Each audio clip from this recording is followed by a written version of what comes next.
All right, if we break down here, guys, I'm short for the same cash flow targets. I appreciate you for being here. I'm sure right now target hit. This is what we call a magic hour. All right, I'm taking this. The upside ahead, the momentum to the upside ahead, everything aligning, live pricing, historical data, right? Right there.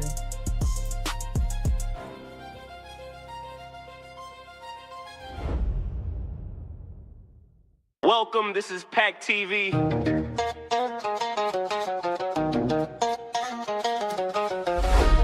Sit back, relax, and watch how we day trade with statistics.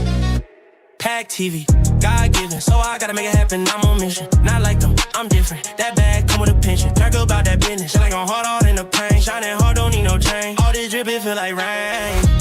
Everything on me, got it on my name. They don't got it like this, they don't talk it like this. I was built for this. That TV not like guns, take it away.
Stop me, it's me.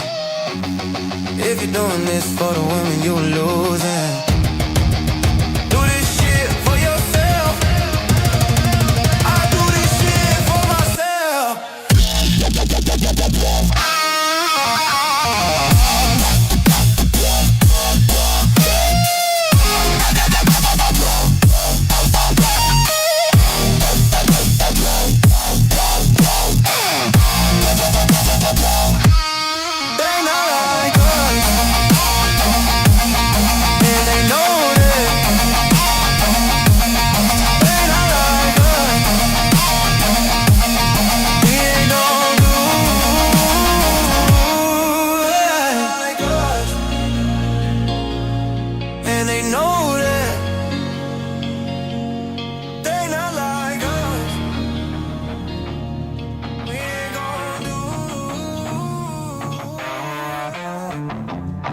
They rigged the race long before your first breath.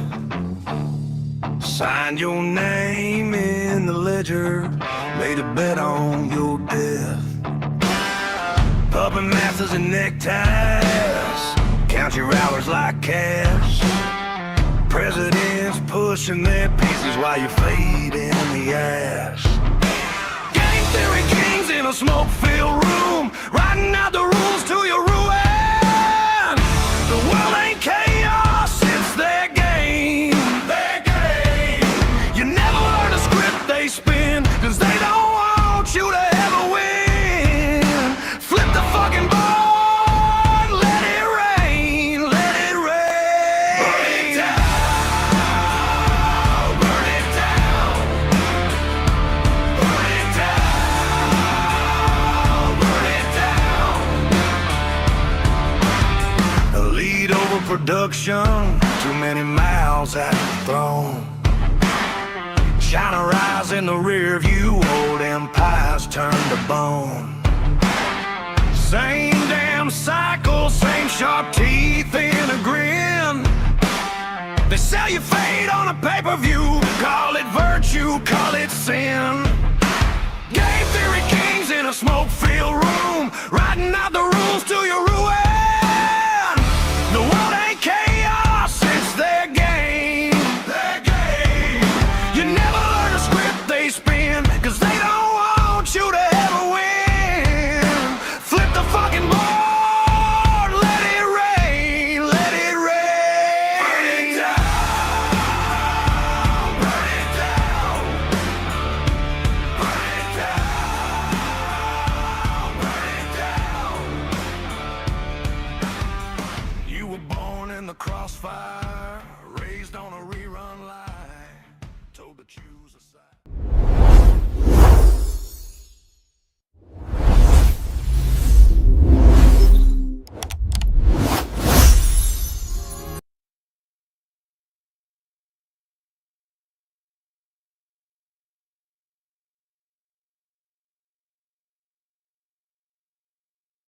Welcome, this is PackTV. One more time, it's the Pam. It's the magic hour. Drez catches sings on my brothers in the rain. Karl with the boom, I going in, turn the page. Miguel catching 10 points, me and number same. It's the magic hour, all the money getting made. Drez catches swings on my brothers in the rain. Karl with the book, I go and leaves on the page. Miguel catching 10 points, me and number same. It's the magic hour, all the money getting made. Magic hour, hey, magic hour, hey, PackTV, hey, PackTV, hey, magic hour, hey, magic hour, hey, PackTV, hey, PackTV.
Morning, good morning.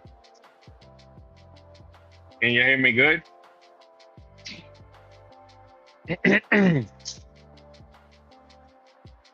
can hear me good. Oh, let's go. How we doing? Happy Monday. Welcome, welcome. Welcome in. Been a long time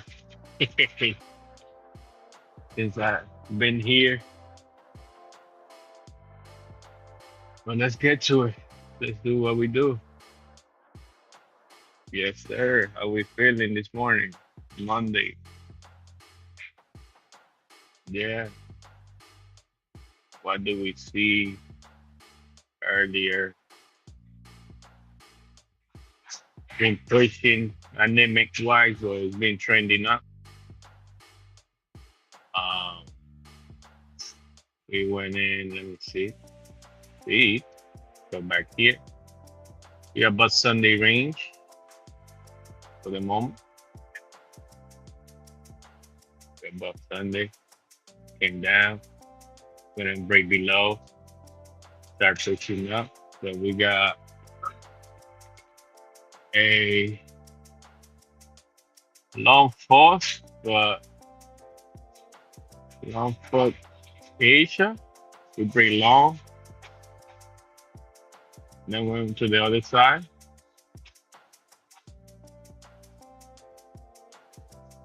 So for me, this is a short pause because we close higher than the opening price and the high before London. This is early London. This is not regular London. So yeah, London is 2 a.m. We're above it.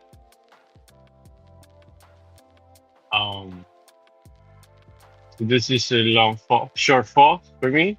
We got 40 minutes from year one to begin. So we have London long as well. Let me see to be more clear.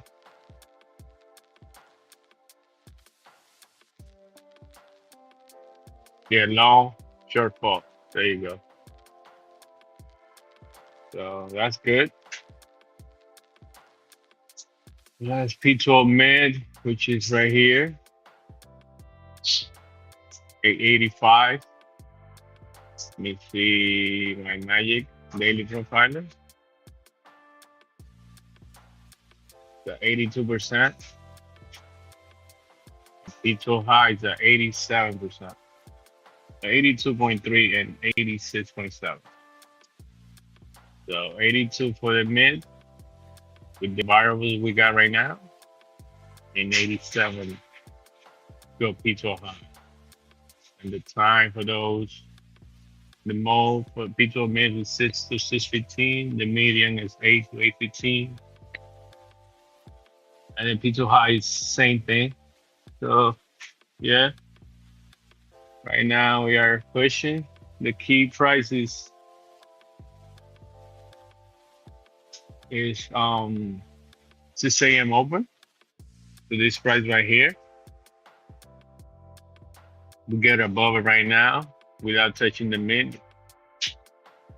We could get up to P12 high. See, and we got 8 minutes for a new hour to open.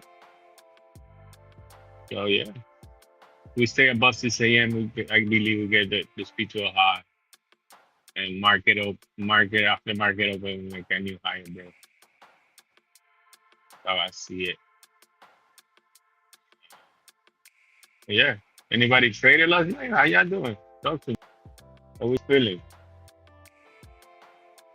Let's see the chat. Computer don't froze. I've been having problems, and I don't want to jinx it. Yeah. Yeah. What's up, Miller's in the house? So what? Will you have it taking the 5 a.m. short into the middle finger? Let me see. 5 a.m. short.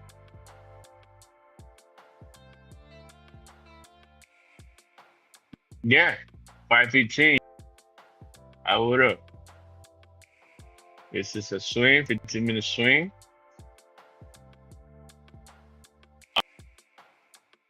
The reason why is only on not the swing, but let me see. I'll tell you why I took this. I would have taken that short regardless, because this is the gunship magic, the 3 a.m. break. So why would I take that short? Because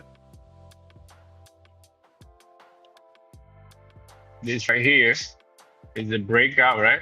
We broke out of that London range. We got to the average area right here, the boxes.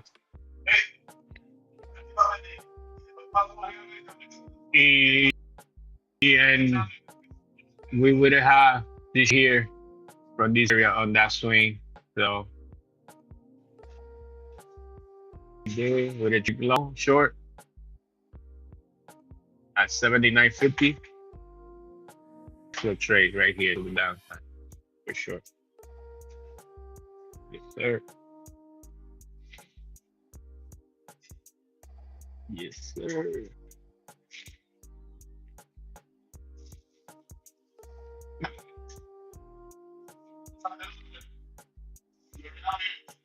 Oh, there's that. Some people here on that. 1 6.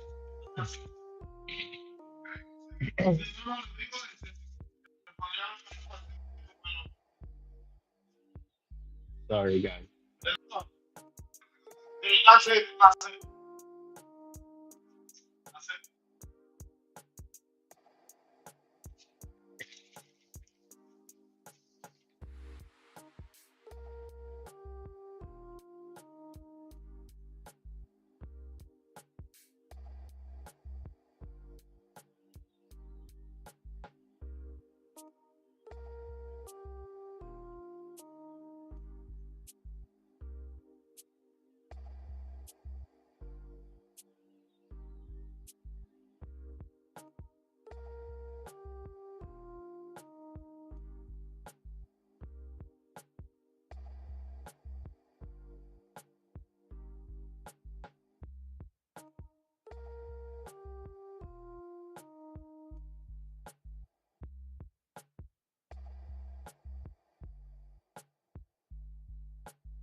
All right. I'm sorry about that. So yeah, West. That would have been my short right. That would have been above this high. So 80, 70, about 9 point stop right there. But we're not away at that. Well, I'm away, but I'm driving to work. So yeah. Right here, we got 3 minutes for new hour. Maybe this is a swing right here. To go higher. Leaving this for me out alone, but since we got like close probability to the mid, that I ride it with. Like cuatro is?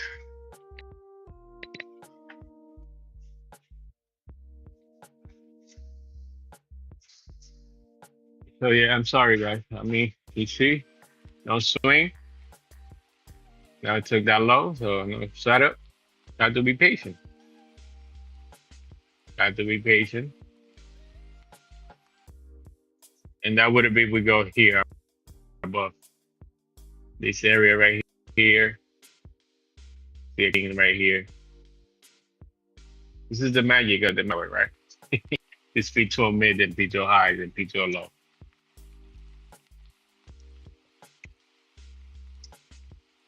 Yeah. Sir.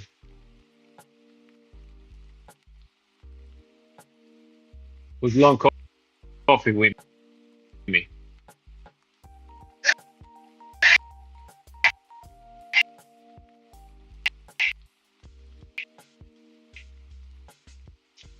Needs a long coffee.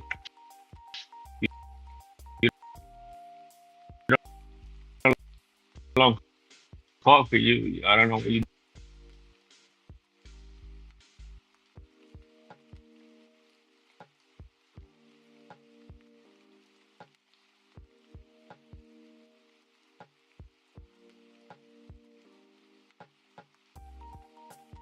Win. See.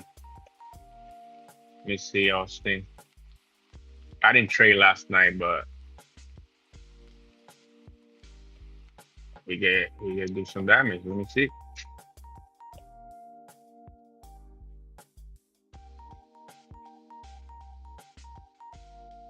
That's next candle. Let me see if I got triggered.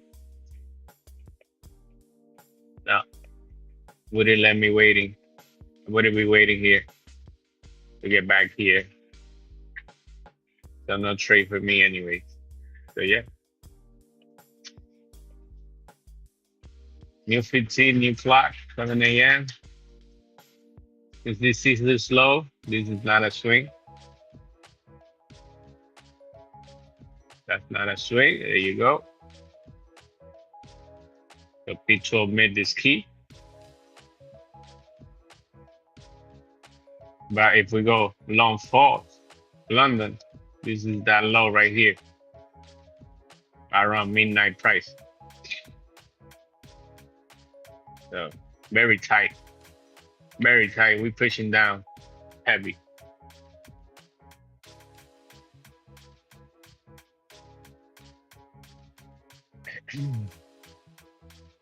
He told me no trade for me. Because the setup will happen at 5:15 in the morning.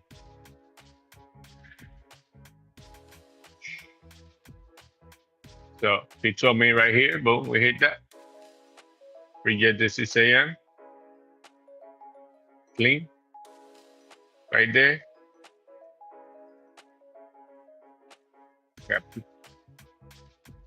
Got pizza mid to the T. Right there.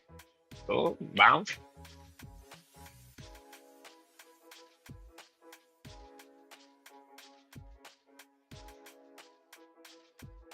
Hey, close to London low.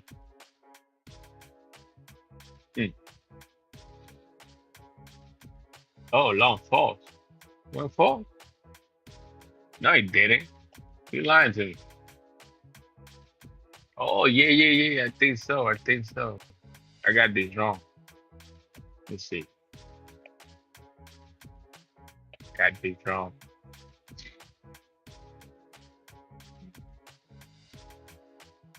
Yeah, my London is front running. Right.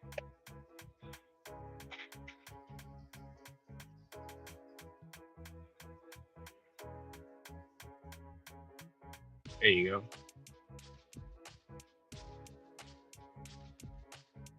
Yeah, we took that low, London.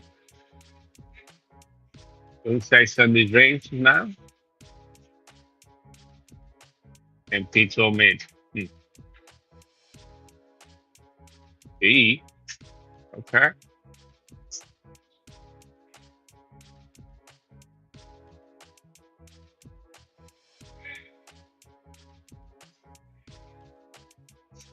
Took London by a tick.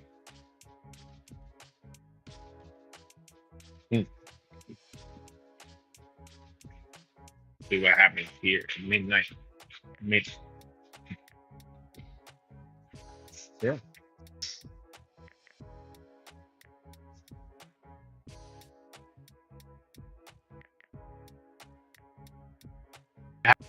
How you did, Asia, Elsie? You did good? We didn't see anyone else. No.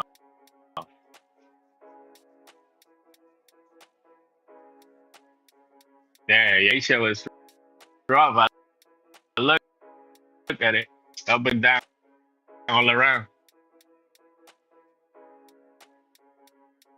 It went for first. That's weird. We got the mid right here, right now.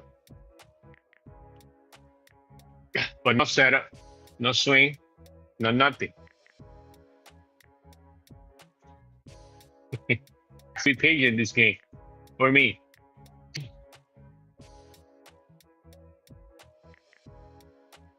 No trade, no nothing. We hope he told me that it could be bouncing, but we are long thoughts now. We update that on 4.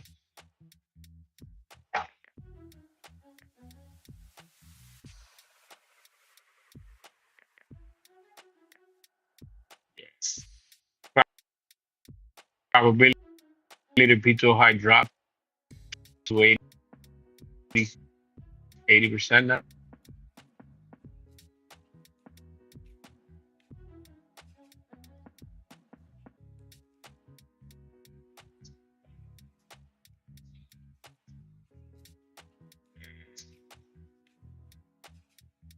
%88 to break Asia OU.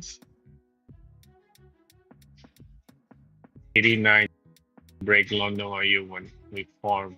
So this 88 is right here.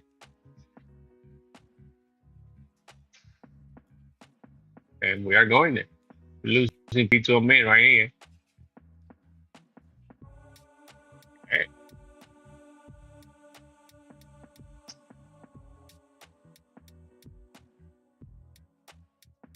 We have midnight price.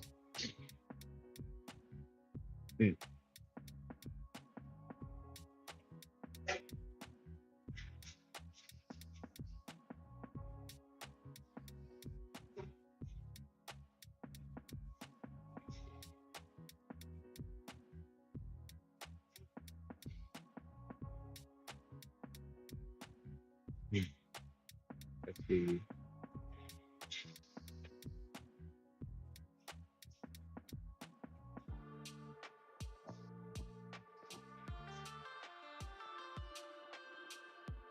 Yeah.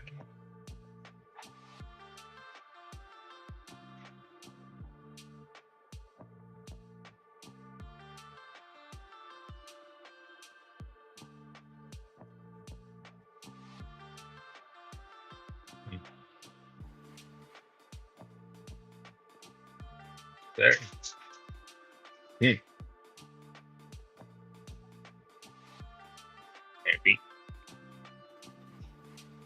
I'm not good at news or nothing.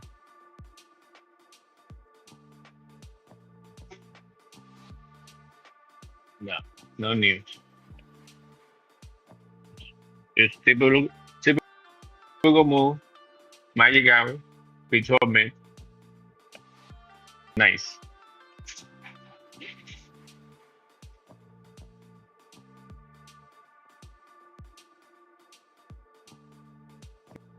It's 6 to 6 a.m. Yeah. Hello. Yes, sir. So we have a shift, right?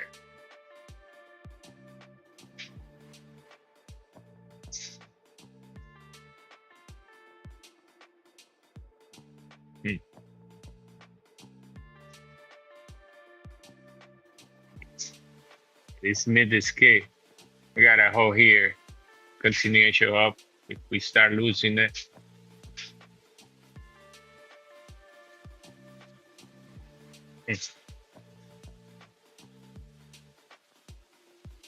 Okay, London OU. Low is open. Previous day high. Right there too. This rep amazing.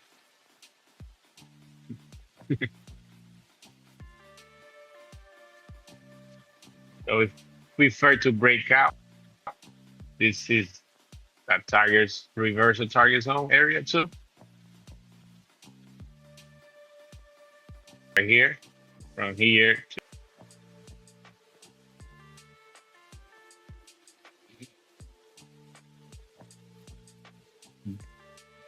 just wasn't on my oh wait, to take that short.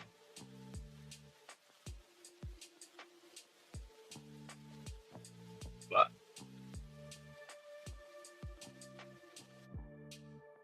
yeah. How was everybody's weekend? Let me see what happened. And Dallas question. Yes, and YN. Right, okay.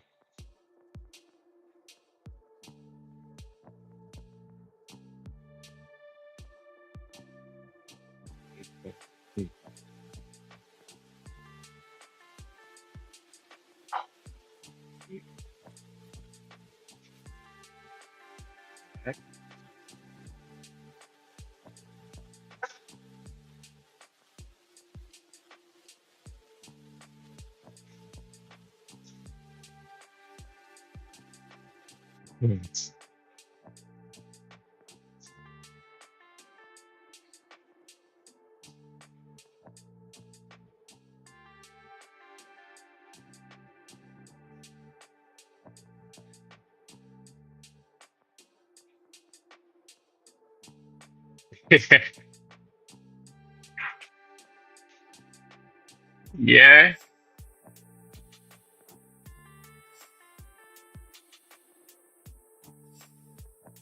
bro, how you been? Damn, I'm trying to see my guy. How's everything?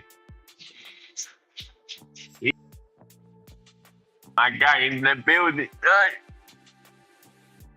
Oh shit. You only talk to Cloud? I couldn't even do that, bro. It was my birthday weekend. So I was busy. My girl had me all over the place. Yeah. Little bit of charting for me. I was away from the chart, Discord, all of that. So, how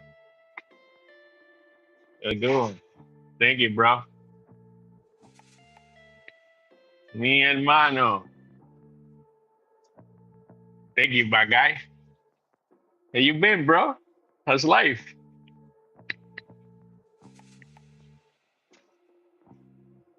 Thank you, guys. Thank you. Yeah, bro. Getting young out here like the wine.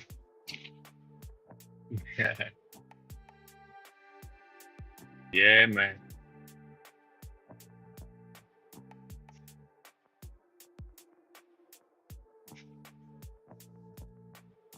Yeah, bro. Just waiting here to see what happens in this area. Pizza midnight, Globus. We say hi, setup, everything's here. We got contract long, short falls, long falls. So use 89% to get here. They just didn't take that trade. I'm late to the party. Unless you win in 1 minute. It's not my style. That's not me, baby.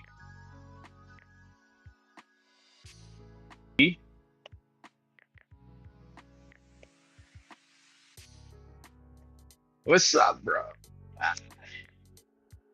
You got short. Thank you, guys. Problema. Hey, ¿cómo así? Dame like, bro. Thank you. You got short for 933? 933. Oh shit, you popping, man. Okay, I see you. Yeah, you got here. Nice, baby. See, good shit, Miller. Oh, that's why you luck. Yeah. London low. You took that reversal. Nice. That very clean short. Let me see. I know you're here. I know you.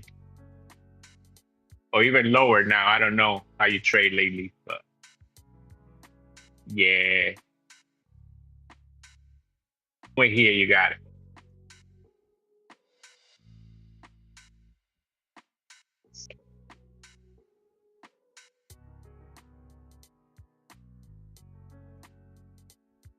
Thank you guys. Let me feel, oh, thank you. So much love from me, man. Appreciate you guys. Yeah, early rocking with me on this Monday. Yeah.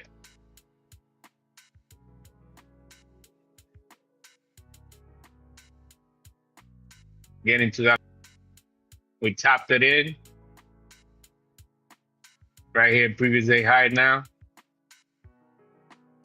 Just no settle for me to get long. I'm not catching a falling knife. That's not my style.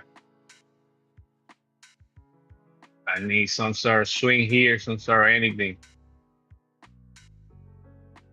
Gun chip is target here. So if you short, either you move your stop lower, trim lower, or take some off. Take something off. Get your pay. Always get paid. Gotta get paid in this business. You don't get paid, you hold it for the gut. No, man. Get paid. Especially this time of the day. It's not gonna be the clear move unless Trump says some bullshit, but get your pay at this time, get your cash flow. You're good. It can still go lower, but yeah, it's a lot of traffic here. Price can bounce hard, and you be like, damn, I lost my profit. Get paid, baby. See?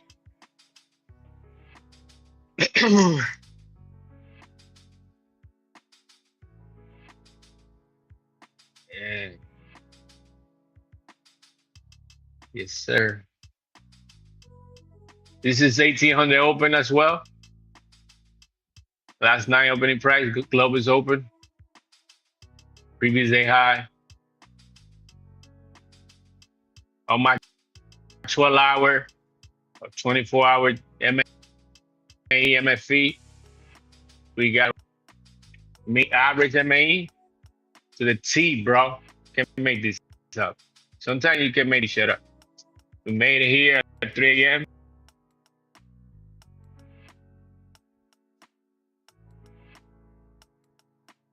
Shout out to my guy in the building. That was a healthy move. Hell yeah. 100 point, 130 point. Nice. 0.45%. Yeah. That's all I need every day. I'd definitely be done with that move.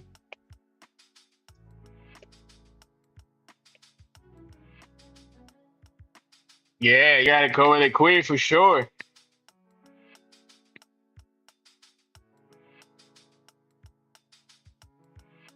You gotta get paid.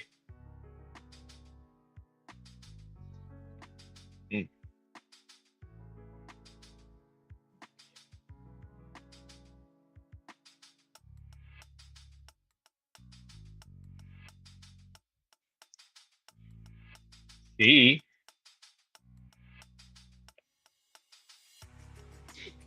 In 10 minutes, 13 minutes, we get here one opening, maybe you get a type move again.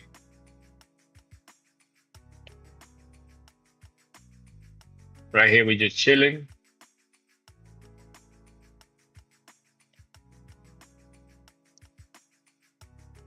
See? Previous day high. Below P12 mid.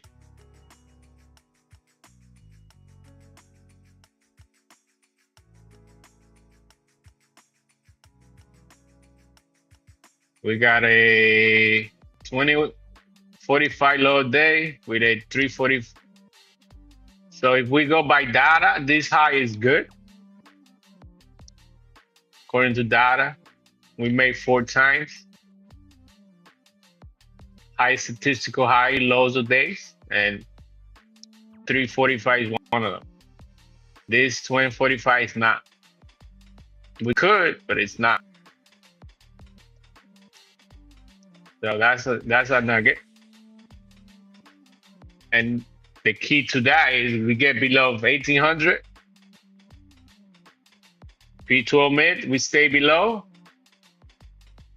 I favor that low, short. But right here, I'm chasing.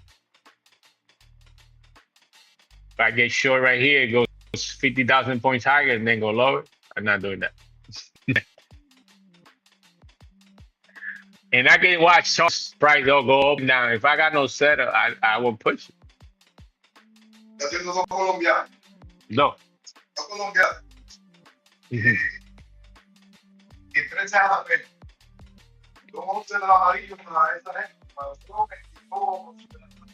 Yeah.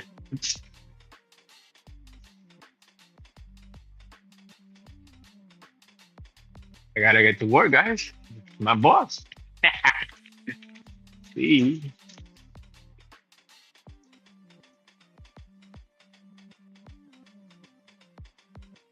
See.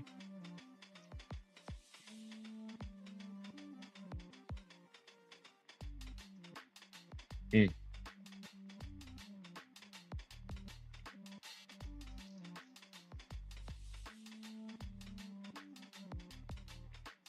Yes, sir. It's fun to be on YouTube and work at the same time. This is fire. Pushing here a little bit. Previous day high. Midnight.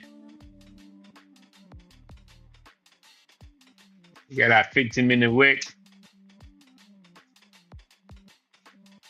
I like wicks, right? I like wicks. It's telling me something's here. But like we said, it's a lot of traffic here. So I can see why we dancing here. And 7:30 is coming, so you definitely see some more movement.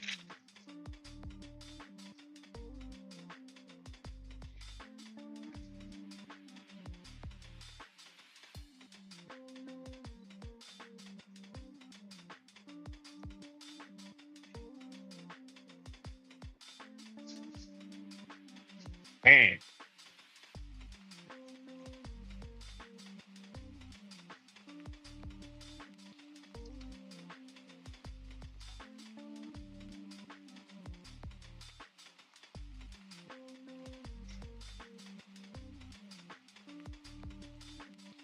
And we got E.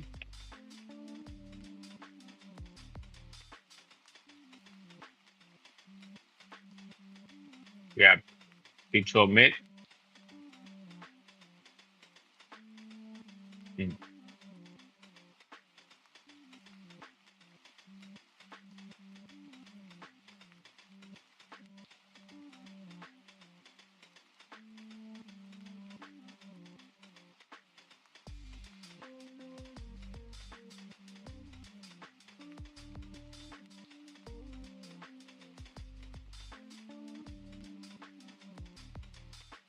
Sunday mid.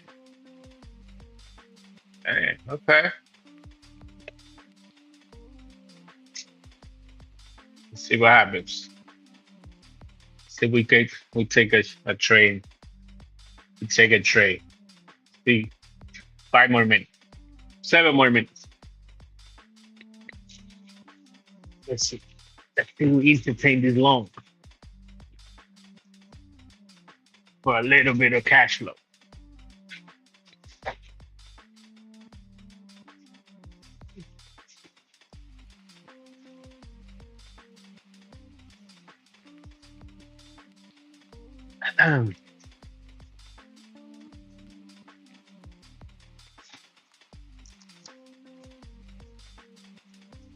Nothing is broken yet.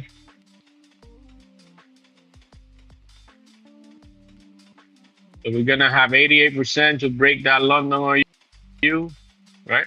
Let me see. Yeah, 89%. So in 720, 730, this level right here is 89%. You can come back here with this variable.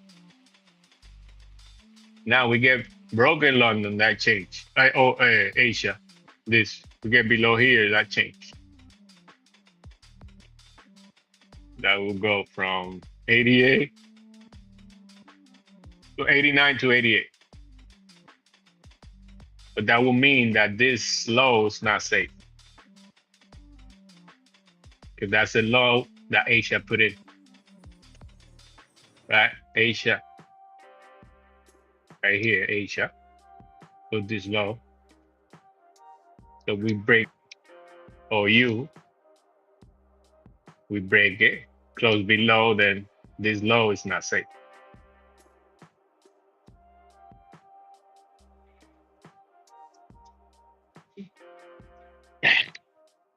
Yeah. Keep it simple. I keep it simple.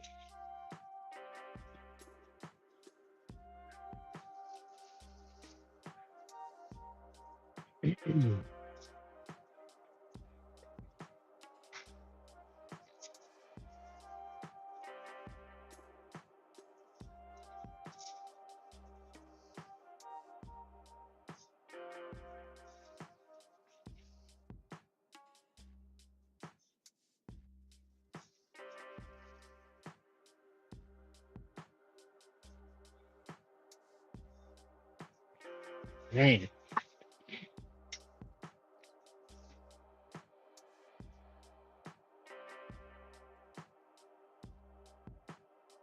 See?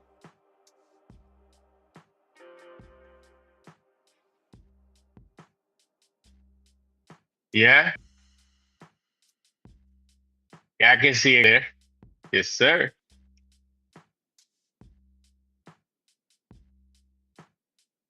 Right. Settlement. This your settlement or you got something else on? 834, that's what you got? Or you let me see. Or you use this price. Or you got this. 814.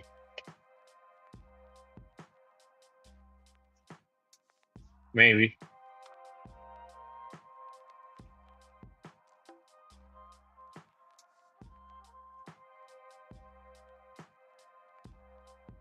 Or 834. Or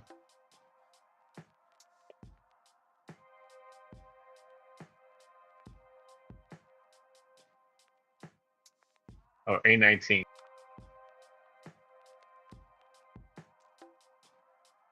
Different shit. Everybody got different shit.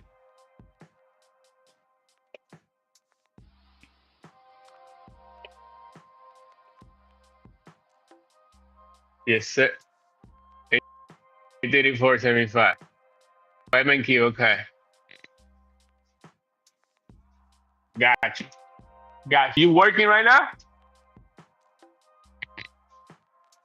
Are you still short?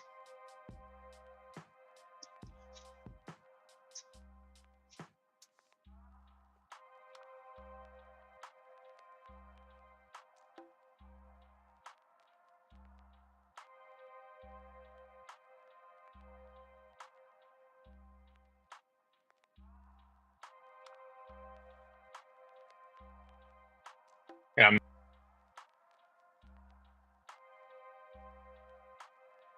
It shows early. We are pushing.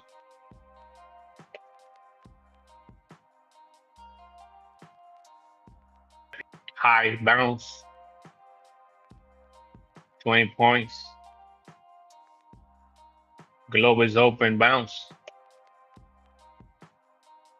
He hit it. He did? Yeah, close. It says that London on you. Oh, London low. for us, you know, ICT trading got all the lows. Dart trading got all the lows. Everybody got different lows.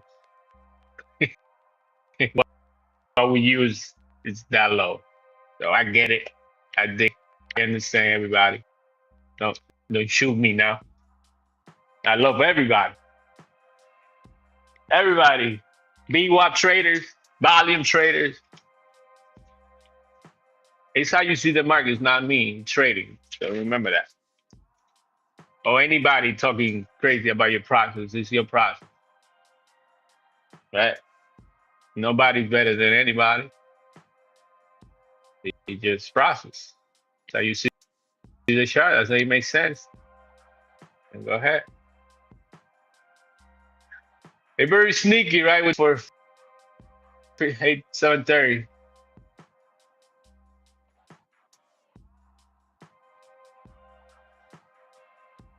Mo, but yeah, it makes sense why we bounce here. A lot of traffic, like we said earlier. And gun chip told you, reverse the target. Either you de-risk, you move your stop, because now you try to trade from here. Now it's at the middle right here. I'm feeling like that. I have my profit here. I didn't take profit with that low. With that low didn't happen. Now we're pushing. You see why it's good to take profit? Yeah. So we back above 8. 12 minutes, so lookable, and we can come back into it, hold and push higher, or we can discombobulated. I know this do a little higher day, 345 high, but we just broke London on you off the rip right here. So that 88%, we just take it in one freaking candle. So we broke it. Now I put that in the daily profile.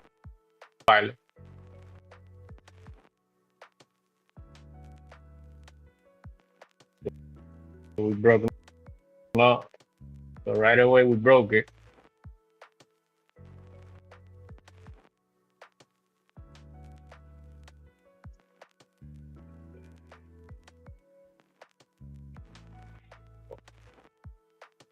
Short falls. You see where we get a higher day. So we got higher. We have a stack for that higher day right now, but we also get more cluster for aftermarket open 9:30. So I know you guys can see it. I don't want it to mess it up because my computer has been messing me up lately. I want to share everything for that. You totally new. Me too. In my second day, bro. We new together. What's you got? What you here? What I'm interested. Can you please make a quick recap of your style trade? So the 12-hour. That's my bread and butter. That's how I get out of. And I use ICT for my trades, right? I use break blocks, order blocks, every block, Gucci. I use the new week opening gaps in a semi-different way, same thing, but I use the Sunday range, which is 1800 to 1930.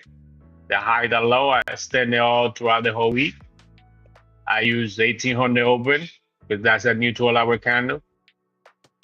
And I use 6 a.m. open because that's another new 12-hour candle. Oh, we below 6 a.m. That's a short.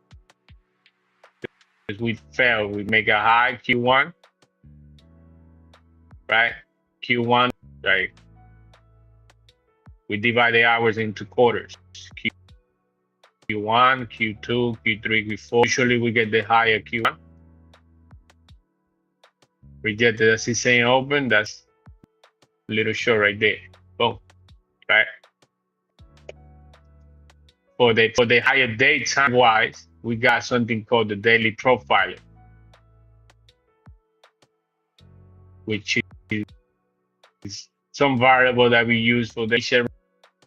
Out of the 20 years statistical we found, well, not me, the mentor of mentors, random Mickey, found a study, right, that every this highest 4 times for a low day, right?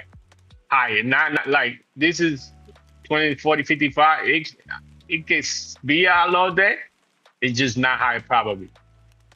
So we measure that a lot based on this statistic, this variable, right? And yeah, that's how I find my setups with the stacks, probability move, P12 mid, which is right here. We had statistical to go here. After that, market opens 7:30 for us. Not for us, but like New York one star at 7:30. So we formed a range from 7:30 to 8:30, the high, the low. And this, after that happened, you can break London OU, right? 7:30 comes, you can either go London OU or Asia OU.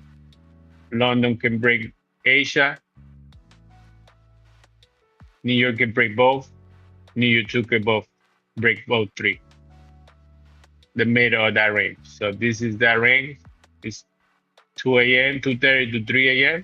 The high, the low. We make a high, we put a high. Came back, New York 1 started below.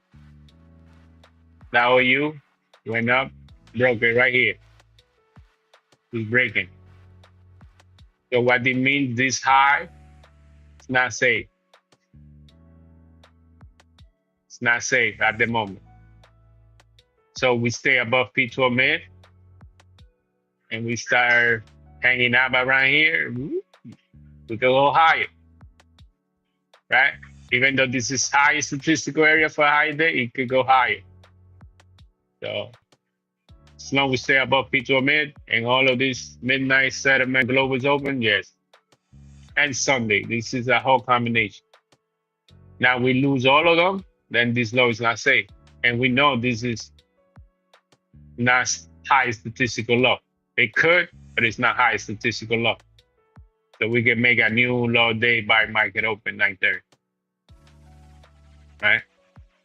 But yeah, there's a bunch of stuff. There's a lot of, this is just recap. So we do mass, we do MAE, MFE, weekly, daily, 12 hour, 24 hour. We do, it's, you want to find out more, you got to, the QR codes I believe is in the screen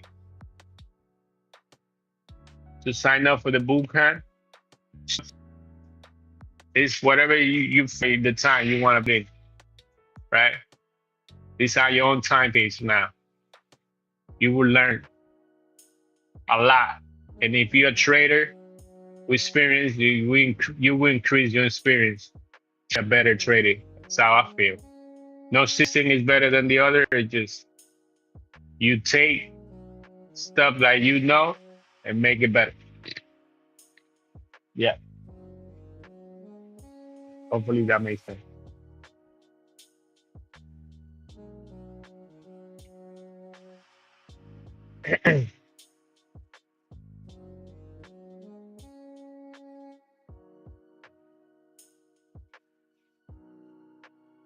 There you go.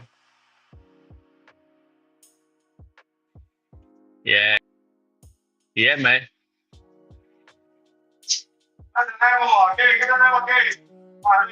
Colombiano. Give me 1 second.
Can you hear me? I think I'm back.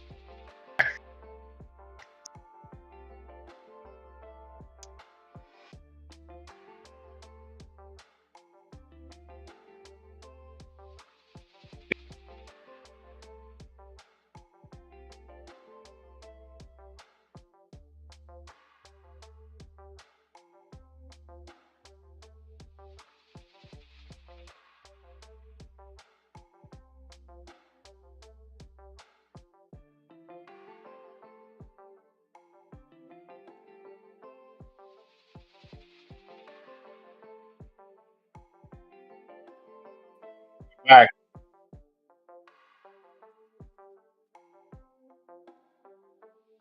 Think so.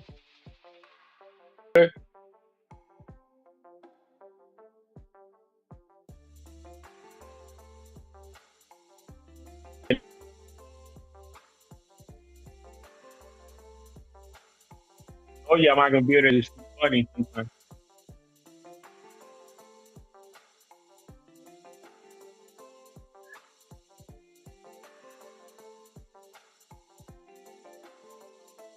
You hear me?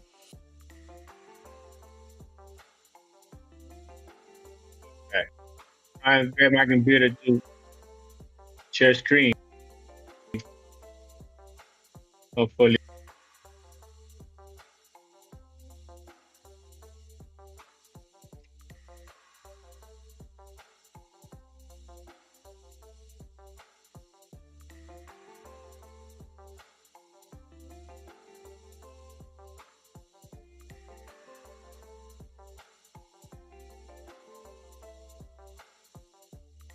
Can share.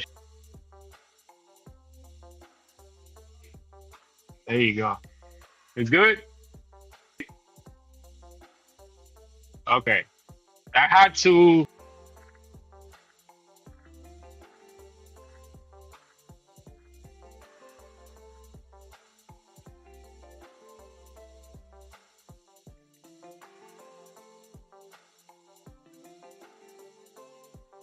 keep it very simple. So, man, we make a new low day. So, meaning it's low. So, if we saw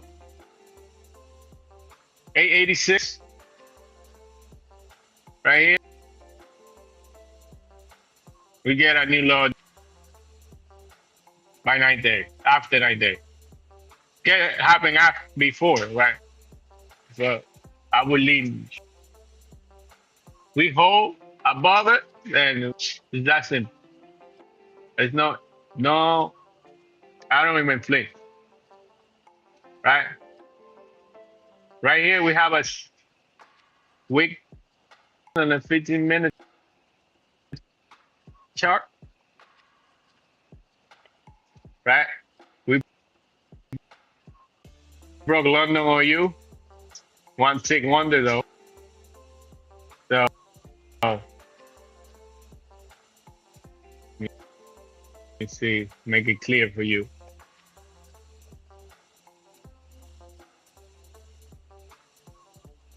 I make it so clear.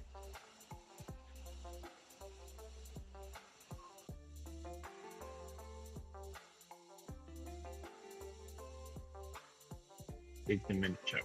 Okay.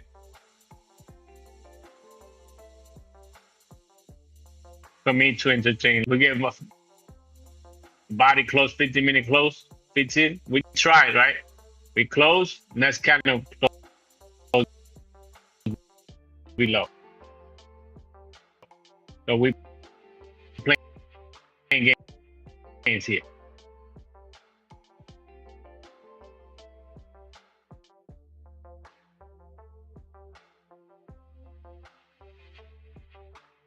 And loading stack, so after 9 and yeah.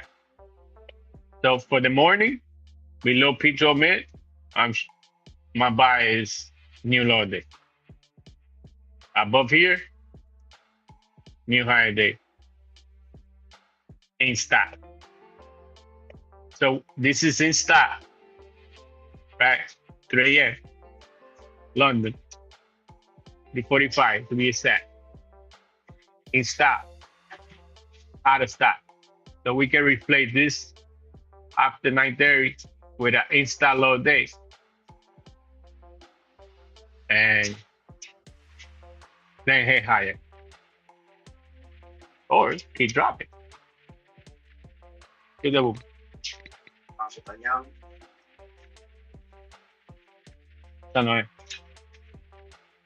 And I'm sorry, I'm all over the place because I'm working. So I gotta do these things at the same time. See?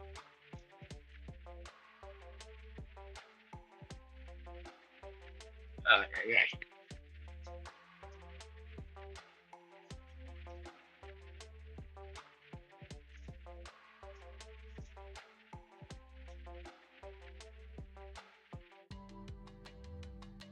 So if 9:30, 8:30, 9, whatever comes, we still here, and I get frame a short, quick target, quick stop loss. Let's say we come, and this is, let's say this is gonna be the high of New York. Can come, and here we could get a short in. My stop goes above here. Now, the moment I know we take this off, it's gonna run for this high. But this range, this great box at the end, it goes all the way to 8:30. So by here, we should know if we're gonna trigger short New York 1, like the long here, it would say short.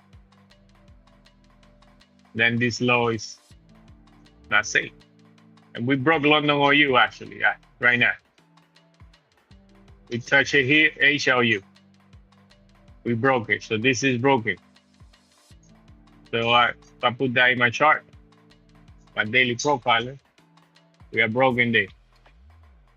So we can make it, definitely we can make a higher day, a new high and new low day by market open.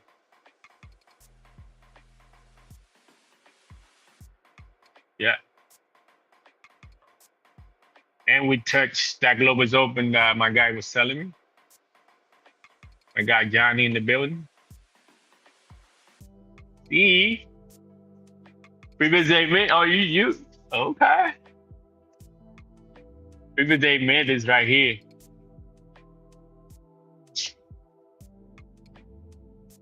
We can.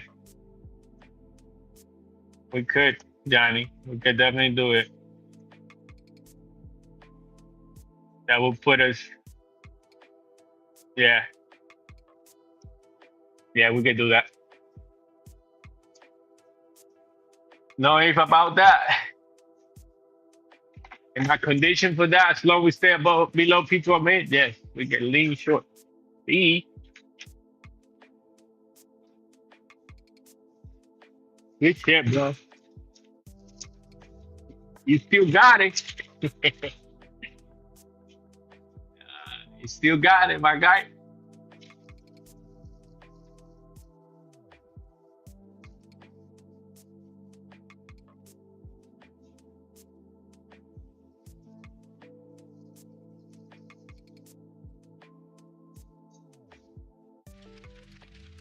We get to work before they fire me here.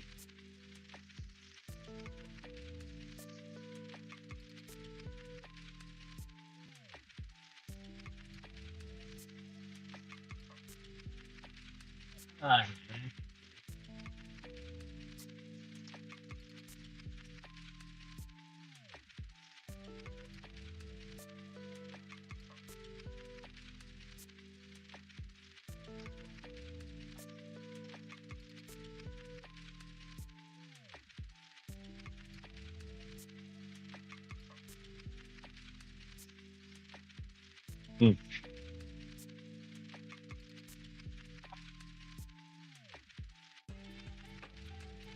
It's not 15-minute swing for me. It's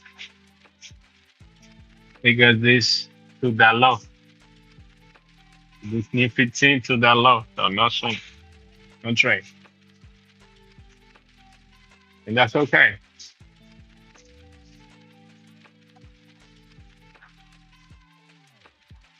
That's okay.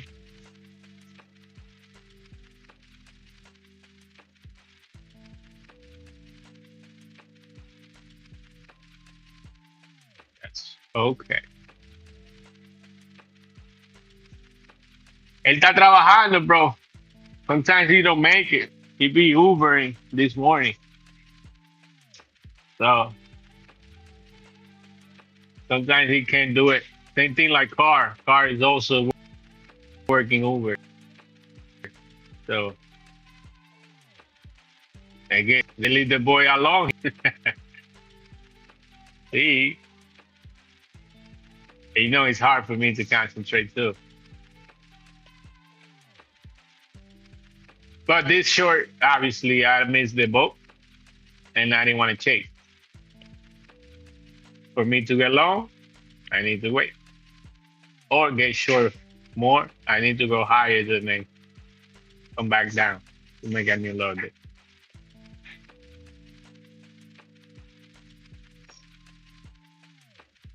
So yeah.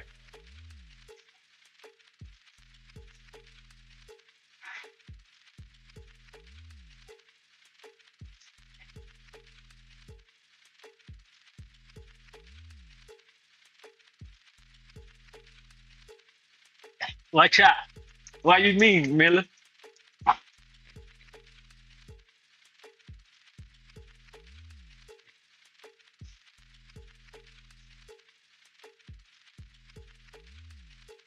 You too profit, man? Or you still short?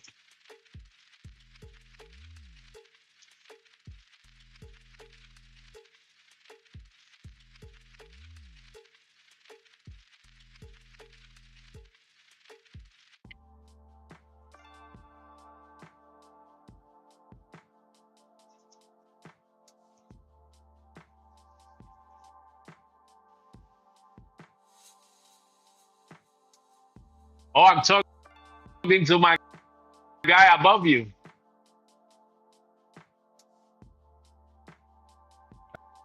That's my guy Johnny. He a lot of my games to that guy. So respect to him, my brother.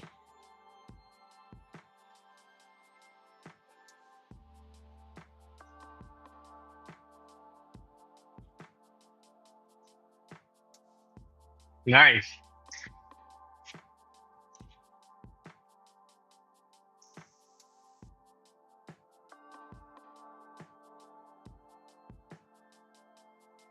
Yeah, man.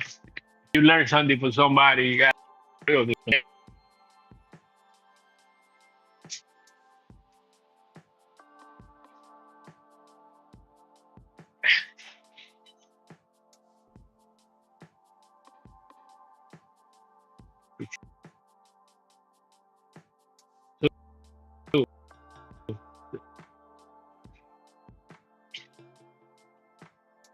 Is that's the truth.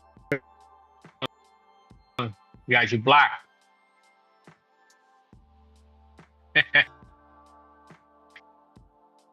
I don't know. Oh, that's weird.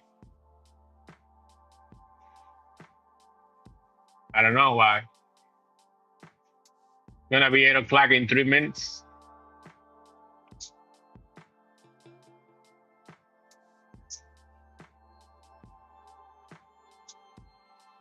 And we got a Q4 low with a Q high. No, Q high, Q1 high. Yeah, 7 a.m. high with a 750.49 low.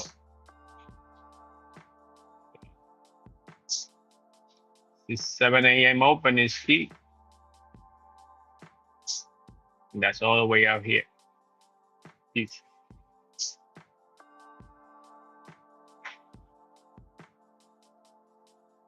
Mm-hmm.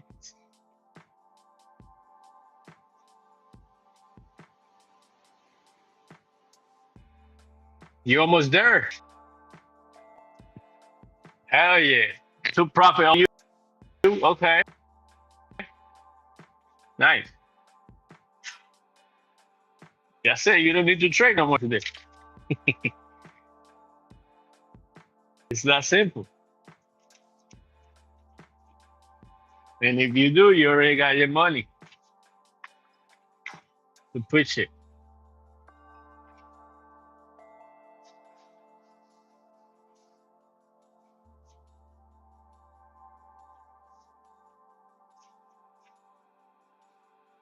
See?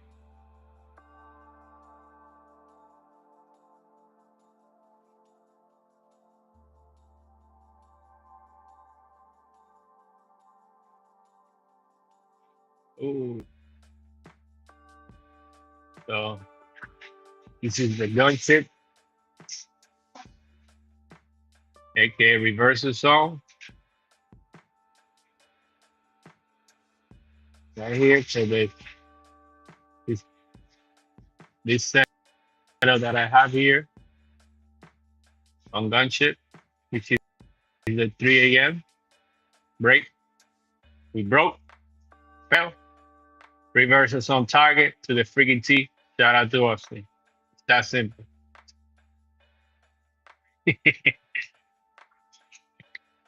Couldn't get that short. That not in London again. I was not awake, not looking at no chart at 5 a.m. New York right near, right? New York will open. We are below midnight. P12 mid fighting that P12 high.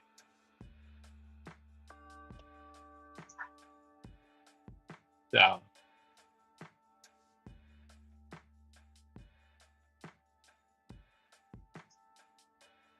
if you ICT trader, right?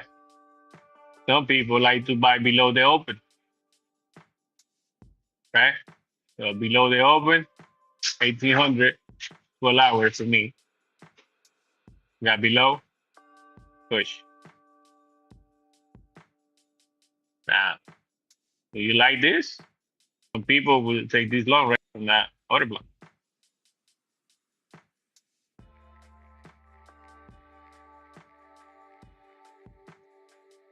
Yeah. So that's not me.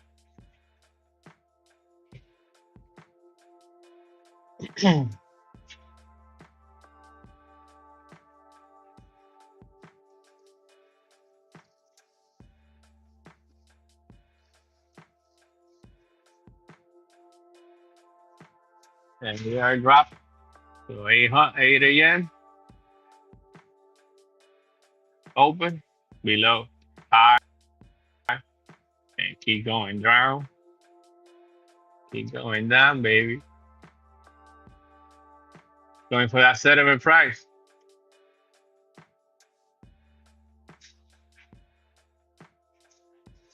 PE.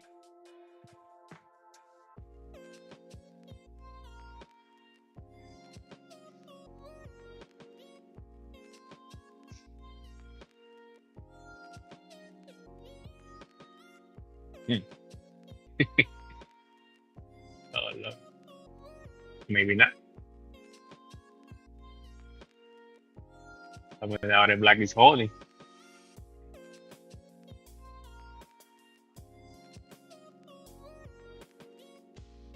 Got my style up.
It's the on the open holding.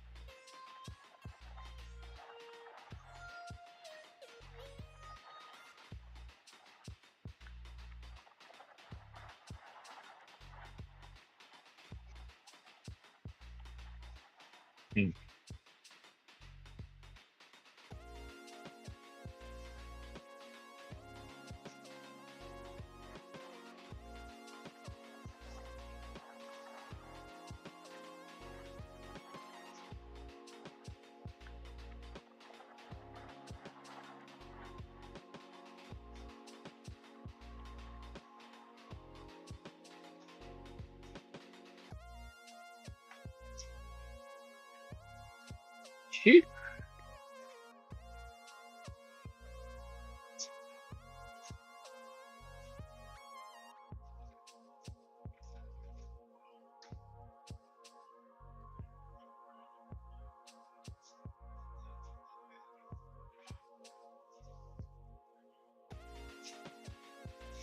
802.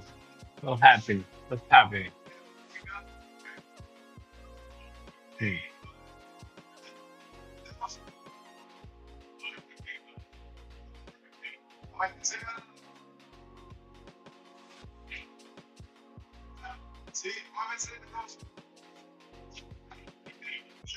Apologize, guys. My W2 work, people. They'll come to my room, start making noises.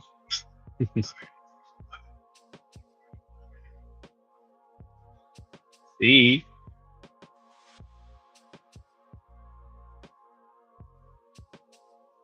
805. We got no news at 8:30, so we good. Just let the range form. Right now we got a low 750 and a high 7 o'clock. With a new hour open. Now, here. Right here.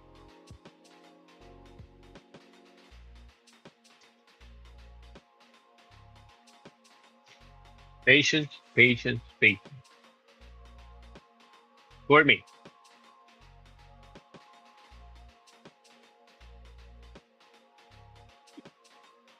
For me. See.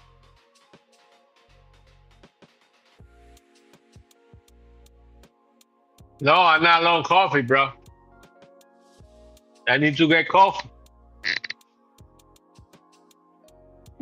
You know how Monday be here. Crazy.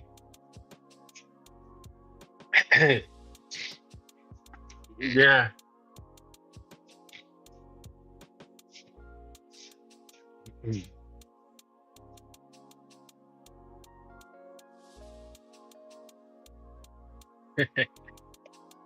It's crazy.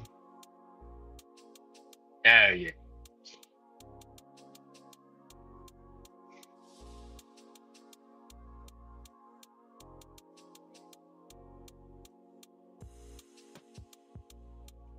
Also inside that Sunday range, mid 1800 open, below its open price.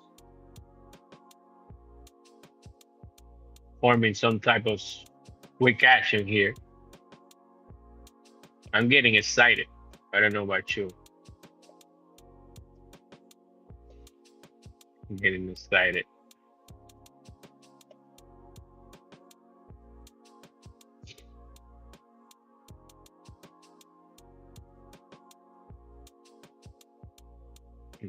Just need more information.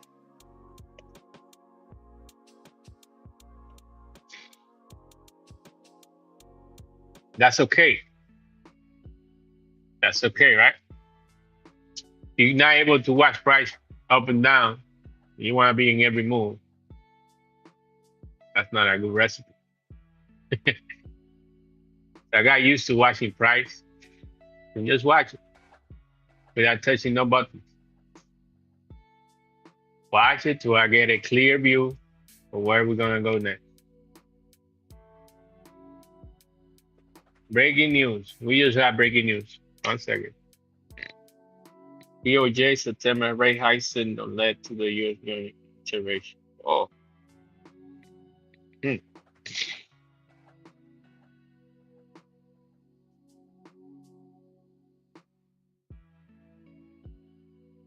Okay, so we have some Japanese news. BOJ, September rate hike signal led to the U.S. join an intervention. Okay, whatever that means, we're gonna see. Financial news on Twitter, FYI. This is the era you need some sort of news next to you to trade. Because sometimes this shit goes crazy. You don't understand why. You're like, yo, what happened? 300 move, $300 candle in 1 minute. What happened? And then you find out, oh, Trump's war is over. Yeah.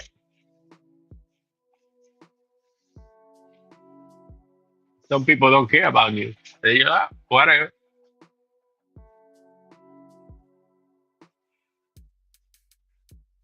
For me, I do.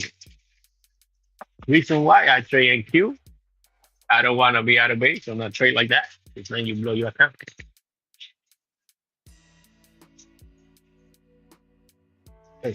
Super tweet.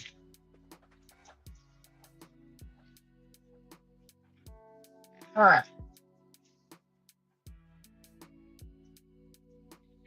Yeah. I might wait till Austin gets here so I can get my coffee Miller. So I can get my morning.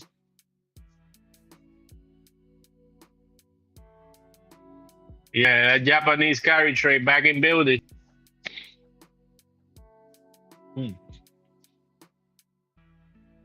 That's that interesting right there. How the dollar took it. You see? Oh, the dollar didn't like it. Right here, the DQ. Huh.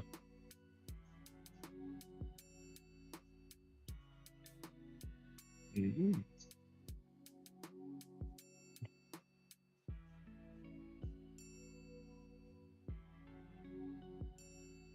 Yeah, dollar, dollar, dollar. What are you doing? See?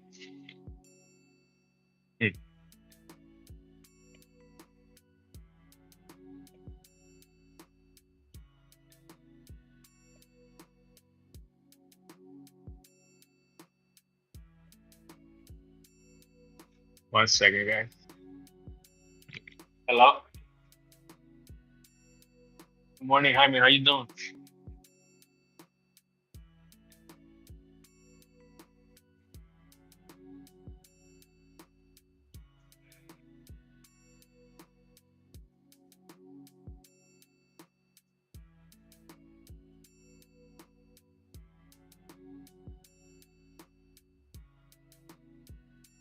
Yeah.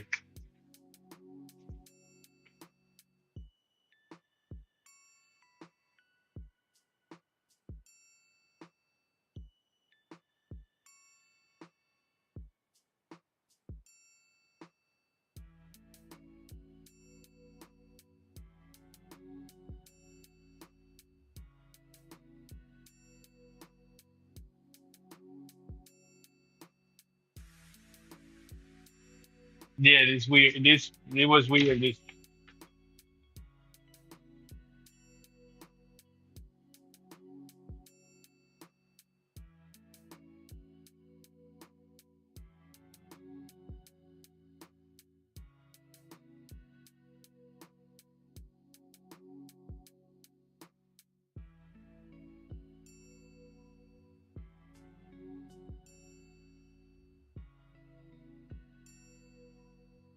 See, sorry, I had a phone call for it. So we still below P12 mid, forming the new one range. Inside on this range, fighting this previous day high.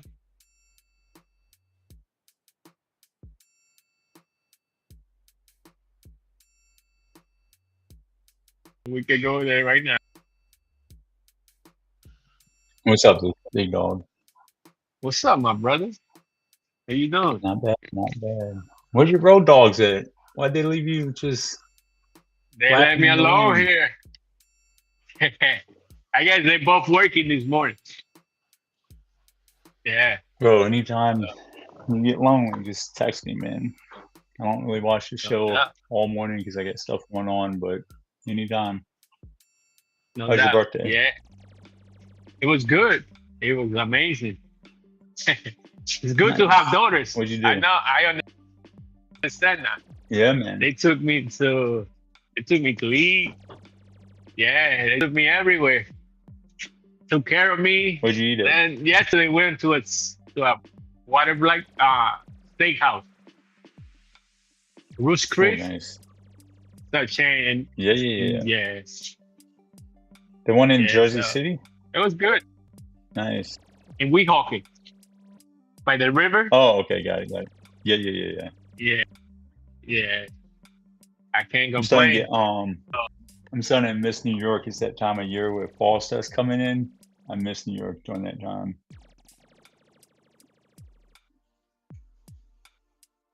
What else you do? Did you get some relaxation? Yeah. Football season, I know time. Yeah. Yes, sir. How was your weekend? It was good.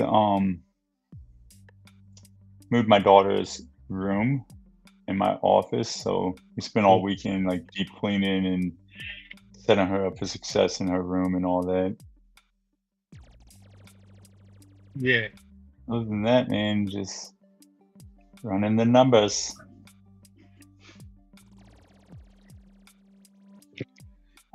Say.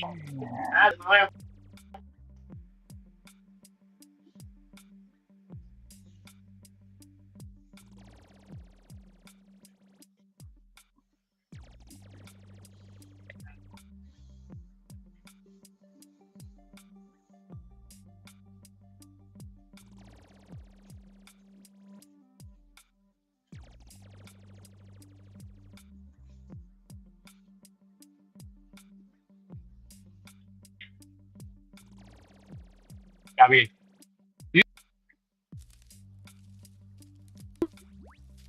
You still here? Yeah, man. Get below NFP. You can't hear me? Alright. Good. Let's go. Bring it back down. I hear you. Good. Yeah. So NFP high.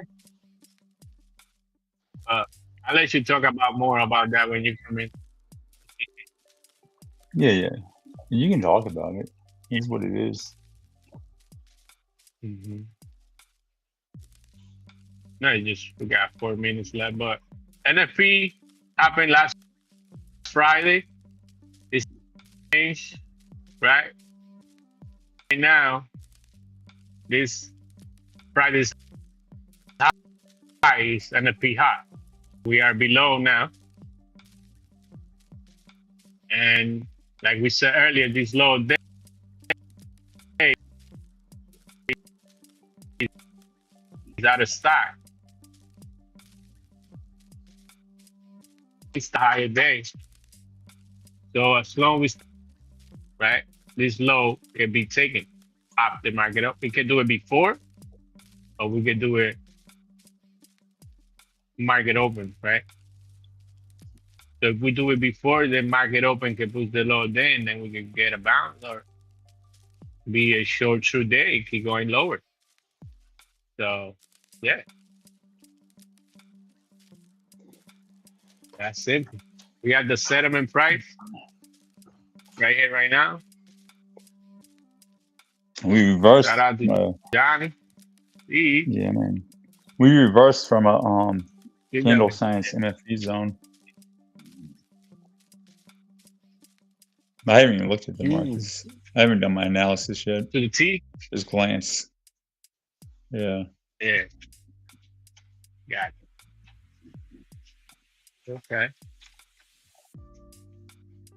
Yeah, man.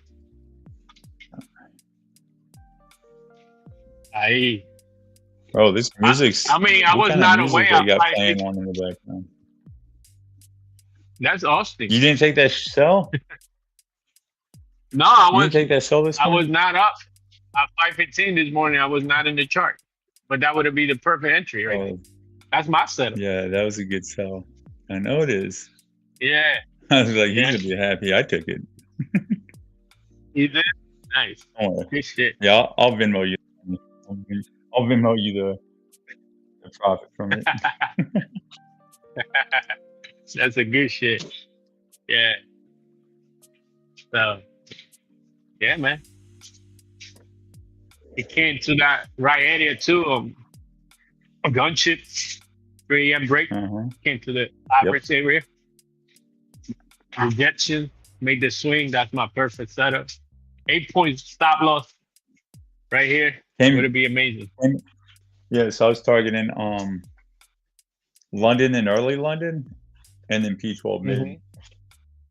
Yeah, got it. Nice. It's a good shit. Yeah. Nice, nice. Nice.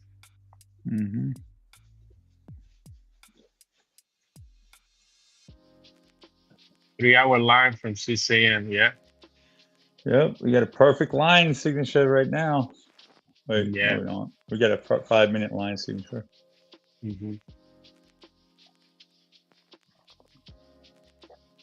Yeah. Oh shoot, Johnny's in the house. What's up, big dog? I saw you. That's the man of the hour in the building. P12 mid, previous day mids is previous day NFP. So yeah, Johnny, I can see that. Yeah, man. And that stat for Friday to retrace on Monday's mid, like that's in play, man. Yeah. And we got an out of style low day too. So that's key. And we got contradicting markets overnight. Yeah. Yes, sir. So we expect RTH to have low day, high day. I gotta go fill my coffee up before my part of the show starts. We got ride traders coming in. Yeah. You know who that is? No. I think he's more of an ICT focused dude. Trades like the candle science behind it all. Okay. Pretty cool chill dude, man. I like him. Can't wait for it. Let's go. See. All right, big dog. I'll see you this I afternoon see. or whenever. Later. Yeah, no doubt. No doubt. Good shit, Johnny. That's what I'm talking about, bro. Make your money. Go to work.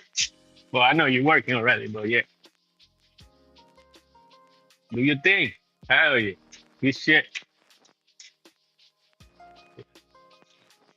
Another monster in the building.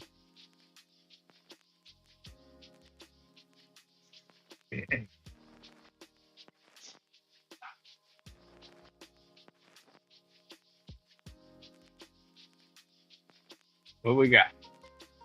Okay. Yeah, I'm ready. Well, thank you guys for tapping in. Thank you, Johnny, for tapping in, bro. I appreciate you, man. For sure. I'll be here every morning. Every Monday. So you want to come in, check me out, I'll be up here. So I see you guys. Have a good one. And stay for the show. The real show. Did you find value in the Magic Hour trade team? You can find them on X here. Watch them trade daily by joining the Pack Trade Group Discord in the description.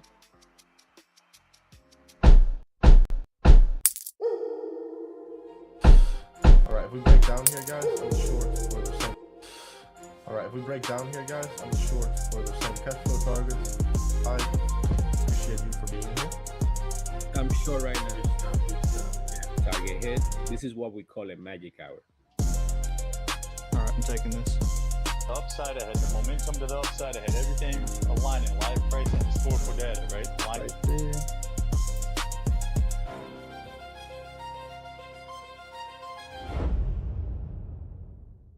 Welcome, this is PackTV.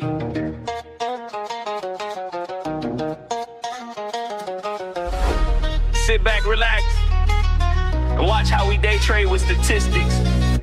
PackTV, God given, so I gotta make it happen. I'm on mission, not like them, I'm different. That bag come with a pension. Talk about that business, like I'm hard all in the pain. Shining hard, don't need no chain. All this dripping feel like rain.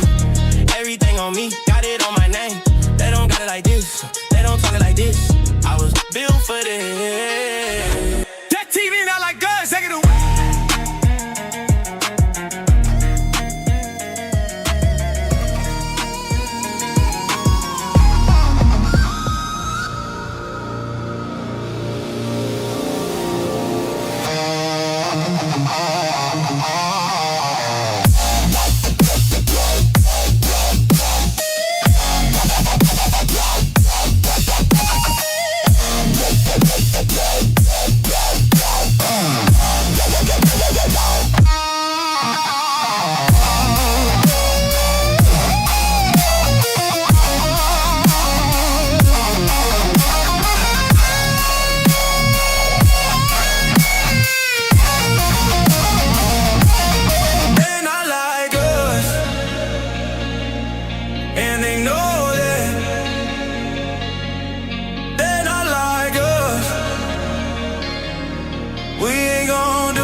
Stop me, it's me.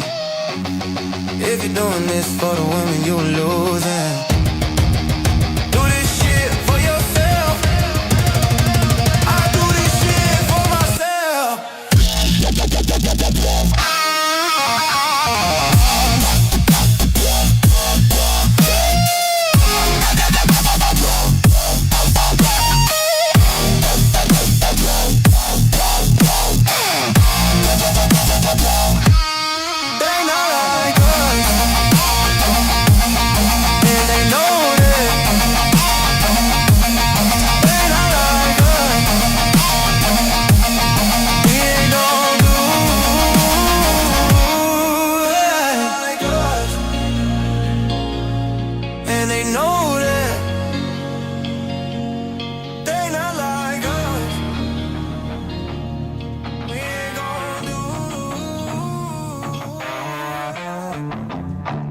They rigged the race long before your first breath.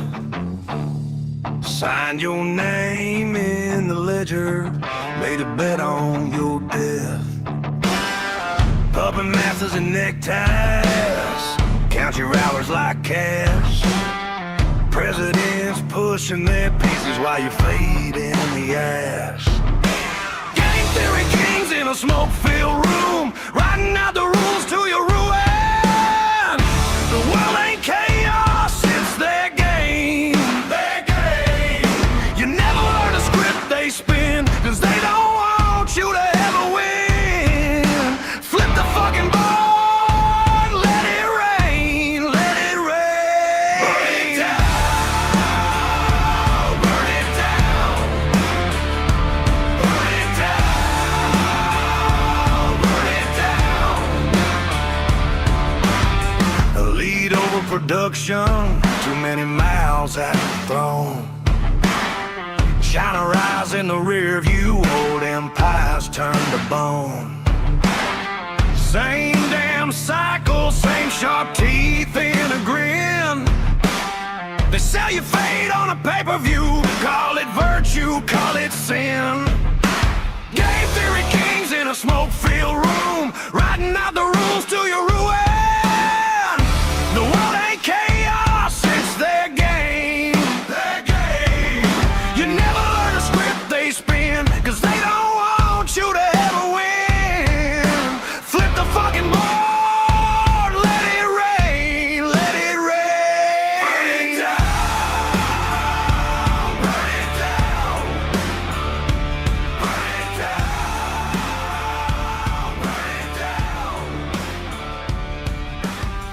You were born in the crossfire, raised on a rerun lie, told to choose a side.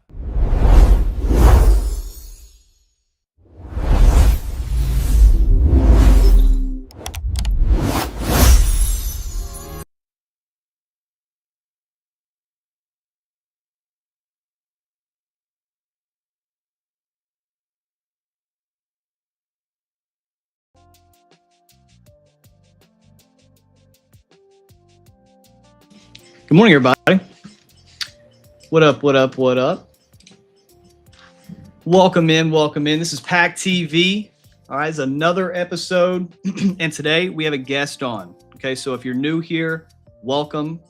If you are returning here, welcome back. This is PackTV, where we every single Monday show you guys from London all the way until about noon EST, from multiple traders within the Pack Trade Group community, how we trade, aligning statistics with live price, showing you guys the wins, the losses, all the in between, showing you what realistic expectations are when it comes to day trading, but then adding objectivity on top of it. And we have a good time doing it, right?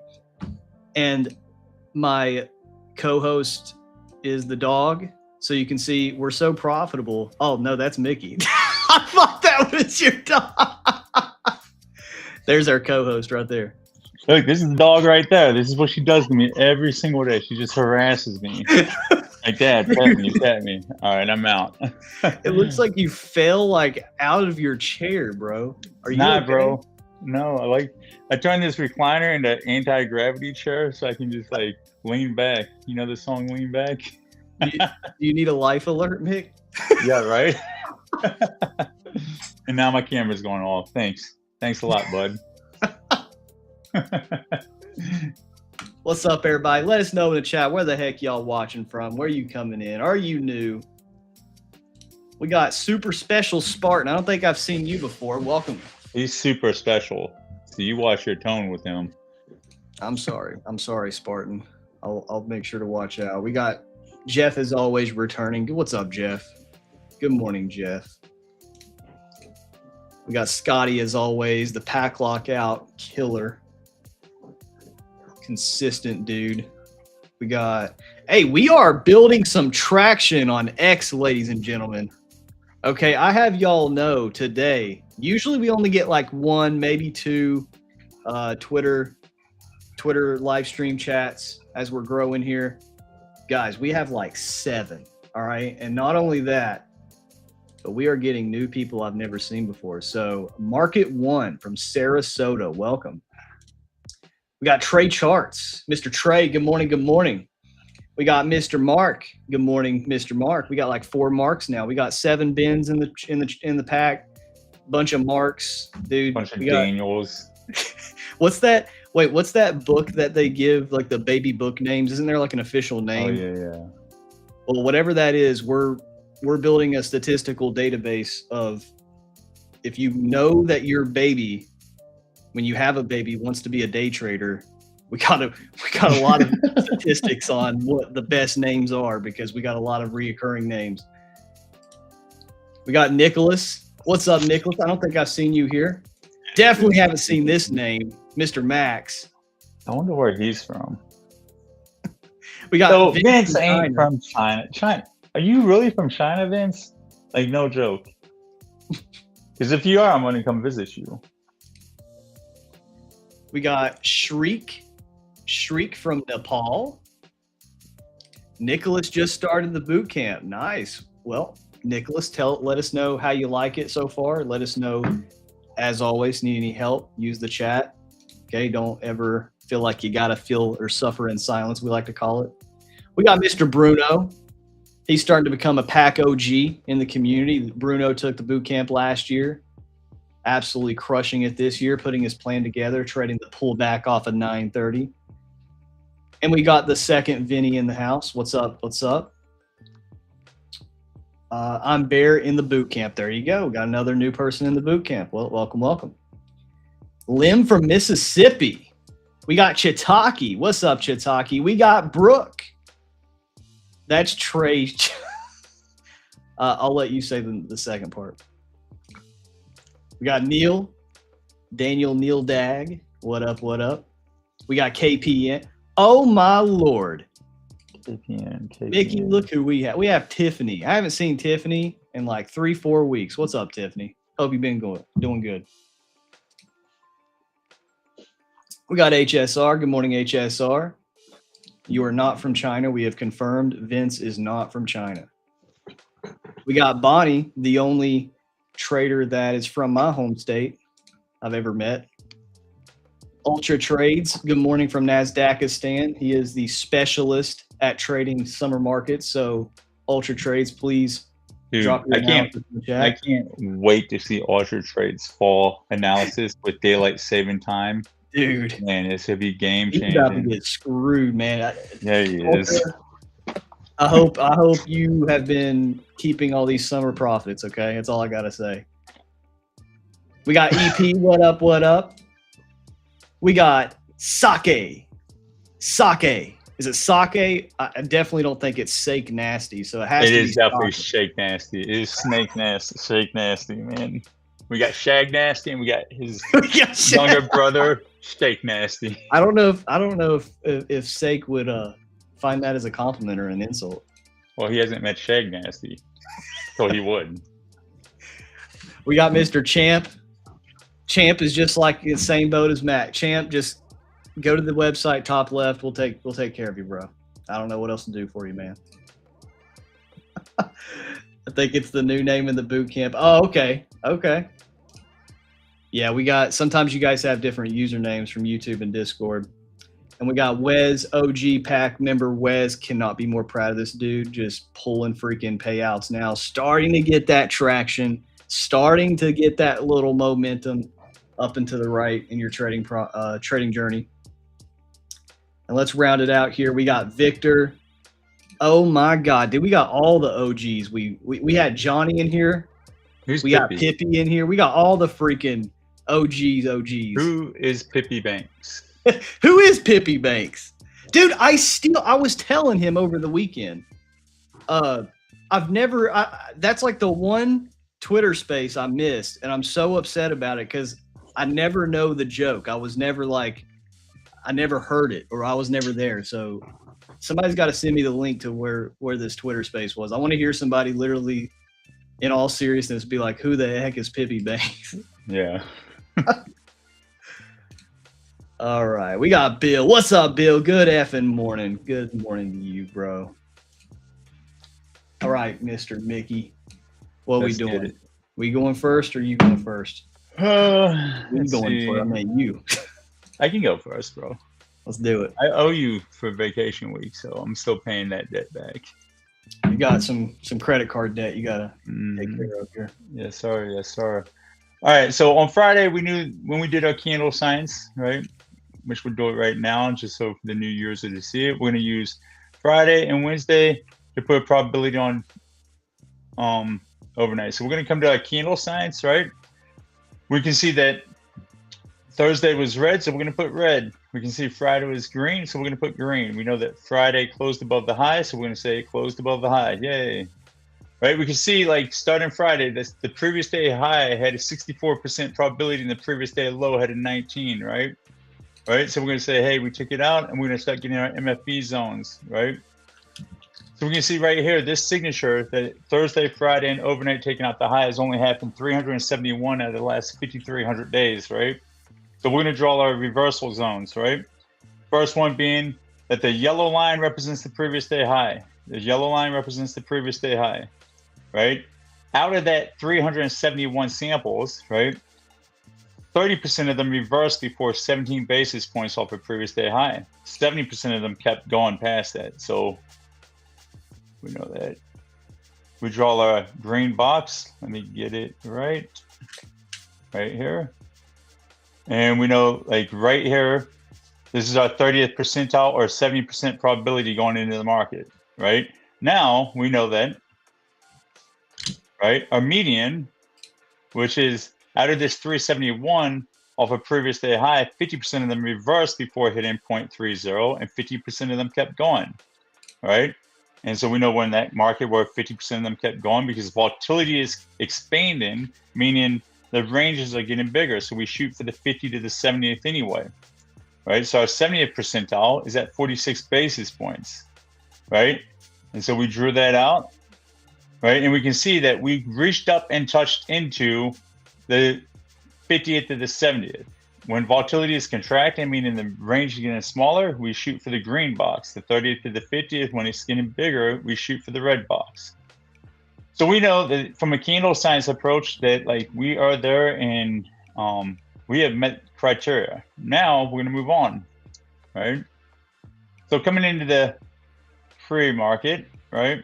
We can, the pre-market, I guess you could say, right? We're going to do our P12 analysis first and foremost, right? So we're going to come on over to the P12, right? We're going to do our MAE analysis, and we can see that from 0.6, the market close, right? The mode and the median of that false wick of the 12-hour candle, right, is between 9:30 and 10. 9:30 and 10. So we know this is one of those days where we need to be patient, right? However, we see that there is some data that can support the MAE happening in pre-market. Now we're going to scroll up, and we can see one thing significant about the MFB is either going to come in and during lunch hour, the other side of that candle, and we've ranged the rest of the day, or it's going to come in power hour, right? So we're expecting the wick of the 12-hour candle to be between 9:30 and 10. There is data to support the 6 to 7, right? And then for us to make a high in the day or at lunch. So if we see New York 2, while it's forming between 11:30 and 12, or doing even 1300, like put in the high or the distribution, the MFB in, and then we range it into settlement, we got to assume we're ranging into settlement and we're not trending into new high day, low day, into day, right? So now we come here and we can see from a price standpoint, we did a couple of things. We swiped the P12 mid, which is a range 1 signature, right? So we either did this, right, signature right here where we swipe the P12 mid, and if that's the case, we expect high day, low day in RTH, all right? So the next possible signature that we have done is that we've swiped the P12 mid, but during Q1, we came down and attacked P12 low and sucked back into the range, which is another possible signatures. So, right, we're definitely going to line this up with the MAE of the 12-hour cycle, right? What we expect high day, low day to be put in the RTH. We know right now, like the P12 signature is telling me just to hang loose, hang tight, and, you know, wait for the open to try to draw any conclusions, right? All right, so overnight was contradicting, so that automatically tells us to expect low day, high day in the RTH, right? Now let's go see and make sure that like we don't have in statistic high day at this 345, and if we do, what kind of signature would it lead to? We know that there's two possibilities that can happen off of this 7:30 to 8:30 box between now and 11:30. We can go down to continue to go down, which will identify that with a 4-step continuation, or we can go down, right, to pop back up, right? And that's what we're solving for, right? So this 345 high a day won't matter if we go down to come up, but it will matter if we are going down to stay down and not be able to take out the 7:30 to 11:30 range, right? So let's dig into the data and see what it tells us. The wrong screen. Can you mute your keyboards? Oh shoot, my bad. I thought I was muted. Yeah, right. It's like clunk, clunk, clunk, clunk, clunk, clunk, clunk. All right, so we got shortfall is broken, right? Meaning Asia did a reversal. And if you're interested in the Asia analysis that we do, show up to the Discord at 1500. It's free. We re-engineer the day and we do a war game for Asia into London at 1500 long, which is 3 p.m. Eastern. Pause. Broken. Okay. So now looking at this high day, low day structure, we can see this also points to a lower day happening between 9:30 and 9:45.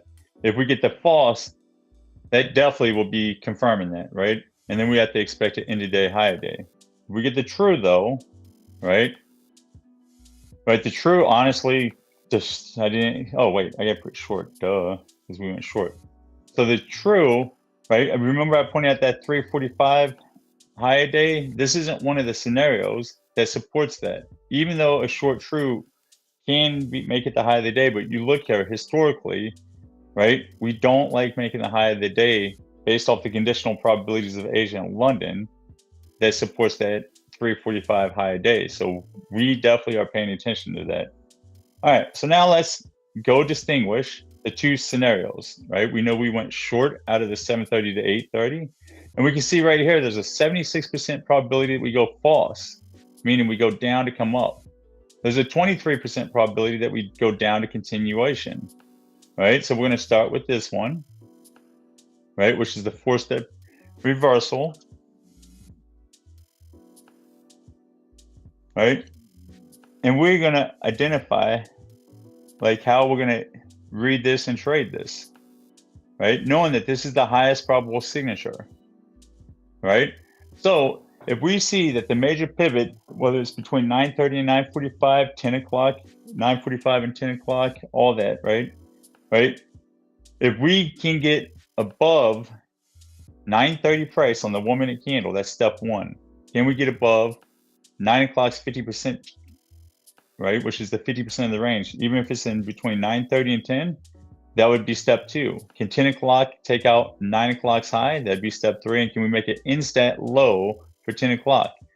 Then we can lock in that major pivot as the low of the day. Now, with that being said, we don't wait for all four of these steps to trade this. This is just to lock in that low of the day for holding runners and understanding where we are on the daily candle. And we know that this scenario has a 76% probability. Now, since we've already, right, fulfilled most of the stats that we use that are time-based statistics or structure-based statistics, right? The statistics that we have above us are high of the day and P12 high, and then this is all out of sample data. We use the gunship as more of an in-sample collection. So let me set that up real quick. Market open. There we go. All right. So now let's go put our high day, low day information in for this and check out the rest of the statistics for a false, right? So if we do a short false, we can see that our high of the day can go from mode to median, 3 basis points to 1 basis point off of Globex open. So what we're going to do, right? We can see that we already made it to 0.4. So we can do 0.4 to 0.9. So for a short false, we can say 0.4. And what's the highest probable time that we do that? Right, we're going to put, because they're all the same mode, we're going to go 10:45 to end of day. That way we don't get just tunnel vision for end of day, high of day. Meanwhile, we put in the high of the session at 10:45 to 12, and you guys keep trying to get a new high of day. You can see there's plenty of statistics that tells us 11 o'clock to 1300 can be the high of the day today, all right? So we'll just, to not mentally trap ourselves, we're just going to go 11 to 1600 for the high of the day time, if this is the scenario that plays out. Let it load. So right here, right? And then we're going to line that up with live price. Right, now let's do our low of the day. We can see dominantly that our low of the day is between 9:30 and 10:30. All right, there's no ifs, ands, or buts about it. And the mode to median for that is 0.3 to 0.5. So let's go put that in. For the short false. 0.3 to 0.5 between 9:30 and 10:30. Let it update. All right, so right there, I almost drew my line perfect. It's almost like I've done this a time. All right, so now we know if we're going to trade to the long side, which is a higher probability, which we will, right? We're going to cover the queen. We're going to increase risk per trade, right? The, 5% to 7.5 risk per trade, right? For a live account, it would be like risking 5% risk per trade. We're going to cover the queen 10 basis points off of entry. I'm going to use new gunship MFE 45 to 50th percent MFE for cash flow number one. And then all runners will be going to P12 high, right? So now that's the trade plan for if we get the 76% probability, right? And then the last thing we'll look under this scenario is we'll come over to our levels, and we can see that that P12 high has an 83% hit rate for this scenario, mode and median being 9:30 to 9:45. And if we stay below settlement, we can see that 25, 50, 75, and 100% gap fill, they really like doing this on Monday. As in, based off of what Asia done, London done, and this fall scenario, we've always filled gap. Well, that's not too much of an edge because we're like 10 handles away from settlement. But if you knew that statistic coming into the market, you would be able to trade towards that, right? And then we've already done Globus open in midnight between 8 and 12, right? So now let's go war game the second scenario, the lower probability, right? So we're going to come back to our dashboard and we're going to build our trade plan for this, right? The true.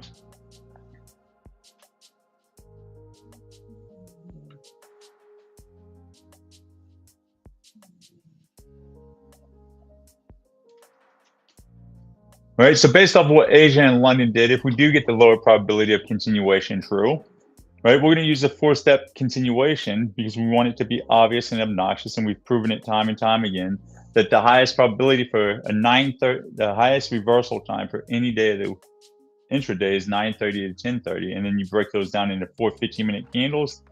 9:30 to 9:45 is the highest statistically. 9:45 to 10 is the second highest statistically. 10 to 10:15 is the third, but not really the greatest, and 10:30 to 10:15 to 10:30 for that major pivot reversal is like the lowest, right?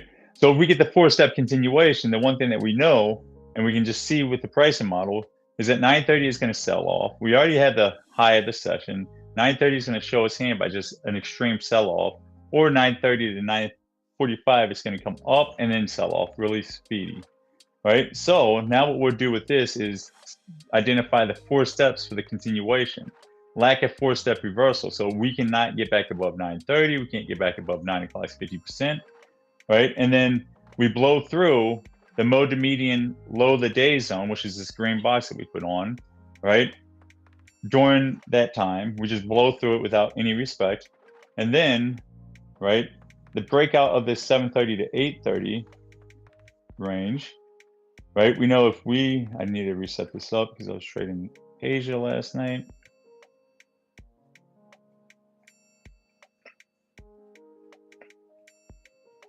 That's a sick beat.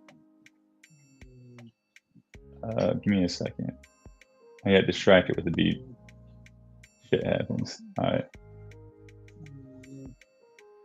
All right, so now let me draw my 30th to 50th percentile. So every time we've broken out of the 7:30 to 8:30 range, we've come to this part of the top of the green box, which conveniently is located with our low of the day zone, right? 70% of the time. This is our 50th percentile, meaning 50% of the time we came to the previous day mid, right? And then we're going to do our 50th to 70th right here. So this has only been hit 30%. Well, that 30% of the time happens when we get a true day, right?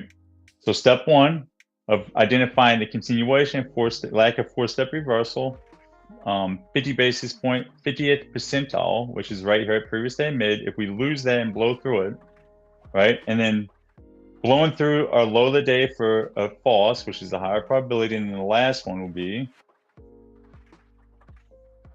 right, 40 basis points, right, off of the 6-9 low, right? So 4 independent measurements that if we do this tells us that we always, majority of the time, go with the lower probable day for New York AM, which is the true, right? So if we start breaching this previous day mid, that's my line in the sand to, like, I will take sells out of 9:30 all day long, but I will do it with reduced risk per trade between 9:30 and 9:45. But then at 9:45, if I got these 4 steps, right, then that's my permission to add to that short position with a little bit more increase, or wait for 10 o'clock to start selling rips, because like we know that at 9:30 to 9:45, this is the highest probability of reversal.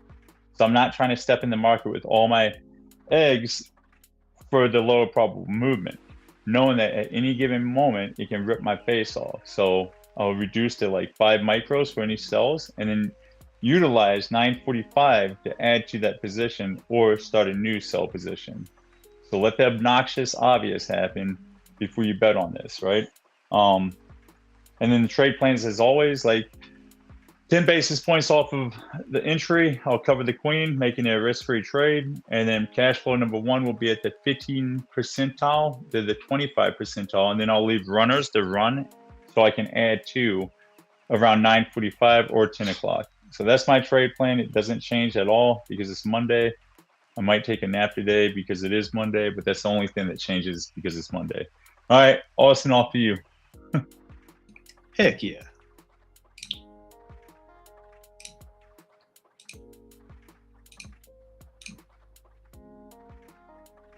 All right. So what I'm looking for this morning, first thing I'm noticing going into this morning, and you know what? We'll even break the yearly chart out so I can show you guys everything here.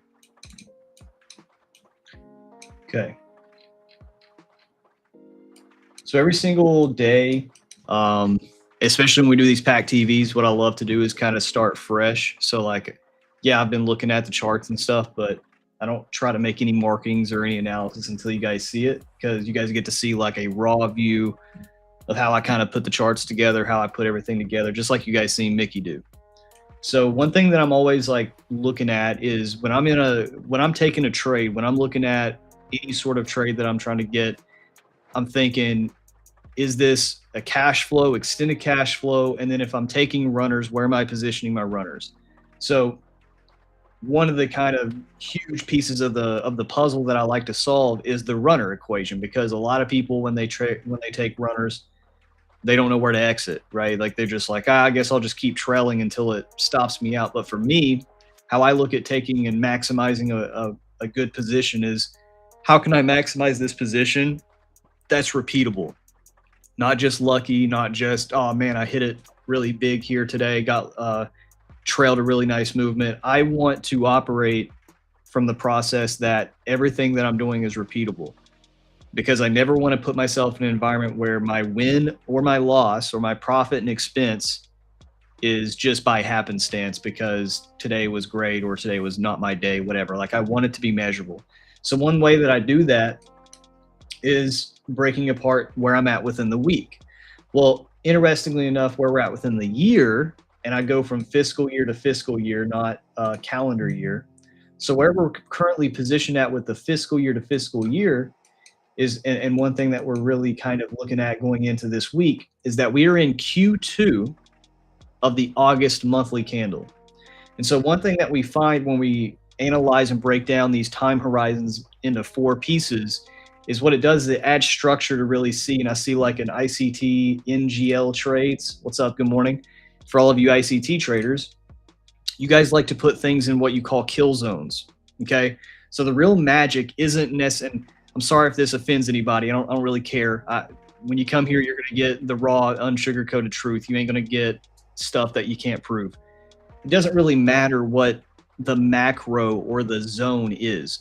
The real magic and the real sauce that you do when you add a kill zone, when you say, I'm going to only trade between this time and this time, it's not that you're trying to sit here and emulate what the market makers are doing or where liquidity is being injected or anything like that. No, what it is you're adding structure to what you are doing. You are saying that within this time and this time, I am only focusing on this.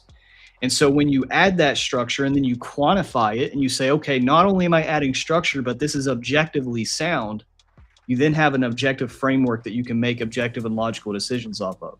So if I want to make sense of this monthly candle, Daniel says, why is this on the boot camp? It is in the boot camp. Are you not? This is module 1, quarters. Quarters can be applied to anything. Anything that can be divided by 4. So if I want to break down this monthly candle and I split it into 4 even chunks of time, in the first quarter, that's the first week. So the second quarter, the second major chunk of this month, I'm trying to see first and foremost, do we take the previous week's high? Where from a quarterly perspective, we're going to be confirming that maybe we're in the body of a bullish monthly candle.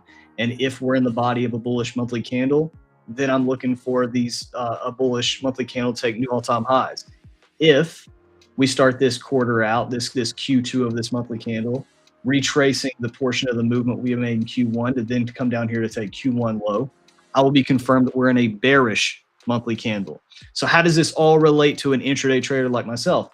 Well, if we do show signs of any sort of bullish intent today, and as we go into the analysis, and you already kind of seen with Mickey, that could involve a natural path of taking the previous week's high. So I'm really kind of keying in on today for a runner perspective. If we do get bullish intent within this daily candle, well, then I'm looking at previous weekly high as a major checkpoint for if we're going to confirm we're in some sort of bullish monthly candle.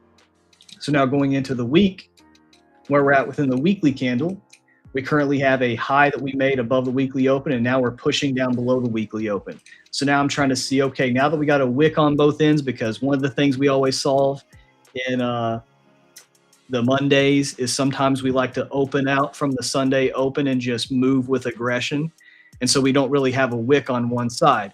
Another thing a lot of people like to look at is wickless candles. Well, I would tend to agree in terms of they are pretty important and significant, but I don't really use them in terms of trade ideas. They just give me ideas that, okay, well, if we do push above here without any business below here, that's just statistically not what you see. And you don't even have to run a statistical report to see that. You can just go to a weekly chart and just look at how many weekly candles have no wicks. So the first thing I'm always trying to solve is, did we form wicks on both sides that now make this weekly candle, you know, have a high and a low versus just the open? So now going down into the, and again, that major level, if we do form any bullish intent today, is that previous weekly high right here. Austin shows violence for this week. All right. Because we have all the statistics above price, another thing that I do before I drop down to the 5-minute chart is I use footprints. So I can see right now we are in this footprint. And then if we break this footprint, the next major bullish footprint would be right here. Now, what is a footprint? Are you guys sitting down? Y'all ready for this? It's very advanced. It is very advanced. You might have to spend the next 2 hours putting this together. Wait. They got to sign an NDA. Ah, daggone it. Y'all didn't sign the NDA. You guys didn't sign the NDA yet? Dude, I don't even know if I can say it now.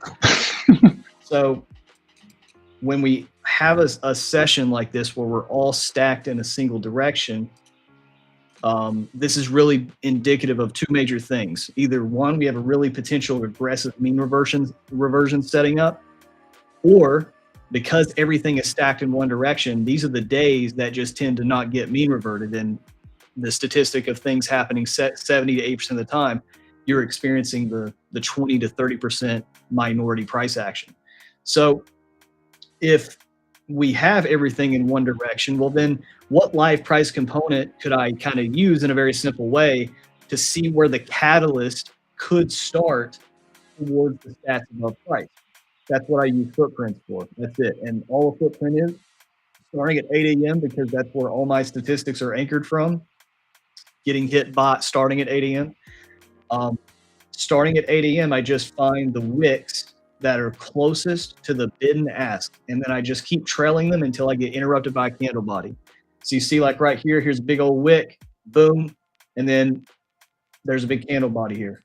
And then if we break this footprint, where's the next area that could have some context for bullish intent, boom, right there.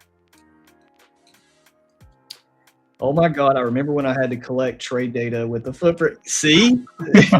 We've been doing this for a while, Daniel. All right, now dropping down to the 5-minute. Down to the big old M5. 5-minute.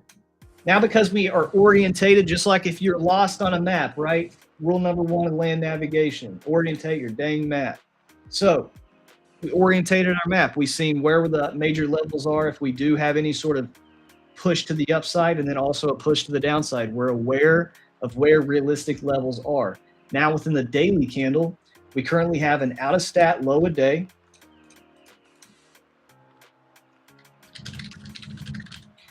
And we have an, let's see, did we make an in-stat high day or did we sweep it here? No, we didn't. No, we made it in-stat, but it's not a conditional base in-stat. Okay. Go at in-stat. The NQ I don't want to get a little tickled here. Did NQ make a new high when MNQ didn't? NQ's at 345. Okay, okay, perfect. I just want to make sure because we're like Yeah. neck and neck right there.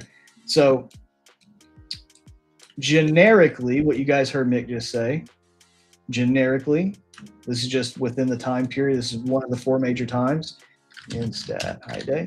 But conditionally, with what the daily profile is showing today, it is not. Okay, we'll get into that in a little bit.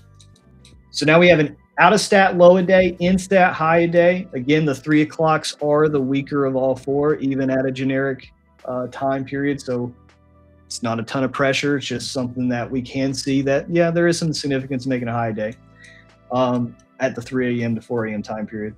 But now going into the day for the daily candle. So if you guys follow me on Twitter, top right corner there, you'll see me. I do this every single morning. Write up, and then based on the write up, this is the analysis. These are the things that I'd be looking for.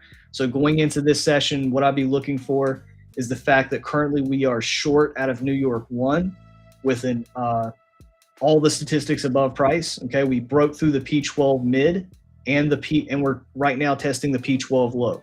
So the P12 is our first major live price component that kind of lets us see a little bit of, you know, if this is the first half of the daily candle, where's the second half going? Okay, if we can't even get back above the low of the first half and we keep pushing lower, I will think we are in some sort of true state, some sort of sell-off event. We can't even find any support the first half of the daily candle. Vice versa, if we do respect make an in-stat low a day and stay within the range of the P12 low, I will think that if back above here, then all these statistics above and an aggressive mean reversion, we like to call a firecracker to the upside. I don't know why my line. Oh, this is because I was drawing that for you this morning. I was like, dude, why is my lines red? Okay. So if we get that aggressive mean reversion to the upside, my trade ideas would be as follows, because we here in this community, we don't just sports broadcast over candles, ladies and gentlemen. We trade them. So cool story, bro. Cool analysis. Cool spreadsheets. What the heck are you actually putting risk behind? What are you doing? I'm glad you asked, llama, alpaca, whatever the heck that thing is. So going into the day, I want to use this box to represent the 1 minute opening price of 930 or 1 minute opening range. So if we come and actually make a new in-stat low to the downside, making an in-stat low a day at 930, I'll be looking for extended cash flow longs to the upside for this false movement with heavy cash flows below the weekly open here. So that way, if we do get a retest of the weekly open and we reject it, okay, I'm not going to get reversed on. I can cover a lot of my position here. So that way, then if we do get above the weekly open, I can leave runners on for false, new high a day. And then maybe if we show a 3-hour line sequence in the 9, 10, and 11, retest of the previous weekly high to confirm a bullish body of a monthly candle. Vice versa, if we make new lows of days, then 930 comes out, we get below 930 and 945, so this would represent 945 with distance between the two. I will look for a short for the true. Okay, if we are going to sell off and keep losing support at this P12 levels here, that'll give me context that if we then open below the P12 low, get below 930, get below 945, I'll be looking at short continuations. Or if we make an in-stat low a day around 945, still staying below, get above it, I'll be looking for longs off 945 like that as well. So extended cash flow longs for any sort of long movement that I'm looking for, whether it's off of 930 or 945, heavy cash flow shorts. If we do show signs of the true, because I do not want to get reversed on going into a low a day time period and area. And that's about it, man. That's what I see this morning. Yes, sir.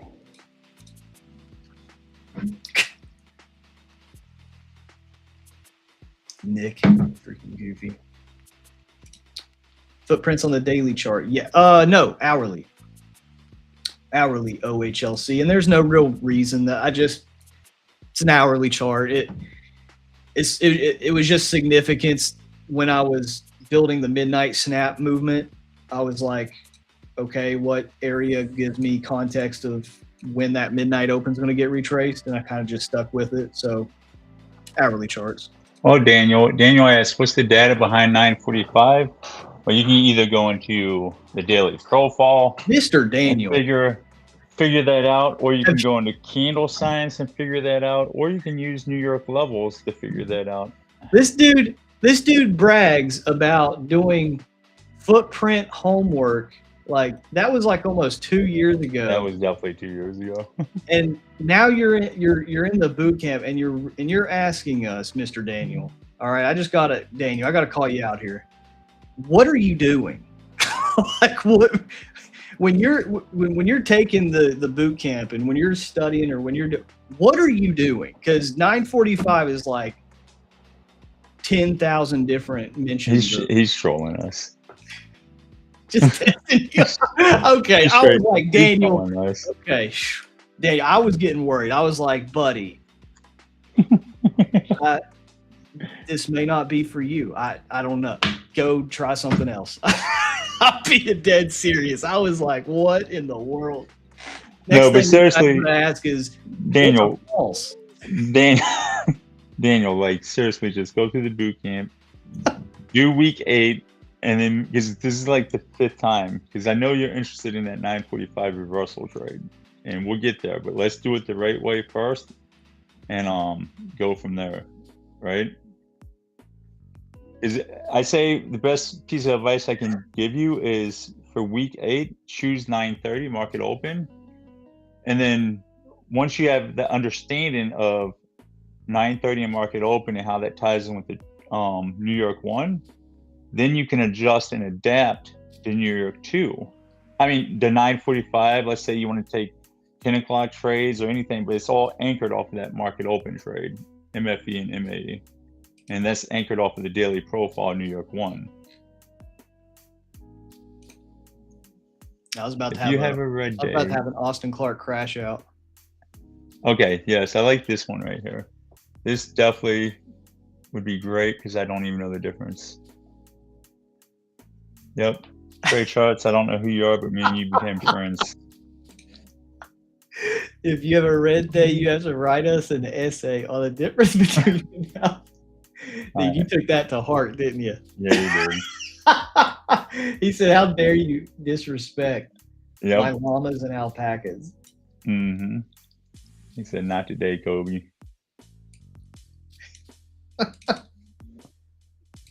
Dude, that's funny. Okay. All right.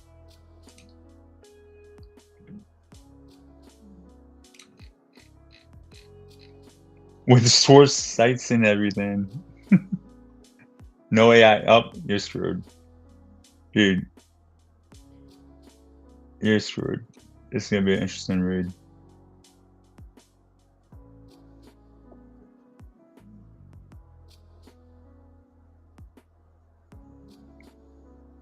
What time's old boy jumping on?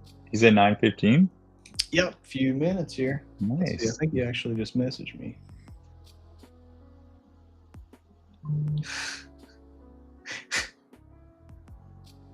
That's true. Let's see that, man. I guess well, okay, let me turn the tables here. Actually, it should probably make you even more convinced that I'm such a good trader because I'm an idiot with like 98% of everything else. Like all my intelligence and focus has went into trading, okay? So I just know what bullish and bearish is. I don't know what I don't even know what a dog and cat is.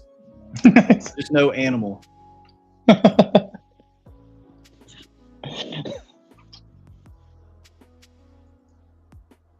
Lamp.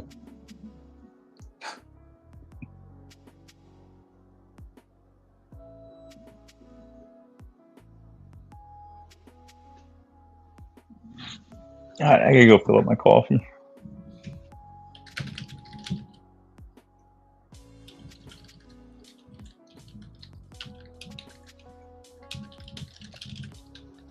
Actually, before I do that, tell me if this is right because I'm working on it.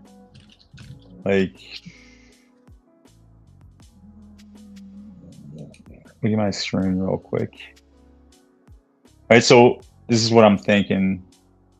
Tell me if this looks good to you. God, it did it again. Damn it. So you drag the time-based range and the cutoff here, right? And through here, and I'm going to put a time thing there to make it easy, right? But then like right here, this would be the first move out of that time-based range, and then you hover over it. And I'm going to put a definition of what it is. And then this would be the heat, MFE, MGE, and the CLE. Is that a lot smoother than it was? Yeah, it looks way better.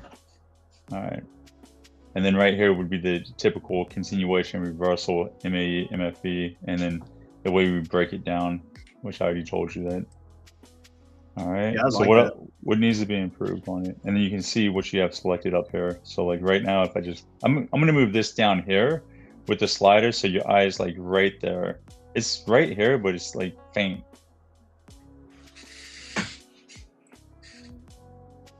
Maybe have those colors changed too. Yeah. Like, what do you want to do? Percentiles. Like MFE percentiles. Like where, remember I was saying like from the heat to the MFE, like what would be the 25th percentile, the median. So like green for 25th, orange for median, and then red for 75th. Oh yeah. Minus. Nice. I'll go check that out. Write that down and send it in the Discord. I did send it to you. This guy. Listen, you send it always. Wait, did you? Yes. It's the most recent message. Oh yeah. We'll forget about that.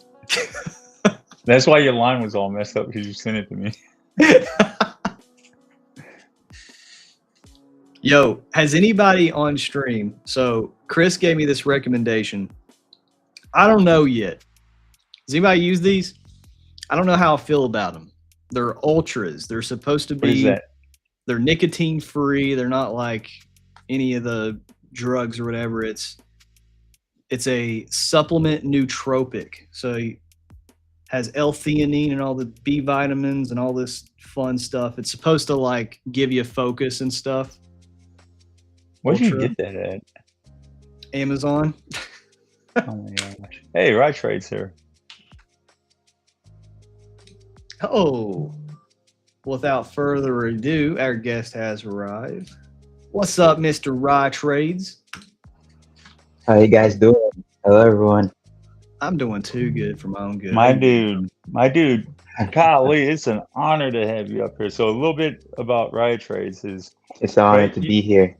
You guys know that, like, we don't just listen to people and their theories and their trading advice and all that, but like we actually like prove it, right? And Mr. Ride Trades, right? I met him last summer, and he was one of the few people that me and Austin, right? He's connected with T trades, and like we actually used that theory with candle signs. We just put probabilities, but the way they trade is one of the few trading styles on Twitter that we can back by probability data, and we can back by actual like statistics, right? Because like, let's be honest, like everybody says you should trade this and it's high probability, but nobody has the data. When you ask for the data, you're like, oh, I don't have it, right? Well, he posted something, I don't remember what it was, but I think it was like C2 was green, so you expect a reversal of C3 and a continuation of C4. So we built this whole data set basically because of T trades. We knew T trades before you.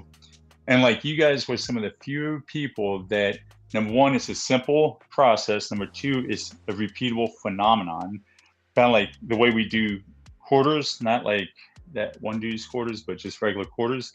Like it's one of those few market things that just definitely repeats, and we can be proven with statistics, with probabilities. And so it's great to have you. Why don't you introduce yourself, what you do? Give us the whole spill, because our community probably doesn't know you, but I do, and Austin does, obviously.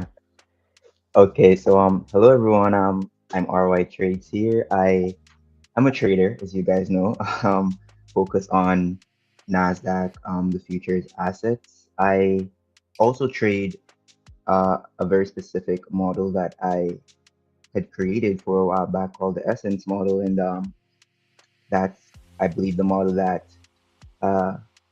AC here he he tested Austin, and it was really some great stats behind it. You know, it really opened my eyes to a lot of things that I didn't see before. So yeah, it's really good to be here, guys, and it's definitely an honor to be here, you know, and trade beside you guys. Heck yeah, bro.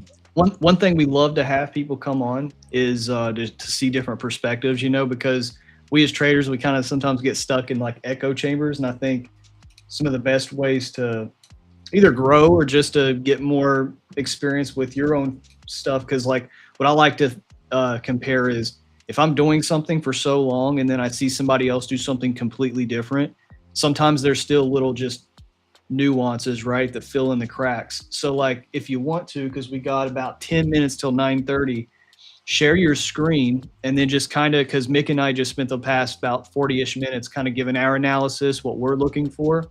Give the audience kind of what you look for. What is your analysis? What would you, if we could look over your shoulder every single morning when you're stepping to the charts, what does that look like to you, and what trade ideas would kind of be fueled by your analysis?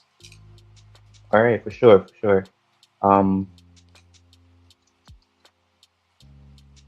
Hey, we got some people supporting you there in the chat. Yeah, let's know, who Rye Trades is, and definitely go check him out on Twitter. You want to share your screen? There's a button that has an arrow. Okay. Let's try here. Okay, so I may have to rejoin here real quick. Yeah, no worries, man. So I will have to come off and rejoin because I had to give the permission, so I have to restart this, okay? Yeah, no stress at all. All right, one moment. So one thing that while he's coming back, right, that he likes to do, right? Like, so if the first candle is red and the second candle takes out the low, and then like, what's the probabilities of the third candle going up, right? And so like right here, I've selected it, right? The first candle red, the second candle green, taking out the high, right? We can see that the third candle has a 64% probability of being taken out, where the low of the second candle only has a 19% for the probability, right? And so that's like the phenomenon that we did. And then we said, hey, what if the first candle was green, but it took out the low, right? We can see that it increases the probabilities. What if it was no color, right? It still maintains that across 20 years. And then when you look down here, right, when it comes to sample density, right, meaning that like out of all the years since 2006, there's no gaps in here. So if I did like some random bullshit, right, just to show you guys, update now. But anyway, like let's reset that. You start seeing gaps in the data, meaning that there's a specific market environment, or a volatility condition that edge would come from. Where with his, right, there is no market environment or volatility condition, right? It's just as simple as like first candle red, second candle closes green after taking out the high. The probability of the third candle going is a 64% probability to take out the high versus a 19 to take out the low. And then like, if that was to happen, this is more from an intraday time of the low and the high. But if that was to happen, like these are the percentage moves using statistics to like target with that. But hey, dude, you can go on and take over the screen. Is he back yet? Yeah. Oh, cool. Yeah. Oh, we just lost him. Uh-oh. Right, I'll keep killing time. Right, but this would say off of that high, that C2 high, here's the 30th percentile, meaning there's a 70% probability that we go to this basis points, and this is a 50% probability, and this is a 30% probability, and this goes up to the 10% probability for distribution. So like, that's why we love him and T-Trades, is because like his stuff and T-Trade stuff can be definitely proven with statistics to a point where you can get even the target system, the stop loss, all that built into your trade plan, right? So you don't have to do the heavy lifting and spend hours and weeks back testing to figure that out, because data tells you the exacts. I think he's back again. Yeah. All right, can you guys hear me? Yes, we can. Okay, perfect. I should be able to share now. Let me see. Also, I'm gonna take off real quick. Yes. All right, man.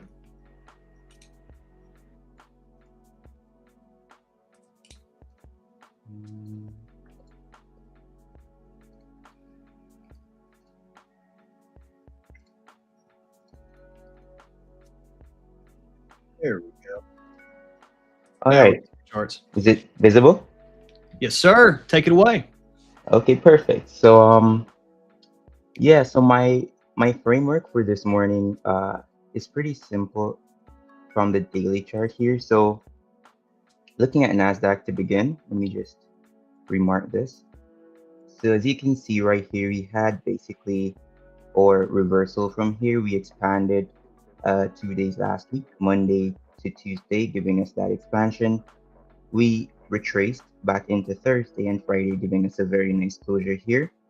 So my expectation for today is to expect higher prices. Now, the framework I use for bias is that I typically take the previous day's range. So the previous day's range is bullish here.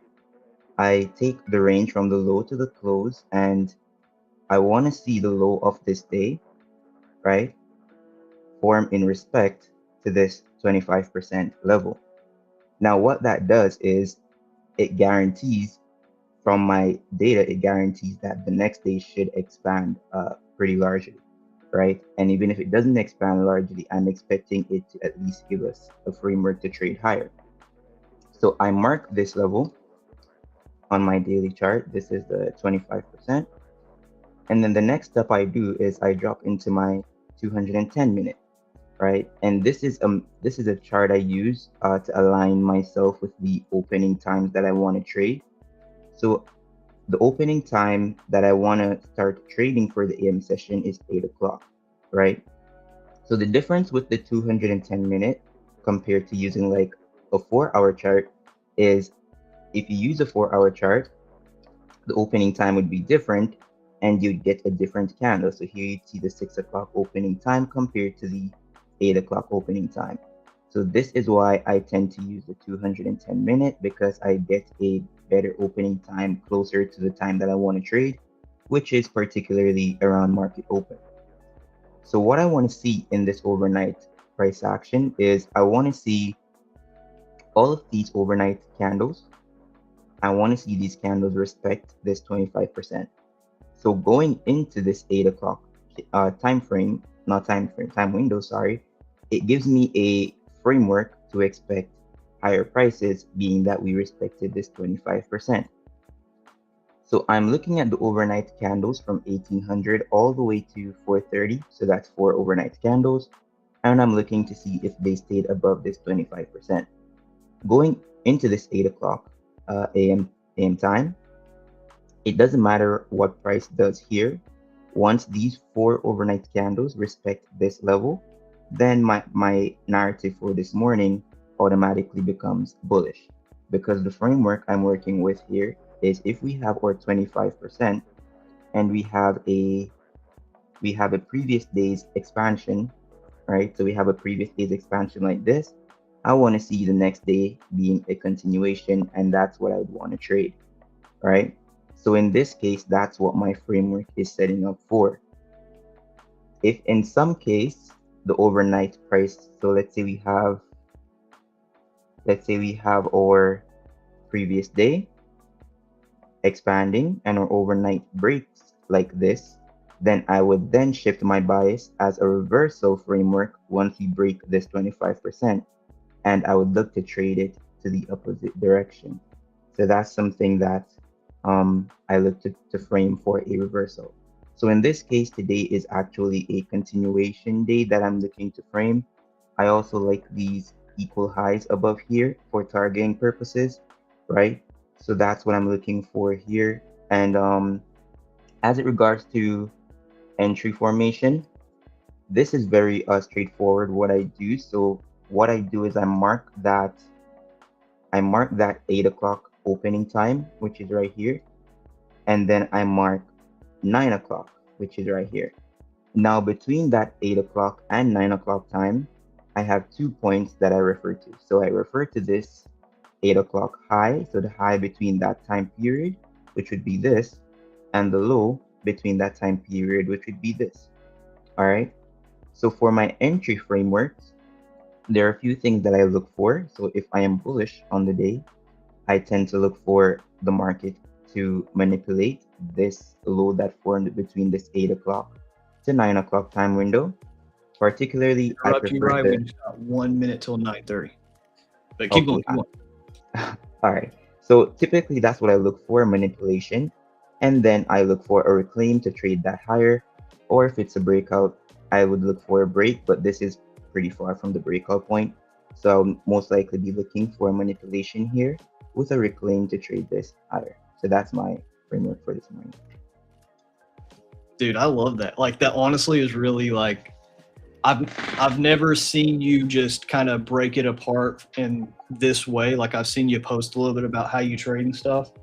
But dude, that was awesome. Like one thing I really enjoy that you said was that you're in a bullish profile within your analysis and you would like to see that stab down to then come higher, and then you targeted go up to those 2 equal highs you drew. So this is why like I love having people on, guys. And this is why it's not somebody versus somebody else's trading. Okay. At the end of the day, what you will find is that profitable traders, we all kind of speak a little bit of the same language, right? Just different accents. That's all it is. Those highs before you came on, we were literally talking about how if we do make an in-stat low a day from 9:30, and here we go, 9:30 is opening up, and we do respect 9:30, we'd be looking for those highs. And so it's like we said the same thing, we just said it in different accents. That's it. I love it, man. I love it. I love this stuff, man. Yeah. So yeah, that's my framework here, right? We're currently in sort of a consolidation at this point, so I'd want to see some form of move out of that consolidation currently. Dope. All right, we're here at 9:30, ladies and gentlemen. Let me know, Ryan, and we like to talk a lot, okay? So if you see me trade setting up or anything, feel free to interrupt and be like, hey, about to send it. Definitely, bro. It's one thing that we do have. So real quick, we're rejecting off at 50. Like we need to see if we can get a push out, right? If not, we're gonna make we got kind of the green pill signature, meaning the reversal might be in, right? And so like in the Q1, but like we need to see us get pushed through from the 930, right? But yeah, like we're holding, right? The P12 low, we came to the P12 low, pinged off of it, stepped above, found footing. So like right now I'm trying to measure if we're gonna make a new low of the day, or was this enough of a reversal to go? And so my if then statement is if we can stay above this 930 low, right? And we start getting price getting above the 930, right? We successfully stepped above, found footing on this P12 low, and to start targeting longs. People really enjoyed seeing your analysis, Rye. We really love it when people can break things down simple.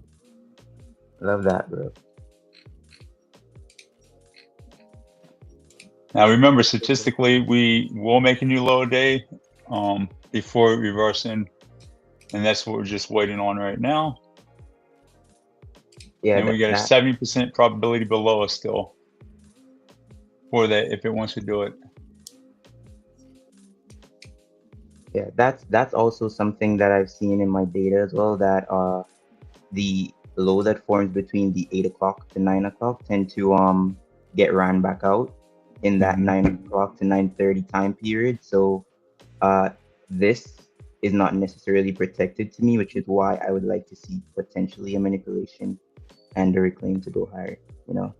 Yeah, and the cool thing is like when different measures, so we do a lot of different measurements, like equal the same conclusion. Like we know that 930 to 10, all right, 930 to 10 is the highest probable reversal for any intraday setting, right?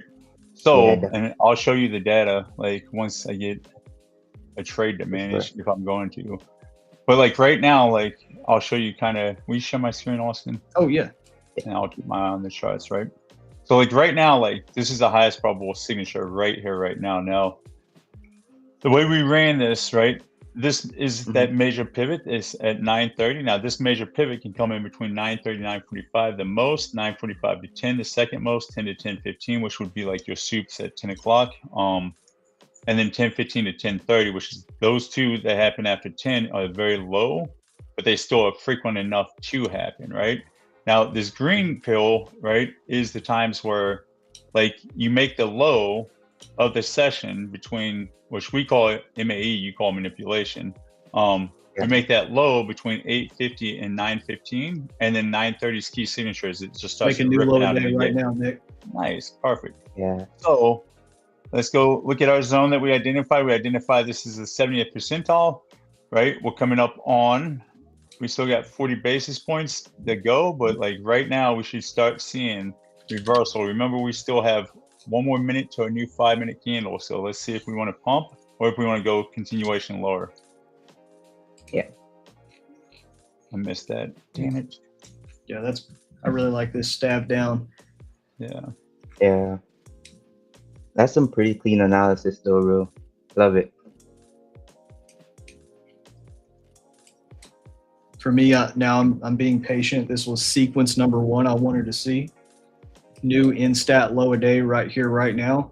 I want to see, do we now suck back into the 930? I really like this 16 basis point 930 range for managing risk. So if we push back into 930, get like I'm long every day of the week that ends in NY for a close above 930. If we continue to the downside, I'm going to wait for 945 to form. So 945 somewhere right here. Now here's, again, I love repeating this because this is something that a lot of people found value in. Is I like to say if we continue to the downside and we have 945 have distance between 930. So you just take the 1 minute high and low of 945, 1 minute high and low of 930. Distance between, literally just a gap between.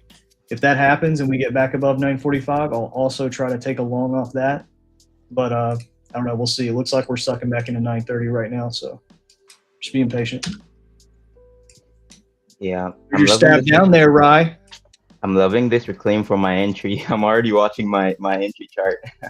Hey, let us know if you ever, So, if it yeah. lines up. This would be perfect for my All manipulation. right, real quick. expansion. I'm long. 1 minute. Like I'm long. Fuck me. Ninja Trader, stop playing. All right, so share my screen. I'm long, targeted 6 contracts, taking 3 off because we're way above.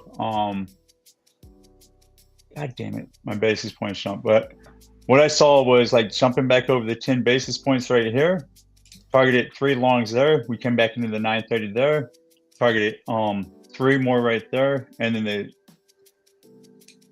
what I did was I covered the queen 10 basis point. My cost average was like this, so it was right below the 50, and then I at least got a position in, right? So if it wants to start rip rallying and roar, if not, like this will cost me approximately, let me put my stop in place. This will be worth $87. And then I'll add 2 if we start stepping above and finding footing on that 930 price. Right, a couple of things that was telling to me was, right, we knew that this right here had a 70% probability, right? We talked about it. We're inside of the low of the day for the short pulse zone, for the reversal zone. So we know statistically, right, we knew that we had this 70% probability right here. This is the low of the day zone. So my thought process is get some risk on, cover the queen, and, you know, turn it into a risk-free trade. Right, and then like if it stops me out, oh well, like it turned into a risk-free trade because I was able to cover the queen anyway, right? If not, like we can continue to the downside and we can keep digging into this low of the day zone. But now I'm not in any rush to failure, and 945 will be the true telltale sign. Next thing, front run is playing around, so I'm paying attention to that as well. All right, I'm good. And this is one of the cool things about how we do money management is like it can come stop me out right now for $86, and I don't really give a fuck because I've already covered my queen. meaning it's a risk-free trade. I don't even have a queen, Mick. Okay, I don't even have a queen right now. Austin, I'm just a little peasant in the village trying to figure out what I'm doing with my life. You are a queen.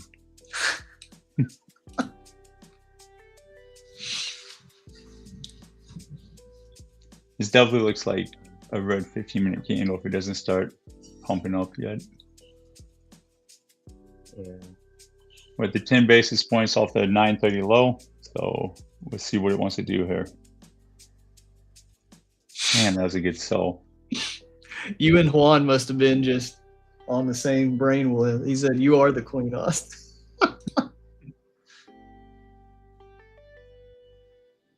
Dude, we have 100. Holy crap, Mickey. We just randomly hit an all-time high for the YouTube stream.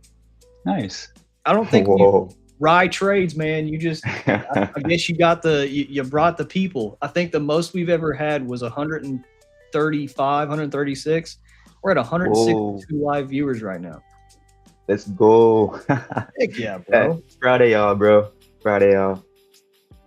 We're going to have you on more. All right, you guys heard it here first. Rye Trades is now just going to be a No, I'm joking. Definitely welcome back anytime you want, though. Definitely, bro.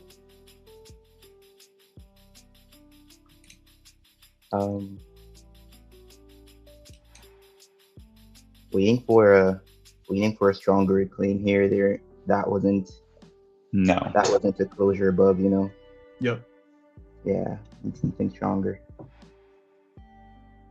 Yeah, rejected that 50 off the 930 real hard. Yeah. Sometimes like because I am a front run kind of trader, so because I'm really good at money management and covering my queen first, meaning I turn it into risk free. So like if I take six trades, 6 contracts, right? Like 10 basis points off of entry, I cover it, right? To ensure that like it reduces the risk or not covers the whole thing, right? So it allows me that temp for the 930 because 930 is the most volatile time of the day. Like I usually don't have to focus on that at 1800 or in London when I place trades, but 930, like it's all about risk management because this thing will move fast and furious right out of the gate. And that's why like we cover our queen. That's why we take cash flow to cover that risk when it does. And then on days like today, when it stops me out, cool, I'll just wait for the obvious now because volatility, meaning the range, is getting smaller and slowing down. I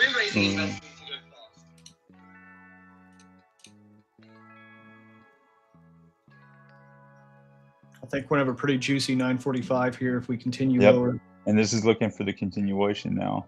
Yep. Hey, so I got stopped out, loss of $86, and just being patient now, letting 945 show its hand.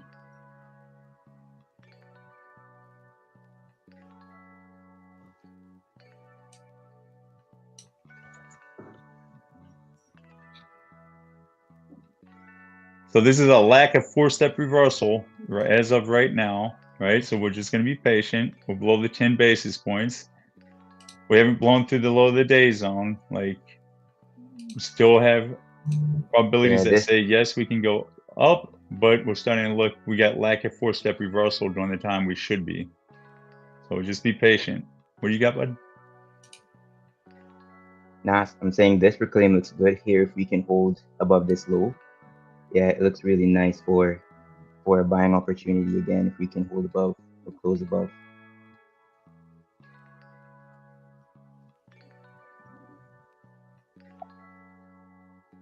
Still watching though, still waiting.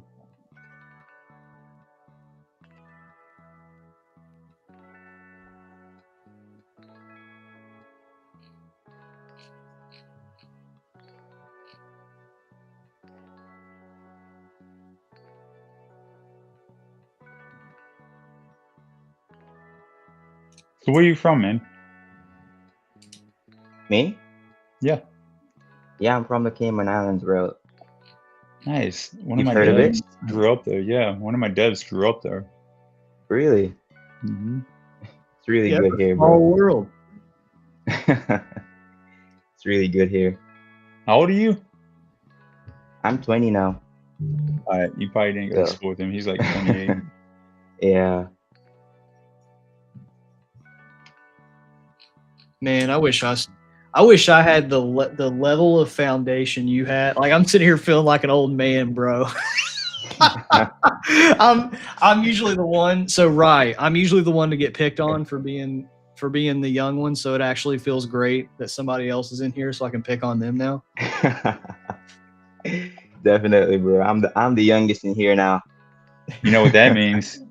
You're gonna be the last to die, so always enjoy it. God.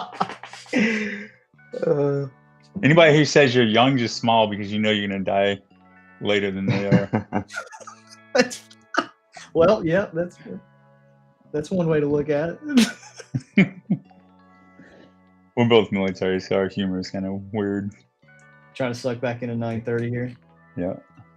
Yeah, this exact sequence, guys. I'm long off 9:30. If we close above 9:30, I'm long. Yeah. Right now, at 9:30, I'll wait for 9:45. What's up? Right now, 20 more minutes until this 5-minute close. If we close above this level, this low here, then I'll be long as well. Dude, look at that. Waiting for that. We're in sync, baby. One. All right, pretty good. Oh no. All right. Well, you were very right. You just that. Oh my gosh, bro. See, look at that. He's got the first line to Harry Fink. I'll still wait for the limit. Hopefully, I get it. I'm not. Oh my gosh. That's the worst. Dude, it's happened to all of us, bro. It's happened to me so many times. Definitely. Yeah. I'm just like you. I join the bid. I don't mark it in. Yeah. It happens all the time, man. All right. So for this one, these are the highs here. Right here. We have a lot of highs in here as well. So this should be good. There you go. Yeah. Here. All right, perfect. Now, I'll say this is what I don't want to see, guys, using the 945, where we're intersecting 930, so we're not doing the distance. So I will not use 940. I'm only use 945 if there's distance between 930 and 945. So if you're new here, if you're like, what the heck is this dude talking about? Just go to the 1 minute chart, highlight the 930 to 931 candle, highlight the high and the low of 945. And you see how we're intersecting it right now? So there's no distance between 945 and 930. So because of that, that's one of my invalidations for my rules, that I can't really leverage the distance between the two to cover my queen. So now I'm just going to be, it's even more of a patient game now. I'm going to wait for a close above 930 while Rye Trade celebrates getting his trade even more in profit. I'll be joining. I'll be joining him. Let's go. I think I'll take some off at this high. Maybe take one off here. Might be significant. Just watching here.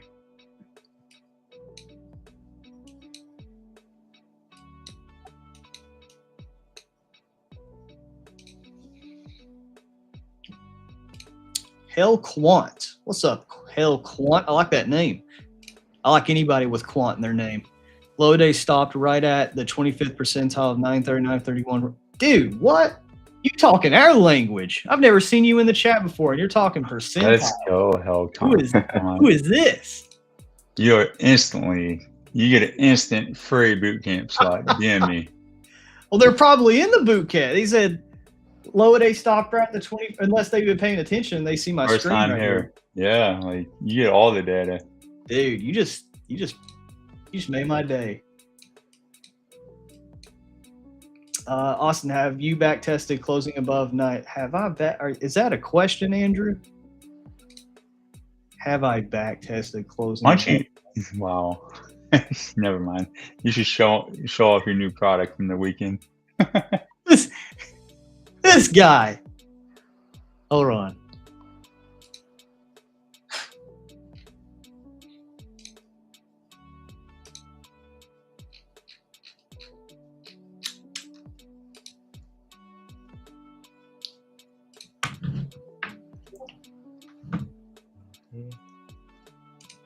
Andrew, have I back tested the 930? You tell me. Is every single 930 of the past 20 years.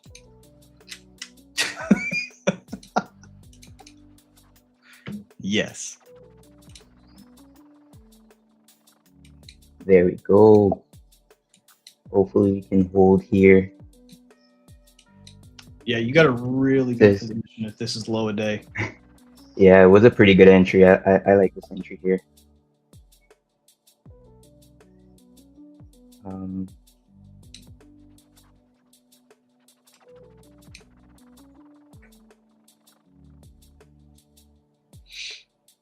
First day here. Shaq said, I'm changing my name to Shaquant. Shaquant. The Depthless. I love the stream so much. I'm glad you're having fun, Depth. We try to be serious when we need to be real, right? But we also like to have a good time too. We don't like to be serious all the time. Dude, Shaquant killed me. Oh my God, bro. You got to do that now, Shag. Like, you are now Shaquant. You are not Shag anymore.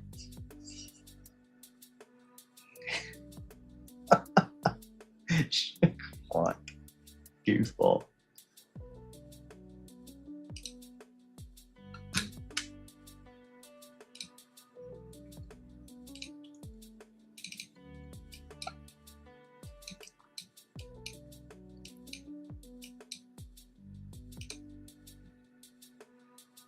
Oh my God, dude, we're just having a reunion of all the OGs in the community here. Where freaking Scott comes out of nowhere. What's up, Scott?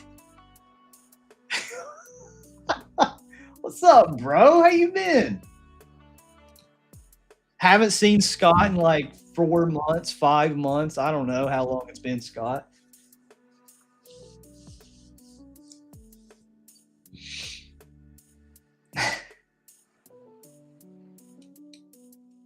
Yeah, we're making good price action, guys, above 930 here. Now, here's another statistic that I'll let you guys in on while if you guys like simplicity, if you guys come from Right Trades' community or anything, you want to add a little bit of statistics to your trading without being too complex or too crazy. High and low at 9 o'clock, the 9 o'clock hour.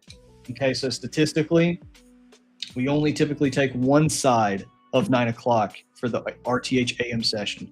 So starting at 10 a.m., okay, for the rest of the day, we typically only take one side of 9 o'clock. This is a statistical fact. So when I'm taking trades, what I'm doing is I'm forward thinking of all these different statistics that I care about.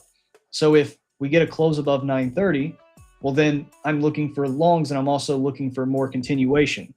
If we get a close below 930, I'm looking to see, does the 10 o'clock come down to take the 9 o'clock low, or does the 10 o'clock come take the 9 o'clock high? Because that'll also influence, am I leaving runners? Are we more of a rangy, choppy day or an expansive day?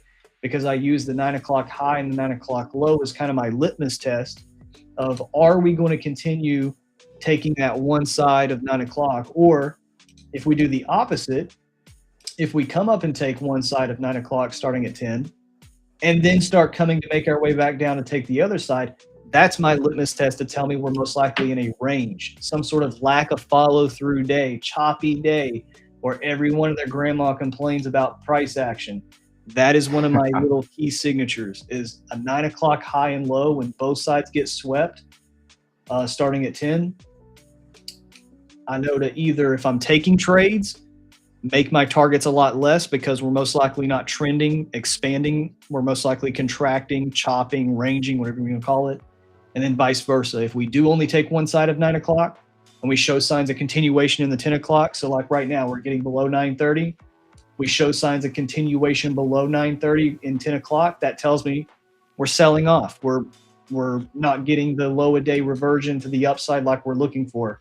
And I'm just staying flat. I don't have any trade right now. I'm still not looking for shorts to the downside right here with this instat low a day. yeah, I think the only thing I'm really looking for right now is either a long above 930. And if I can't get that, no big deal.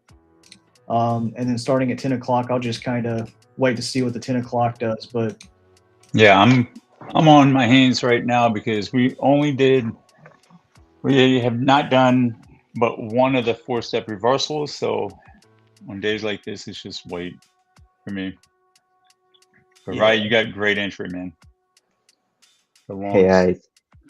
it's right back down, but still watching here. Right back to entry point. Now, what gate? I listened to your analysis. I just forgot. What was that level that you were using, and you were waiting for? You said a close above on the 5-minute for your entry. That's the 8 to 9 low. The So 8 to between- 9 low. Okay, that's what it was. Yeah. So it's sort of like a manipulation and then a reclaim with a closure above. That's what I'm looking for, basically. Now, I know. Do you ever use time at all with when you want to see that? Not necessarily. I just I have a cutoff time at 10:30. Anything after 10:30, based on my data, has become lower probability to me. So I don't want to be entering after necessarily 10:30. So anything between the 9:30 to 10:30 time is valid for me. Because one thing that makes me a little curious is where you're looking for that sweep and then a close back above. I would wonder if you would look at your data and see the sweeps and the closure above that happens 9:30 to 10.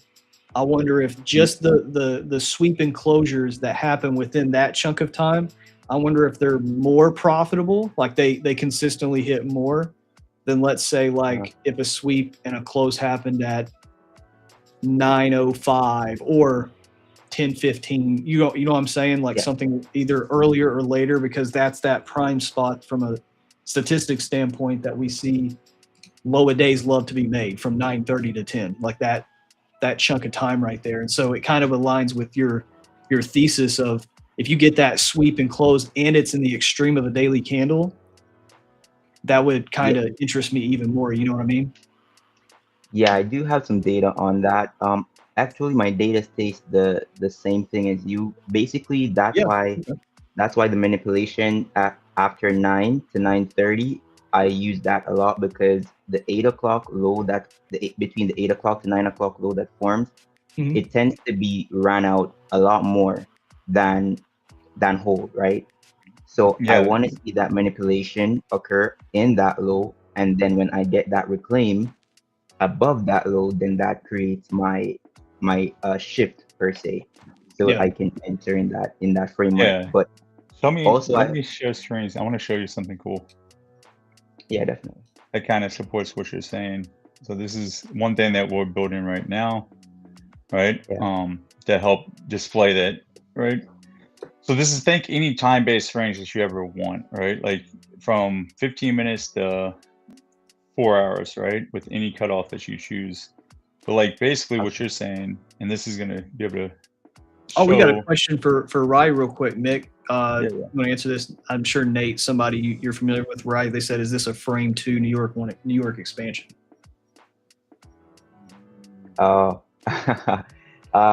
I think he's referring to the 7-hour chart. This would be... Nah, this would not be that on a 7-hour profile. Gotcha. Yeah, you can go ahead.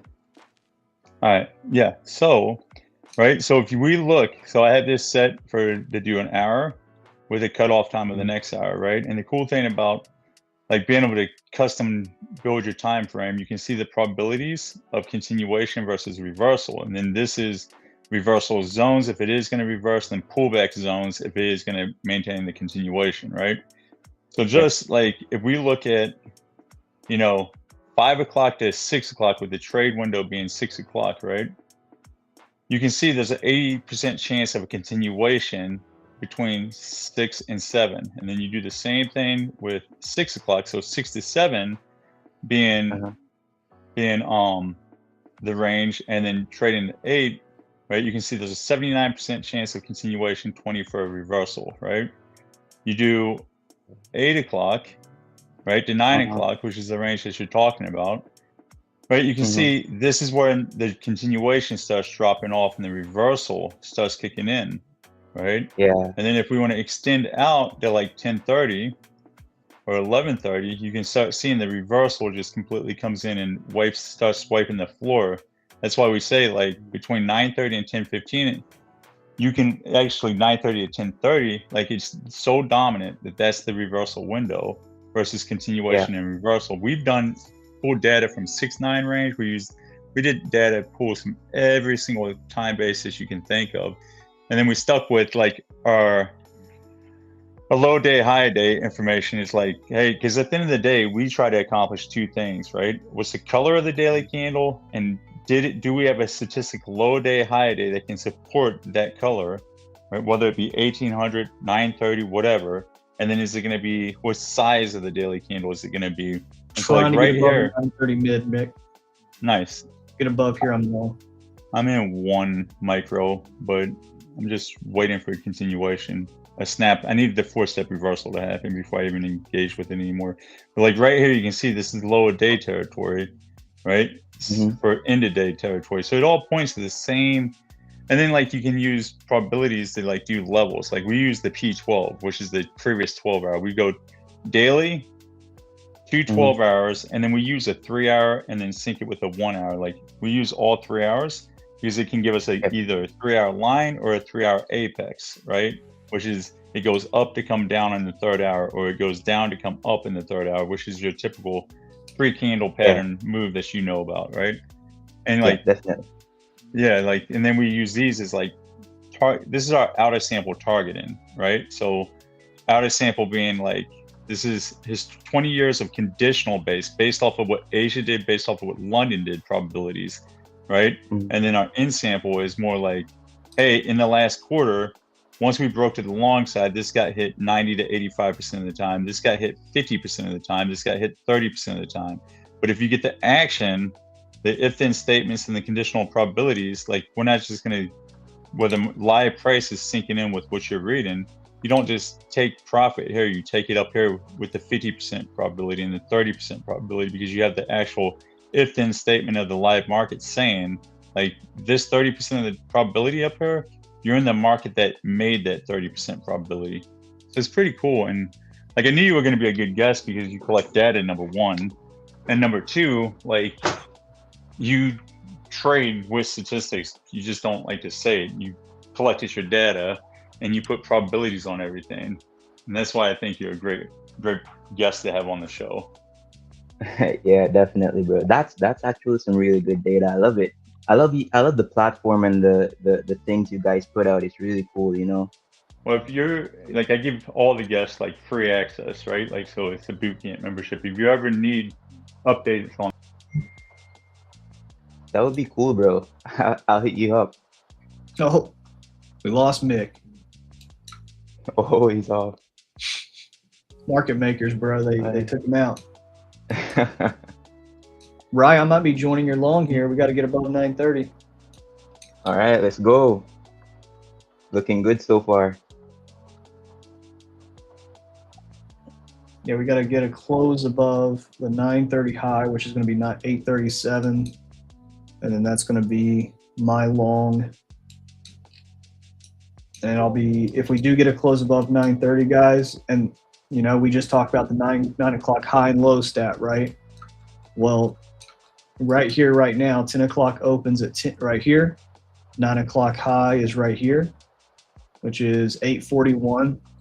And so one thing that I like to do too is I like to tell people just common sense, you know, like you don't have to do anything crazy. If I know that the statistic of 9 o'clock is typically only one side and 10 o'clock opens really close to the 9 o'clock high, well, then I'm just waiting. You know, if we do take that 9 o'clock high, then that sets us up for the mean reversion of a bullish 10 o'clock hourly candle. We fail to take the 9 o'clock high, get back above 930. I'm flat. I don't see what the heck we're doing. Oh, he's back. Can you hear me? I can hear you now. Dude, I moved my office this weekend, and I guess my computer wasn't plugged in, so it just died on me. Oh, I was like, what is going on? Like, my screen started flickering and shutting down. Like, what is happening here? I think my excuse sounded way more rational. Wait, what'd you say? Market makers came in and shot me? Market makers cut the connection. Oh, see? Oh. See? I'm telling you, you were dropping way too much sauce with that dashboard. Can't do it. Gone.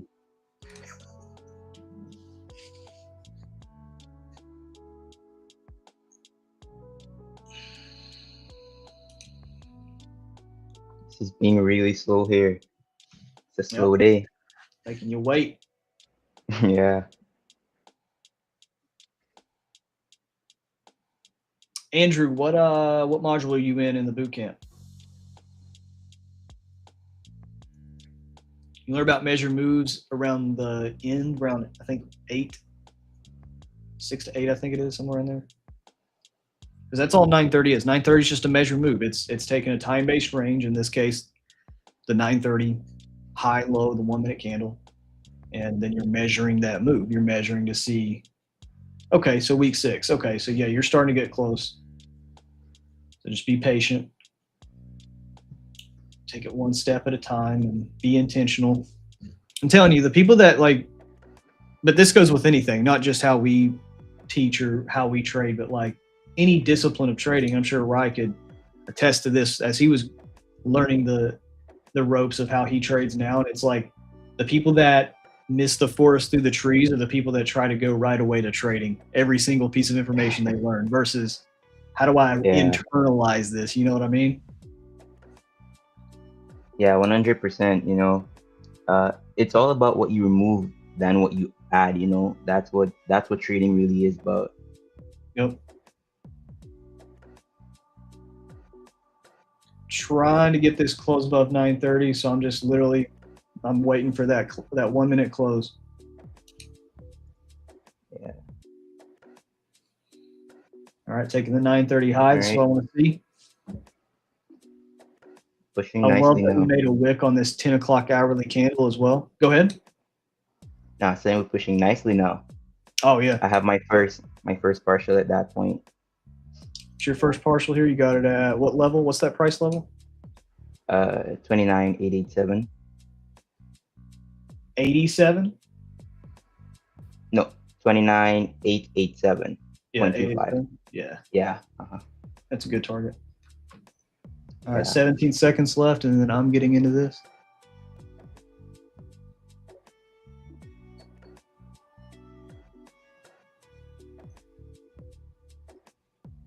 Three, 2. All right, I'm long. Stop below the 75% of 930. I'm gonna take my partials, the 25th percentile of the gun shift right here, 892.75.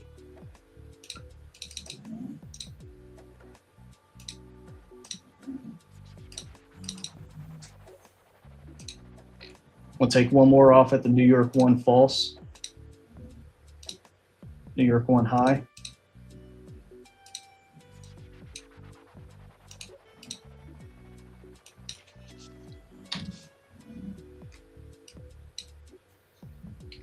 I'm afraid to talk. You're back again. One of my strings is down, and I'm afraid to touch anything. Golly. Not the wait to get my entry.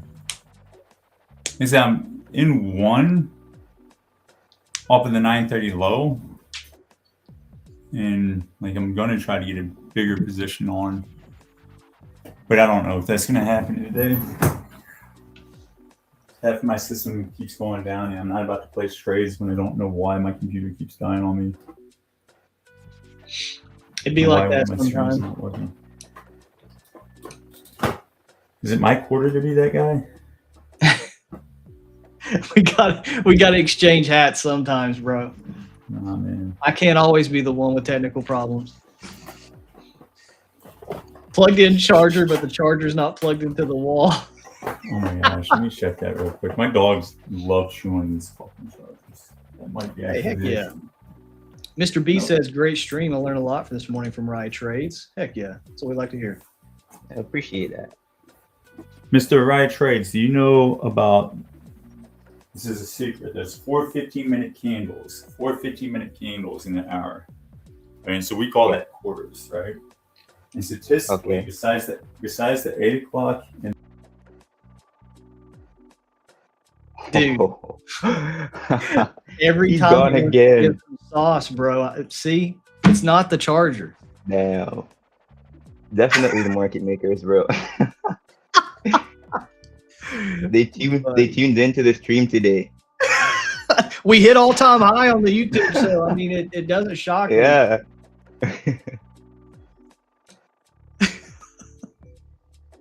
Andrew, do you copy trade prop or just trade personal? I do both, Andrew. I trade personal. I've talked about this a ton. I don't want to go super in depth because I've talked about it so much. I might do like an actual dedicated YouTube video on this.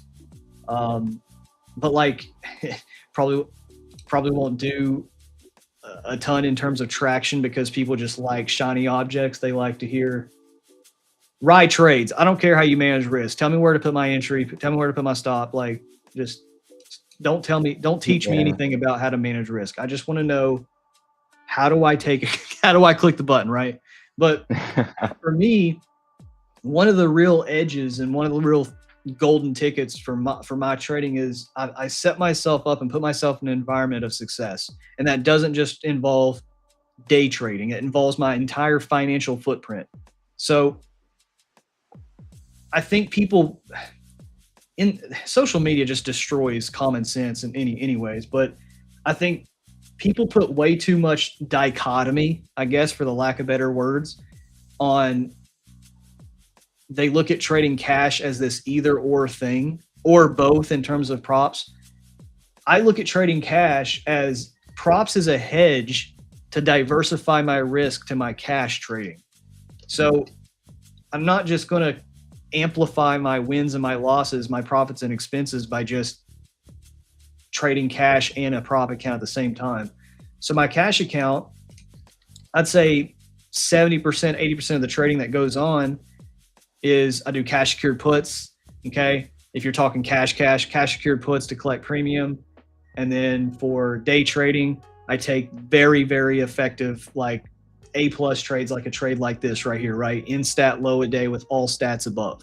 These are trades that I get exposure to my cash account. I don't take every single trade that I take on my props on my cash because why would I? It's a hedge. Okay. I'm using that as a tool to diversify my risk, not to amplify my risk.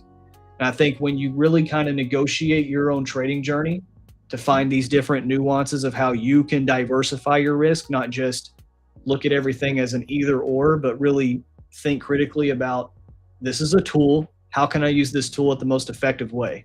When you really can kind of internalize that, it kind of opens your doors up to a lot. Because I think too many people think it should be an either or thing, or if you do both, you just do both. Like, no, man, like think outside the box a little bit. There's a lot more than meets the eye to what you can do trading cash that, you know, most people don't really talk about or think about. Like another thing, a lot of people say get payouts from prop firms to fund a live account. I don't really agree with that. I don't think that's really, I mean, you can do that. I just don't think it's the best because you're just taking money that you worked hard for and putting it right back in the same environment that you're exposing risk to. For me, personally, I like to take risk in every single dollar I make, de-risk that cash. So if I make money from my trading bucket, it's not going right back into trading. It's going to de-risk. I'm going to now put it into my dividend growth in portfolio. I'm either putting it into cash reserves to do cash secured puts on blue chip companies. Like I'm doing it, I'm still taking that money and growing it in some way, but I'm doing it responsibly, right? I'm not doing it just to be like, how much money can I make and then fund a cash account. There we go. And so you should be covering your risk too right here, right? Right, Trades? Yeah. There we go. Going out there. Yeah. So it's a perfect trade. I would have taken this trade any day. I really like listening to you though talk about your analysis and how even just watching you trade here, because I'm telling you, dude, like I say this all the time, bro. We all speak the same language. Like this is a prime example. Like look at this. If I put Rise in my trade, can I do that? Look at that. Yeah. It's literally he's using his own logic, his own perspective, just in his own way. And we both kind of came to the same conclusion. It's just different accents. His was a more precise entry. Mine's more of I wait for confirmation. And the tax that I pay when I'm getting into a trade, waiting for confirmation, is I pay for position location. But I do that by, okay, well, if I'm paying a premium for good position or for a confirmation, well, then for me, I got to cover a lot of my risk a lot shorter than somebody like Rye here, where Rye, his tax that he has to pay for getting into these more precise entries, and you could probably touch on it if you want to, is you probably do get a little bit more paper cuts than somebody like me where I'm just getting that confirmation, right? You want to touch on that a little bit, like with your entry technique and the things that you kind of have to, you know, deal with how you trade. I guess deal with isn't a good word, but like you get what I'm trying to say. Like what's the mental hurdles that you have to take on with how you choose to engage with price? Definitely. So like in my entries, right, there are times where you might enter a trade, for instance, right? So let's say we enter here where I did enter here. There are times where the market will come back and even run this out before reversing. So I would have gotten a stopped out and then it reversed and went higher, right? Compared to your entry now, which is more of a conservative entry, you are entering at more of a place where you see more confirmation. So it's actually giving you more indication that the market wants to move higher compared to my entry, right? So in a framework that I would state, it would be like I'm entering on the reversal while you're entering on the continuation sort of thing. Exactly. Yeah.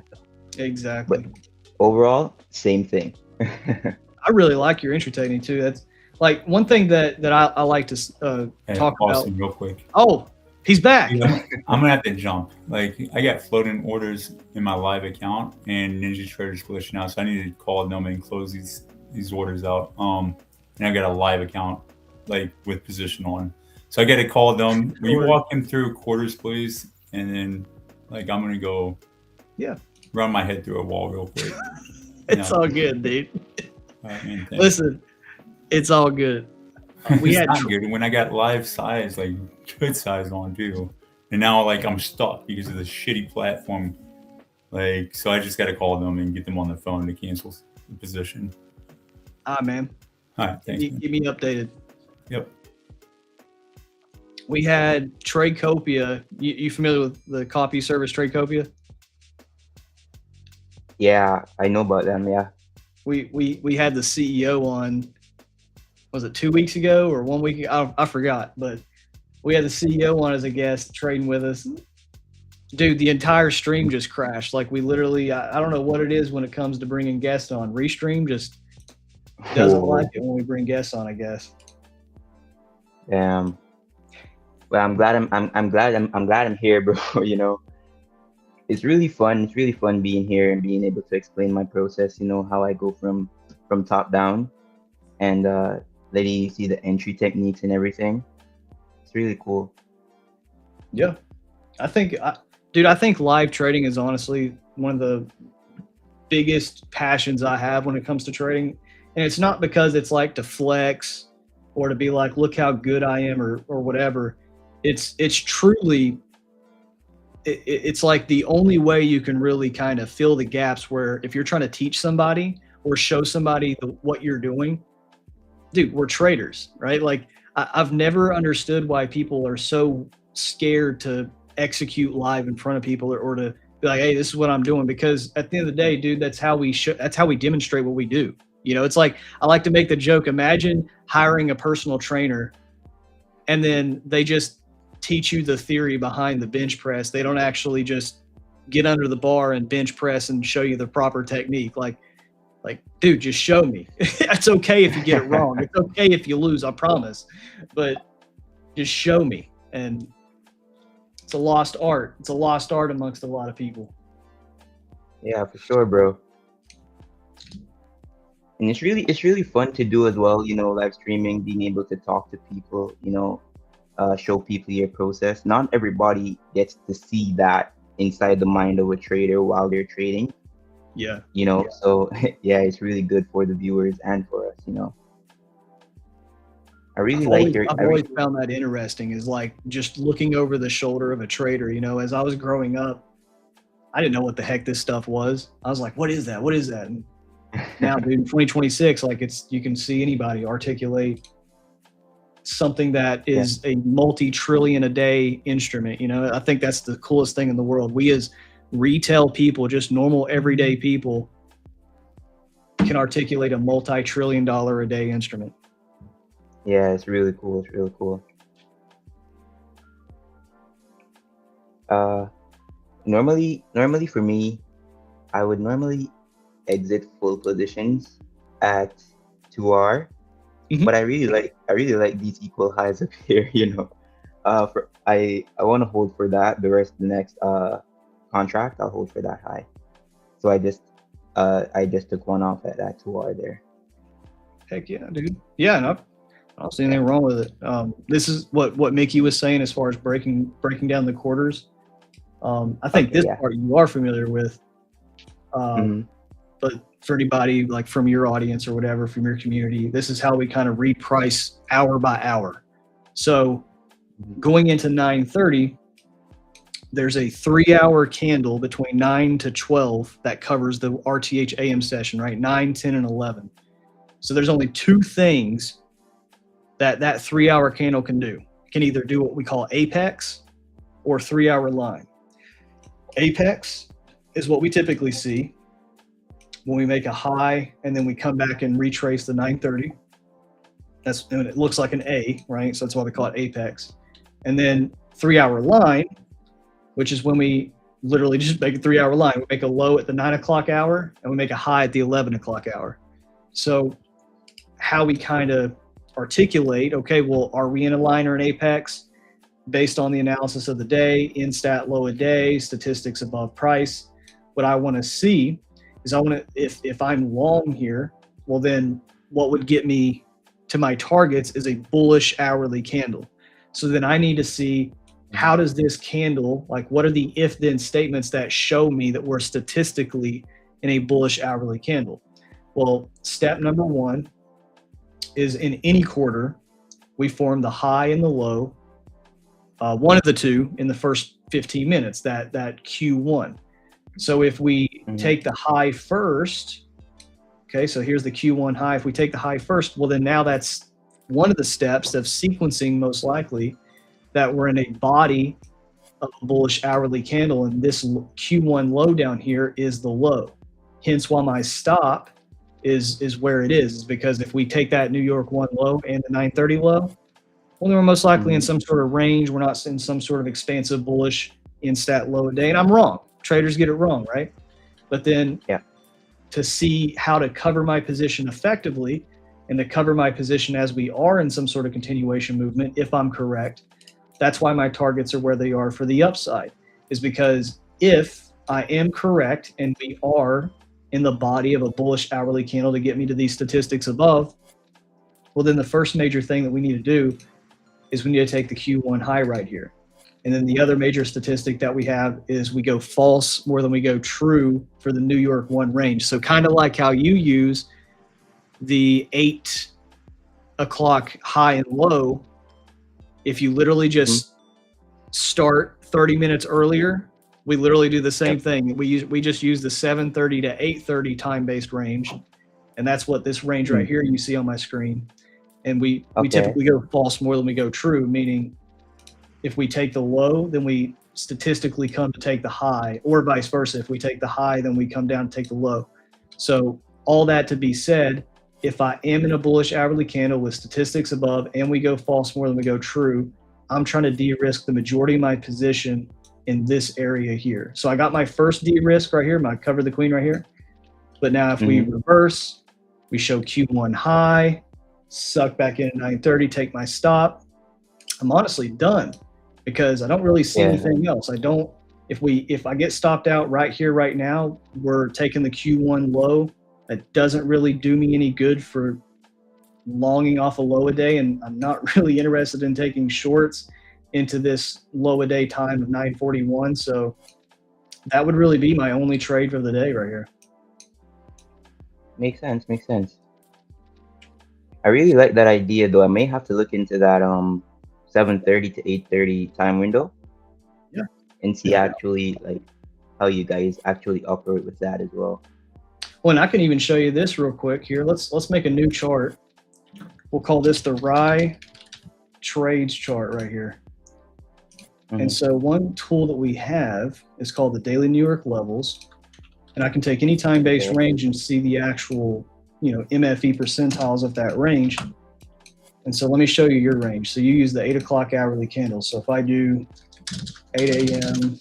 to 9 to form that whole hour, and then by noon, because that's usually when us RTH AM session traders are done anyways. And then I turn this to both. Okay, so what this shows here, I would probably guesstimate that your 8 o'clock range plus or minus goes false more than true as well. Now your range already went false, so when we took this low, we came and took the high, but then this white box to the upside and then this white box to the downside, this is where the edge really lies. So if think about it like this. So the 25th percentile, that's where 75% of your data lies. So if in the past, and this is doing the past 75 days, so it's a rolling, it's always adapting to the current market. It's not like this is, thousands and thousands. This is the current market, ebbs and flows off your 8 o'clock range. So what's so important about MFEs and why I love them so much is they align live price with stats. So give me the level that you were trying to partial out of. What was that price level again? The partialing level, I believe it was 8. Wasn't that 887? I think you said it was. Yeah, 887. Yeah. 887. So check this out, right? And this is why, like, if you can visualize the MFE spectrum of anything that you're using is so powerful. If I were in your long, not to ever be like, oh, you could have done better or worse, but if I were in your long and I wanted to have a high strike rate, because that's the whole point of covering your position, right? You want it at an area that has a very high probability of getting hit. So and this is where we call it a live price with stats. So your high that you were looking for at that 887 area was around right here, right? This high? Yeah, definitely. Yeah. So check this out. What if I targeted this high? Because you see how this high intersects with a very high strike rate MFE right here? Yeah. So I could squeeze that if I wanted a partial or another. Let's say, I know you only did 2 micros. Let's say you did 3 micros, exit one out exactly where you're already going to. But then look at this.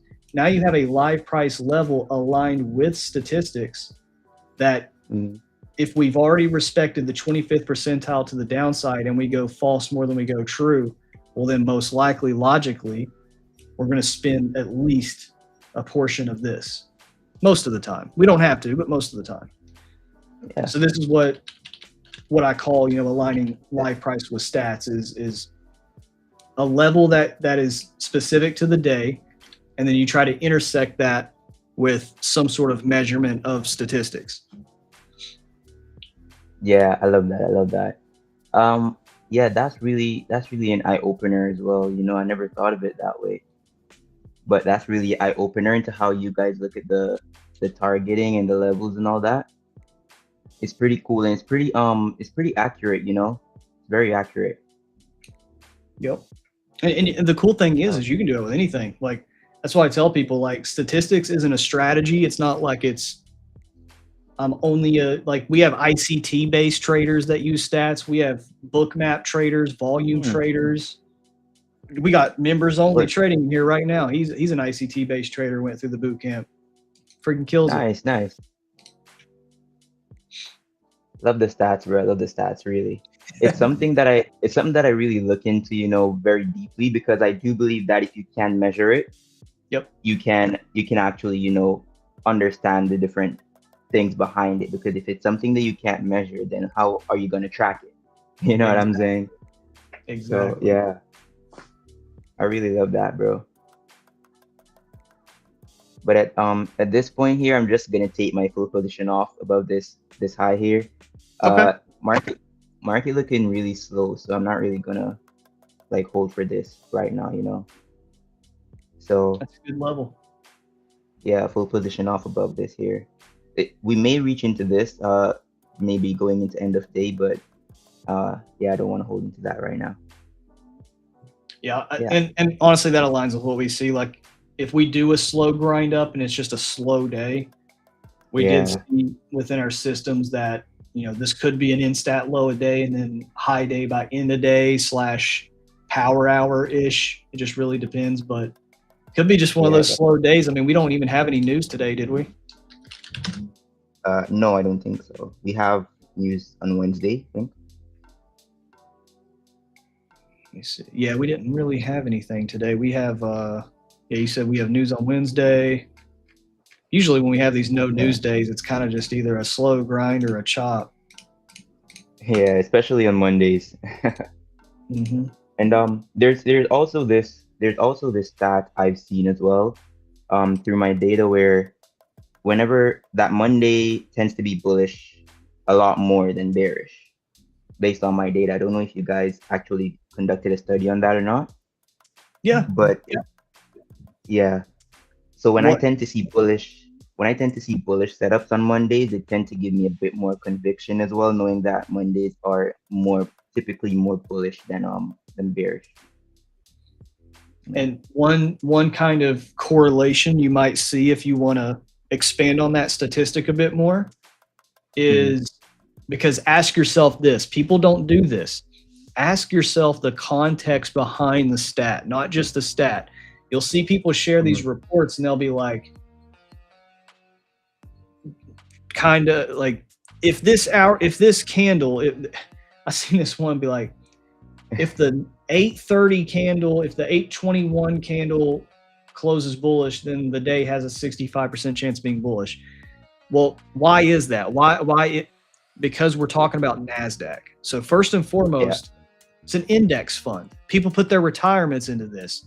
Of course, and ask yourself the mechanics behind Nasdaq. What it is they only take the top 100 companies. So if you don't perform to the standard of the Nasdaq, they kick you out and replace you with the next top performer. So the sheer mechanics behind the instrument that we trade is skewed bullish. But now what you just said is very powerful, because yes, that is a very big fact. Mondays love to be bullish than bearish, but then now we're experiencing it right here, right now. Another major correlation of why Mondays love to be more bullish than bearish is when we make new lows of days. Because what are we doing here from a daily and weekly candle perspective? We're making an in-stat low a day where we statistically form the wick of a daily bullish candle, but then we're also forming the wick of the weekly candle. So if we're going to be bullish for the week, and most of the time we are because we're skewed bullish, where's that wick most of the time being made on the weekly candle? Monday or Tuesday? Yeah, definitely. That's really some great insight as well, bro. Like, having the stats there, it really improves your confidence as well, going into trades and stuff like that. Piece on the charts through objectivity, but it's just like anything, right? Like, you're young, you got your whole 20s to invest and take risks, right? But yeah, definitely. Even as risk averse, or even as young as you are and open to taking risk, I wouldn't just be like, hey, Rye, I got this property here that can make you 200%, give me $50,000. You'd be like, show me the numbers. I'd be like, no, just trust me. You're like, no, show me the numbers. And so that knee-jerk instinct of show me the numbers is honestly how we operate our everyday lives. Everything in the world that gives us confidence is through objective numbers. It doesn't matter what it So is. true. It's because it's measurable, you know? Yeah, definitely. Like Health Definitely. Quant said, if you can't measure it, you can't improve it. Or if you can Yeah. measure it, you can improve it. It was a good day though. Like the framework that we discussed, you know, being on the same analysis and everything, it was a really good bullish setup, you know. Just sucks we couldn't have a nice furu day. I like to call the days furu days, where we just catch the absolute low and we just take everything out aggressively at once. Yeah. It's a slow Well, grinder. I guess as a lot of the ICT traders would normally say, you know, it's no news Monday, so it tends to be a lot slower, you know. I don't know if that's a actual thing, but I've never really looked at that per se, you know. Yeah, we've never really done a lot of, you know, research and stuff around news events. Honestly, Mickey and I like to tell people this about news in general. It's like, I think somebody even asked in the chat earlier, maybe this answers your question. We just don't put a lot of pressure on news for really anything, because the statistics that we use, they have news baked into it. So it's like we're already kind of taking into account news just passively. Like high day, low day stats, past 10 years, there was news events in every single one of those. There was CPIs, PPIs, NFPs, Fed events, Fed meetings, FOMCs. I mean, it's not like we ran formulas where we were like, hey, discount every single red fold. No, like it's just a part of the stats. So we don't really like go into a day and be like, oh man, I'm not trading today because of either there is news or no news. It's just the day, you know? Yeah, definitely. Looking good here though. How your position coming on? Ooh, looking nice. Yeah, I'm looking at going into, so this is how I kind of manage my runners and my trades in general. So if I usually have an excess position, so I got one cash flow out. Usually by this time, I like to take 2 positions off, just kind of moving slow. Mhm. So what I'm looking for here is we're moving into Q3. Statistically, we're in a bullish candle. The second highest stat is if we make a Q1 low, we make a Q3 high. So I'm going to place one more target, one more partial, because now time is a factor in this trade, is the fact that we're by 1036, we still have failed to take a lot of the stats above. That's a very big key, because we see a lot of statistics start to fall off that get retraced, even the going false versus true, they start to fall off by 1015. So either we crap and get off the pot and do it, or if we just wick it, well, then I get another, position taken off of my trade here. Makes sense. That's pretty cool. We're going up though, but as you'd say, not a furu type of day. Yeah.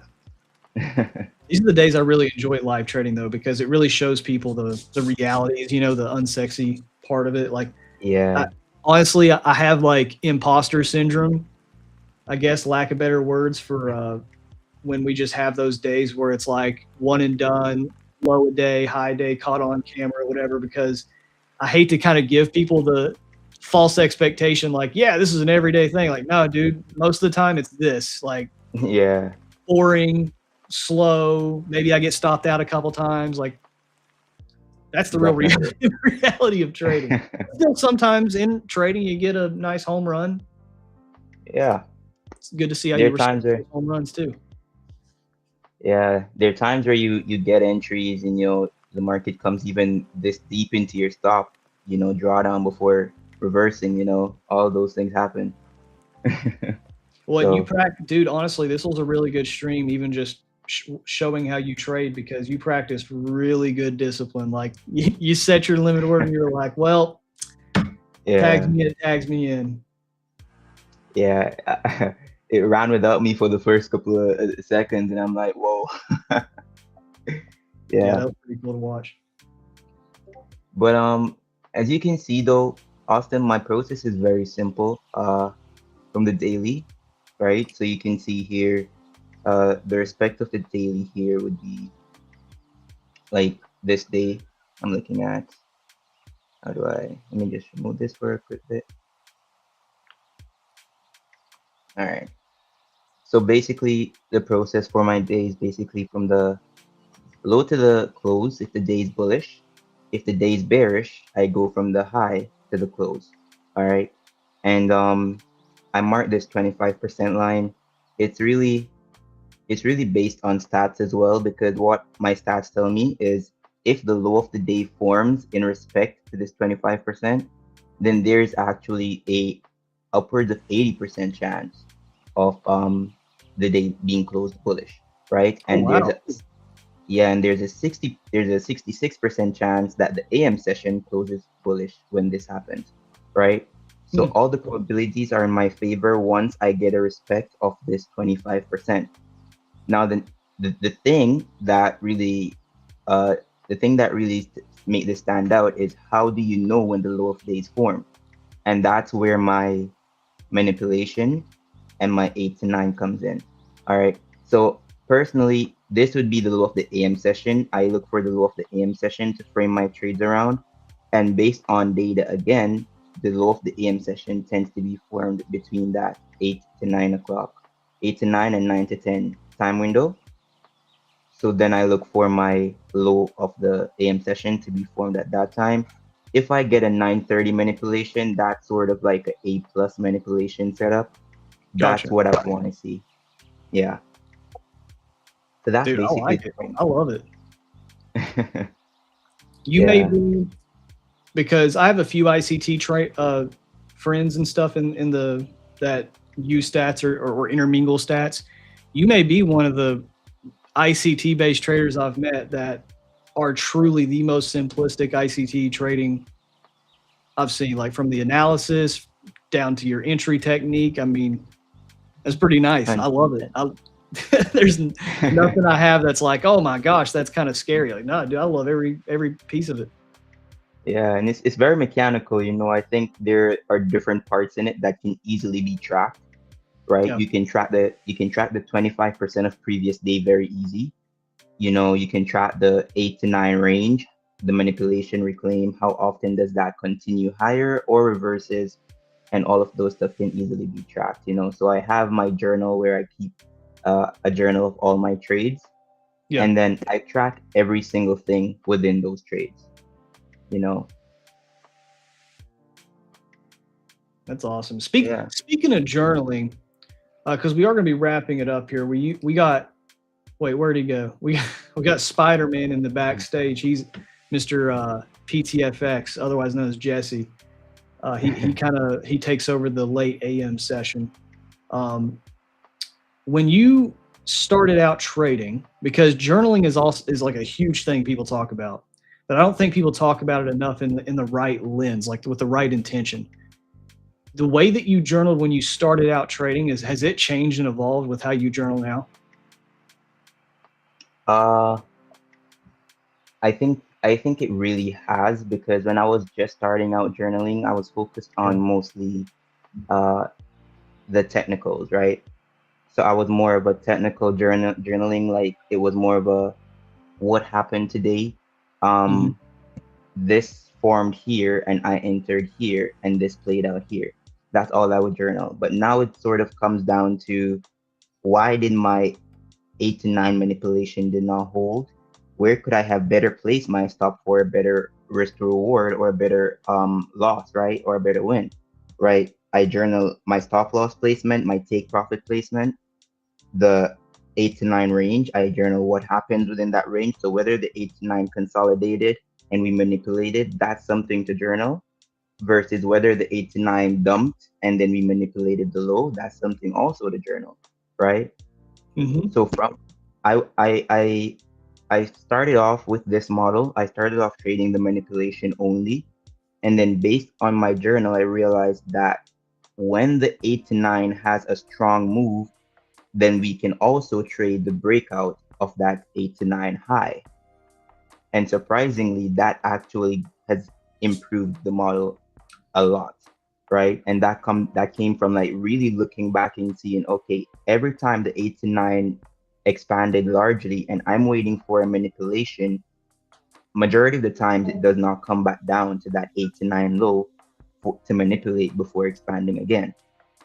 So then I developed a framework around how can I trade this without waiting for that manipulation, and that's where I get the breakout. So I have 2 entry techniques, this one manipulation and the breakout of that as well. So it's basically no, go ahead. Yeah, it's basically like journaling, seeing how best you can improve what you already have, and not focused on the outcome, but focus more on the process of it, you know. And honestly, I took the words out of my mouth. The one thing that I heard, I want a lot of people to pay attention to what Rye just said, is that at the beginning you were focusing more on just technicals, you know, maybe all these different ways of viewing price, but eventually you got to just journaling your process, right? Like you just becoming obsessed over your process. And I think, you know, like for me, I can't tell you the last time I sat and journaled like my emotions, or, you know, like how much I slept, or is today going to be good, because like, that's just not at the season of where I'm at, right? Like where I'm at, I call it my scoreboard. I literally just look and the parts of my process that I track that either go good today or go bad today, I just it's a tally. That's it. And that's my quote unquote journaling, is I am just literally so obsessed with my process now that I'm just trying to make my process and quantify my process and keep track of my process, because there comes a point where like journaling has different seasons. I believe it's more of a dynamic process, not just you do the same thing for the rest of your life. And I think when people kind of understand where am I at in my journey to really pay attention to what I need to focus on, but then also eventually understand, okay, well, I'm operating pretty consistently. I don't think I really need to journal and waste time and energy on breathing exercises to take a trade now. You know what I mean? Like I can take a trade now, like no problem. So I really like that. I like the evolution of your journaling. Yeah, it's really something to be proud of for me, you know. I was very outcome based when I just started trading. I just wanted to win, you know, and journaling the wins. And I used to also, this is one thing that was really bad, I used to journal the wins and not journal the losses because it didn't feel good. You know. Now I journal everything, wins, losses, break evens, every single thing I journal. So now I have an overview of exactly what I'm looking for, you know. And it's kind of crazy because in a way, in a psycho way, you kind of get excited to journal all of it, not just the good and the bad, or not just the good, but also the bad and all that, because it's feedback. Like it's actual feedback that you're just making your process that much more better at, versus before when you were more outcome oriented, you missed the forest through the trees. You're like, well, I don't want to log today. It doesn't make me feel good. Well, who cares? I still have to go to the gym when I don't feel good, you know? Yeah, definitely. And that's basically the whole point of growth. You know, you have to just do it when you don't feel like do it. You just get up and do it, bro. Like, what are you waiting for? It's not like I can come to you and say, Austin, journal for me today. You know, you have your own journaling to do. So I have to do it myself. You know, nobody's gonna do it for you. Well, and not just journaling. So we call it, you know, we call analysis wargaming because, you know, we're from the military, wargaming. But I think, honestly, you know what the most powerful part of journaling, I think, is? It's not what you've done, it's what you're about to do. I think 100%. If you build a log of yourself, and you guys, I do this on Twitter. You guys can, you want to see a format of how to do this, go look at my Twitter feed. Analysis, trade ideas. Analysis, trade ideas. Give a nice summarized analysis based on your process of what's the orientation of the day for you. And then what is the exact trade ideas you would take from said analysis? And when you do that over a long period of time, and you now know what days are good, what days are bad, you're able to see the live price action of what has contributed to great days, bad days, and all the in between. And Rye, you wouldn't even probably be shocked. I have to beg people, bro. If people come to me and like, I need help trading. I need help doing this. I need help doing that. I have to beg people to just, bro, for a month straight, show up for your business before taking a trade. And it's like, I get excited about wargaming every morning. Like, I don't even look at it like it's a chore, like it's, oh God, I got to write up mine now. No, dude, that's how I start my day. It's a part of my routine. So I think sometimes 100%. You just gotta want it, man. You can't just come into this half cocked or halfway in the water and just be like, I'm just going to do it because I know I need to. No, you got to fall in love with the dang process. Yeah, I think that's something that a lot of people tend to look over, the process itself. You got to love trading. And I keep telling people this, if you come into trading for the money, it's going to be very hard for you to make progress. You have to love doing this, It has to be something that you want to invest that time in and something that you want to grow in over time. That's why I always say, I always ask people this, is trading something you'll be willing to do for the next 10 years, for the next 15 years, for the next 20 years? If it's not, then it's going to be very, very hard for you to make progress, Yep. 100%, dude. 100%. Yeah. So, we got shout out Rye. At 20 years old, you have an amazing future. And I would freaking say I agree. I appreciate that. Rye, I've had you here for about over an hour now. Before we close it up and move on to ambiguous hour with Mr. PTFX, Spider-Man, Jesse, he goes by 7 different names. What's your last words here? If you could just give the audience a piece of wisdom, something that's helped you along the way, I don't care. What would you give them? All right. So for my last word, knowing me, I would simply just say, I'm a minimalist. I like to keep it very simple all around my life, not just trading. I would tell people that you do not need to learn everything. You just need to learn one thing really well, right? So whether you're trading stats, learn the stats really well and trade that, okay? If you're trading one specific system, learn that system really well and trade that. Do not look at what other traders are doing. Do not look if they had a good day. They could have won 100 points and you only won 20. Stick to your system, trade that, and over time it will pay off. Heck yeah, I like that. Don't learn a lot, learn one thing. All right, Rye. If you guys want to go give Rye a follow, I should have prepared. I'm a terrible host. It's Rye Trades _ here on X. Let me share my screen so you guys can see. Go check him out. We only like to share people that we see actually doing good stuff and being real and authentic. So there's his Twitter. You guys go check him out if you want to go see more of what he's about. Rye, thank you so much for coming up here, man. You are welcome back anytime you want. For sure. Thank you guys for having me. It's really been a pleasure. Absolutely, man. All right, man. Bye, man. All right. That was Mr. Rye Trades, ladies and gentlemen. Guys, we're only 2 micros long. Took another position off here when we couldn't even get back above that Q3 open. So I didn't want to really interrupt Rye because he was honestly saying a lot of really good stuff. So I was just letting him go. But now going into this Q4, we're just struggling. We can't even make a new high at 10 o'clock. This is giving signs of apex versus 3-hour line, which tells me move in my targets. Don't be looking for extended targets. Don't be looking for something crazy. Could be wrong, but I respect my system more than my feelings. So what I'm going to be doing to manage the rest of this trade, so I've cash flowed 2 of the positions out of this trade now.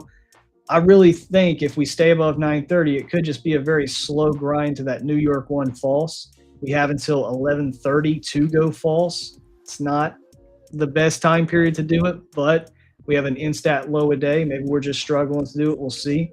So going into the 11 o'clock hour, what I'm really doing is I'm letting this position do whatever it needs to do. If it wants to come back and stop me out and we just range around 9:30 for the rest of the day, so be it. Process paid me, just didn't get that beautiful runner like I was trying to capitalize on. Going into the 11 o'clock, if we do come back up here and start forming a bullish hourly candle, I'll be looking at the Q3 to Q1 highs of the 10 o'clock hour to cover another position off. But I don't know, looking like we're pulling back to 9:30 now. Might be some sort of range choppy day, lack of expansive, lack of follow through day, and it'll stop out my 2 micro runner here. Does anybody have any questions before we wrap it up here? We're about to move into ambiguous hour. I've moved in 7 minutes. Okay, sweet. So we got, oh, and there we go. Perfect timing. Runner got stopped. You guys got to see Rye and myself take trades, 2 different perspectives, same side of the trade. Really cool to see. Ladies and gentlemen, that was the New York Open. I'm going to now pass this over to my buddy PTFX because he has to leave in about 8 minutes here, or 7 minutes, he said. PTFX, Spider-Man. Yo. The heck we doing? Oh. Playing the short false game. I was trying to play the short false game, and it didn't do too well. I did go short, the Asia low here, and then I went long again. Couldn't get under 930 here. So as Mickey likes to do, this is just my runner, so I really don't care. But I'm just going to put my stop under 930, and if it stays open the rest of the day, it does. I'm just going to target previous day high. But, as you can see, Asia did its thing. Then London took Asia high. The New York one takes Asia low. So it's kind of just, to me, it's just today's a give and take kind of day. Makes sense. I mean, even with Nasdaq, it's kind of the same thing. It's just, I thought the moment we were at like 1037 trying to make new highs, I thought we were just going to make a slow grind up. But now with this apex movement we're doing, looks like MYM's kind of doing a little bit of the opposite. MYM said, "Oh, you chose to trade Nasdaq today?"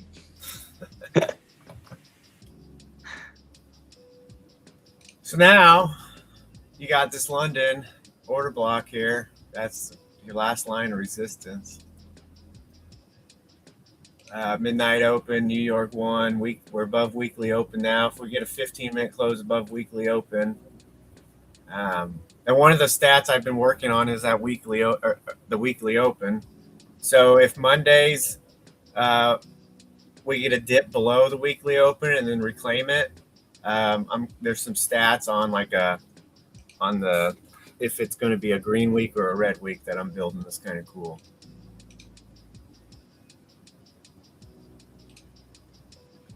And you're long from low a day, stop in profit, and then previous day high is your target? Yeah, basically Asia low was that was kind of my line in the daily profiler said short false. Yeah. So it said, wait for a pullback to go long. So I shorted the pullback, at least targeting the Asian lows here. And then as soon as, we started wicking back up, and you can see we went at this point, 0.10% off 930. It works for YM too. That's using the 15-minute open range, but played the short to the long. See, this is why I got stopped out, dude. We were both, I'm telling you, there's a PTFX AC divergence in the force. Okay, it's a real thing.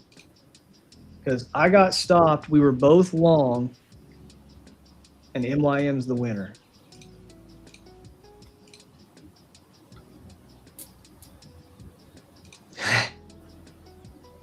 Yeah, that's the beauty of MYM quant.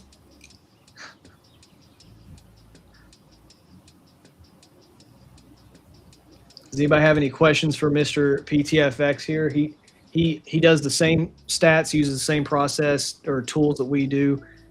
He likes to trade MYM. He's a YM Dow Jones futures trader.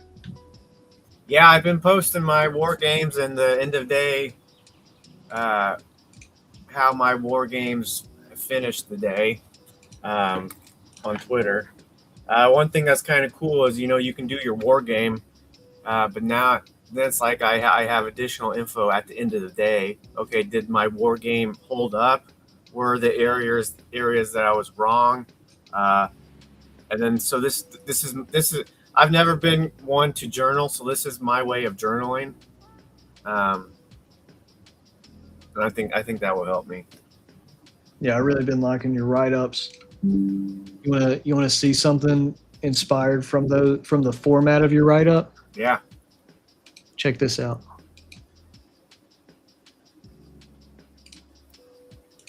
I had to wait for a drop off on the stream, so the market makers had to leave. Fucking Scott.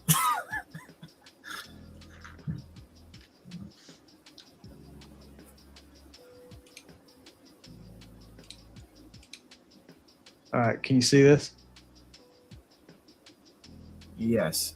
All right, so like right now, right? So here, let me upload. Let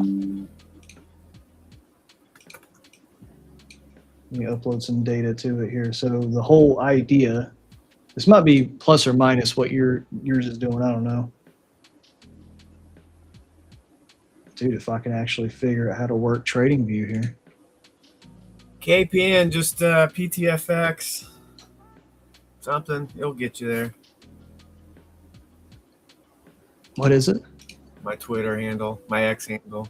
Oh, his X handle is this right here. Let me put it in the chat. You guys want to go follow PTFX? There's his X account right there in the chat. All right, so you see where you upload. So it's RTH. So I'm going to upload the current data of right now. Boom. And look at the report. So potential firecracker, all stats above, right? What we kind of war game this morning. How did we do with the daily profiler configurations for the long case?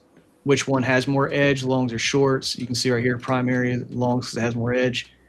945 MFEs off the 6 to 9 range in New York 1. Trade ideas. So this is literally like it's typing and writing just like how I would on Twitter. Scenario 1, scenario 2.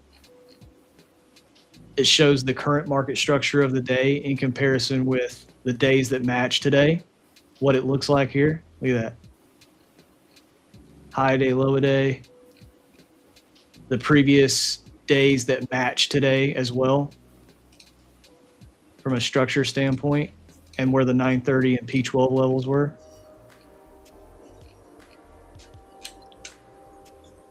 But I really liked how you were formatting the information. So this may look pretty similar right here. One thing, like I've been doing that for a while, and I think I just got to where it's easy for me to read and remember what it says, just like your two scenarios.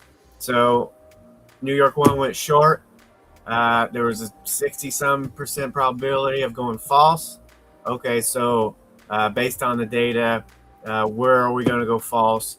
Where's that line that the false becomes true, right? And there's my two scenarios. That's all I got to remember. I love this stuff, dude. I spent literally all weekend building that. Like, I literally had to pay for upgrades in the usage of my Claude. I just grinded. One thing about the daily profiler is there's a lot of data, and after you go through it all and do the boot camp and learn everything, you've got to find out what the most important pieces are to your trading style. That way it's not an overload. That way it makes sense to you. You know what I mean? Now, one of the most important pieces of this dashboard, actually. So as I was building this, I was like, how cool would it be to have a little gunship kind of flying around in the background right here? And then I was like, well, then I can't just have, dude, we don't just do things at below standard here in the Pack Trade Group. We go above and beyond. So I have a fully blown smart NPC dynamic driven battle that happens in the background. Are you playing Age of Empires back there? Dude, look, it's literally, I have this little button called the fun button. The fun button? I have one of those. Scott has one of those. When I click the fun button, I can actually play along with it. And it's the pack versus the market makers. You spent all weekend doing this. That's what you were doing.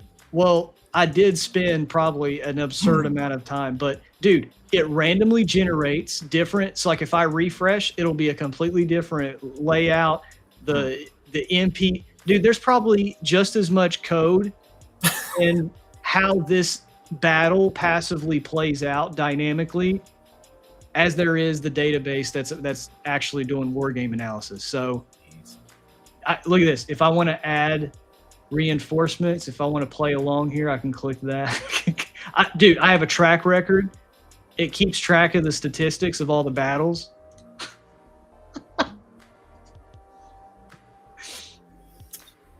All right, so I'm just watching Midnight Open New York 1 over you, see if we can do anything.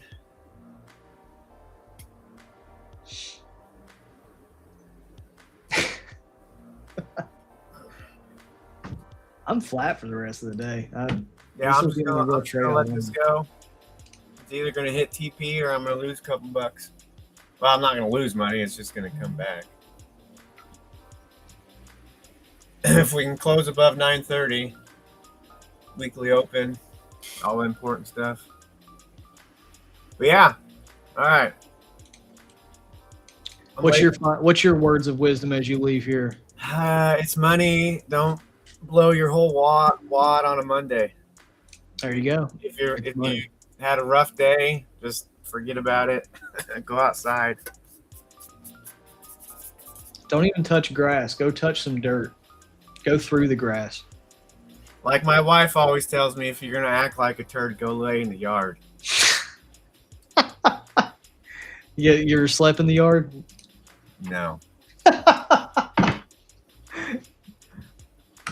All right, dude. I appreciate you, man. I'm late for work. Jeez, I'm gonna get fired. Go get fired. All right. See ya. See you, man.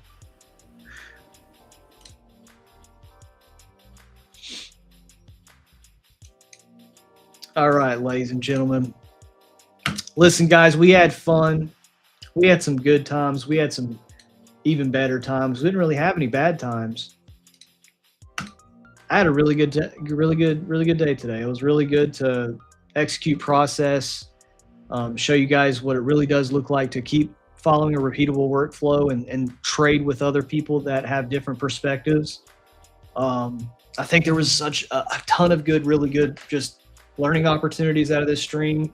A lot of really good gems for people that do trade ICT and kind of look for more simplistic ways to put stuff together. So I really do hope you guys got value from this. If you did, hit that like button. Listen, the stream's we're at the peak of the stream right now. Okay, so we still have Bootcamp Focus at noon EST. Every single PackTV, we have Bootcamp Focus where Justun comes in and does a session where if you guys want to ask any questions, it's kind of like a Q&A session / he will teach different portions of the boot camp with the gunship over top of live price.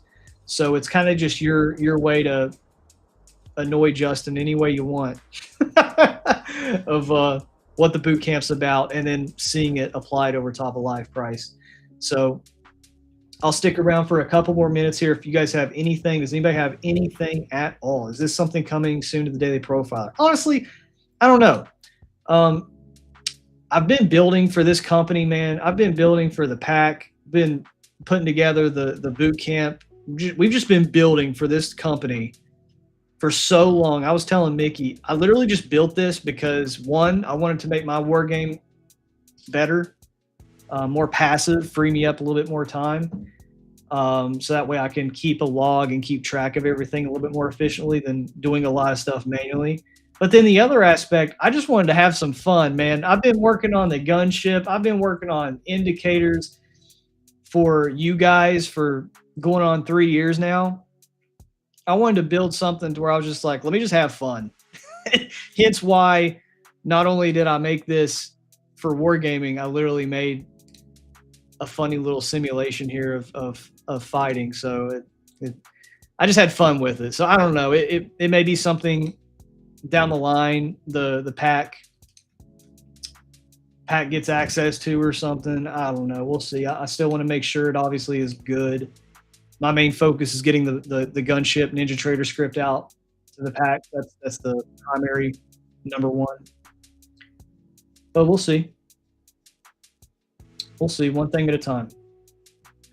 I hope for anything though that you guys kind of get to see how repeatable this is and how powerful this system is by being able to, you know, when you really understand it and put it all together, stuff like this is possible. You know, being able to analyze the day passively, but still in a way that's dynamic. It's not just like you're generating it. Like this report right here is all dynamic to today. It's not generic. It's not static. You can even see right here where it says true day pulse, 94%, meaning it's now detecting that obviously it's a lot more likely to be true than false. Getting below 930, we failed to go false at the prime time to go false. Let's see, we did take the longs here. So it even did like look at this.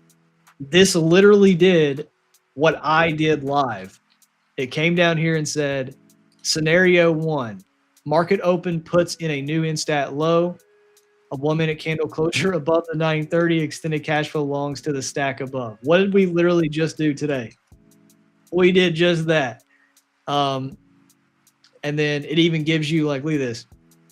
This was like all the days that match today. So like, I guess the one that matches it closely, maybe this day right here. You can see how we kind of did a stab down. This one was a little bit before 930. So we did a little bit of choppy movement around 930. Here's another day. This one we made a low day at 930. So honestly, this day looks pretty similar to what we've done minus this giant uptrend. So it even shows you like, so I cash flowed what was my cash? Oh no, we're lagging. Oh, my trading view chart. Okay. Let's see, we cash flowed 12 basis points. This was saying the cash flow for this trade was around 8, and then the extended target was very, very far. So we obviously fell a little bit short of the extended target. Let's see, this is like the projection of the day right here. So yeah. Current high day, look at this, 330 to 345.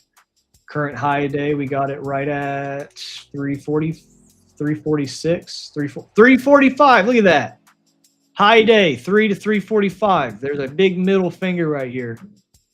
Current low a day, 942, 945. There you go. Look at that.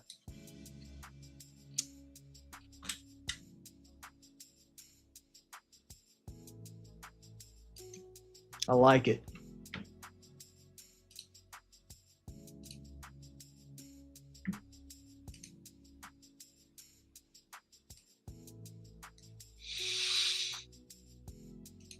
Absolutely, dude. Every single day is a new daily candle. Mr. Andrew is the bootcamp focus. It's on YouTube right here, KP. Looking forward to the last. Absolutely, bro. Absolutely. I love doing this, man. I love doing this because I have fun doing it. I've always enjoyed just, I guess I've just always enjoyed, like, I don't know what the right word is, like just helping people. I don't know. I've always loved helping people have like aha moments. That's why when I was in the military, I loved being an NCO. I loved being a sergeant, taking care of my people. I've just always been that way.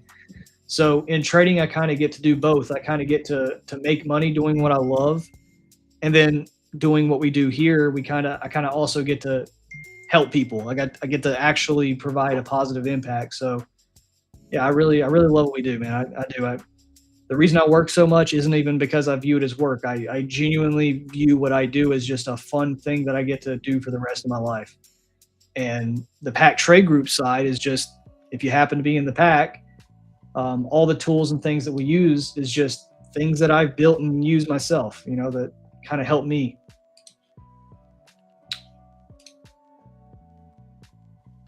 Is that updating in real time? Not yet, but it will.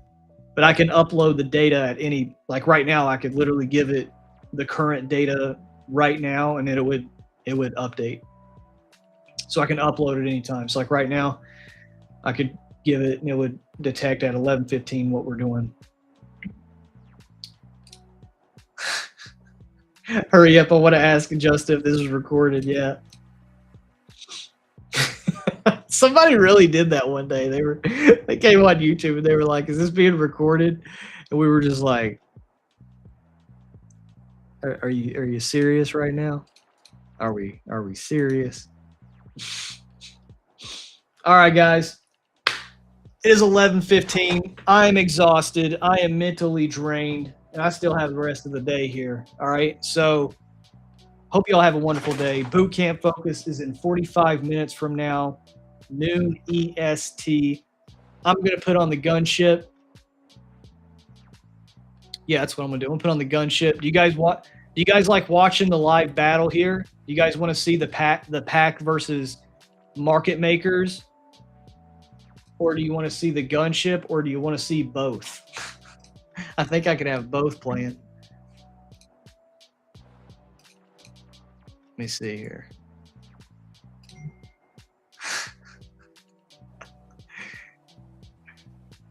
Dude, I have too much fun. I have too much fun sometimes.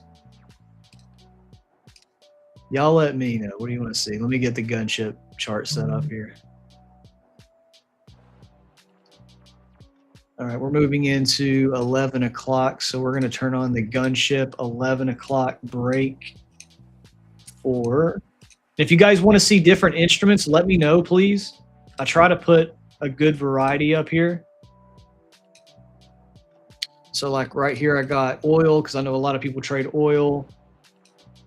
And then I got MYM here for my MYM people, my geriatrics like PTFX. And then for all the cool cats and kittens, Nasdaq. So if you guys want to see anything, just put it in the chat and I'll happily replace any of these that you want to see or you don't want to see, whatever. But here is the 11 o'clock break gunship movement for Nasdaq, YM, and oil. And then while we have the gunship running, we have the passive profiler over here deep in the heat of battle. You can see, if I zoom in here, we can see the little market makers. This is squad number 1. We got some pack traders moving in on the daily candle. The market makers are trying to put the daily candle up. We got an assault team pushing in. This is task force candle site. Heavy engagement. They've already lost one. I don't know. It's not looking good for the pack traders here. This looks like my stop loss this morning for my runner. Oh, we're down to 2. Oh, something happened there. Big explosion. We got some reinforcements coming in from the back. Here, let's help them out. Let's do a gunship pass. We're going to send a gunship over top of these. Dude. You guys realize this is just a dashboard, right? Like this is just my dashboard. Yep, he's done. Pack trader's done. We got low volume ravine We got the basis draw, supply depot settlement pass. What's this? A jammer? Got a jammer, dude. I'm telling you guys, I thought of everything over here. We got an AA gun.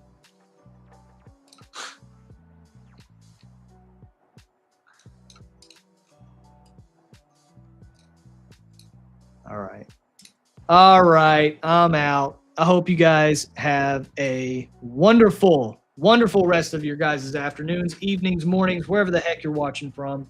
Ladies and gentlemen, it's always a pleasure to come up here, live trade with you guys, show you the realities of trading, so that way you guys get a good general understanding that sometimes it's a cash flow day. You know, sometimes you get days like this where you just get a little piece. Sometimes you get red days. Okay, sometimes you take business expenses. You just have to pay for the ability to be operating in an environment to where every single day you can make profitable decisions. And then other days you got home run days. You got days where you're like, wow, that was easy. And then you go and have a new daily candle tomorrow. So hope you all have a wonderful, wonderful, wonderful rest of your guys' day. Stay grinding on your freaking goals. And never, baby. Guys, these suck, by the way. Chris, if you're watching, these little stupid things, these are terrible. Don't get these. They're called ultras. They're supposed to make you feel focused. They don't have any nicotine or any. It's not like snus or anything. These suck. I put 3 in my mouth, and they just suck. They don't do anything. They suck. Stay grinding on your dang goals, and never, ever let anyone tell you that you can't do something they never done themselves. And I'll see you all later. Bye, everybody.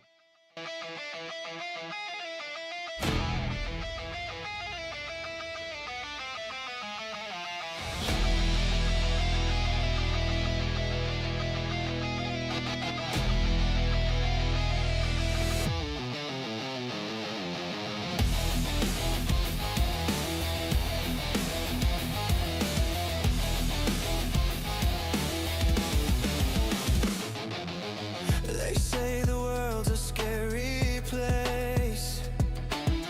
They say that I should stay in line. But who are they? What do they know? I don't believe a word they say.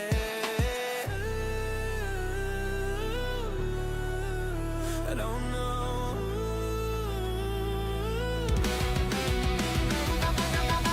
Don't tell me I can do it if you ain't ever done it yourself.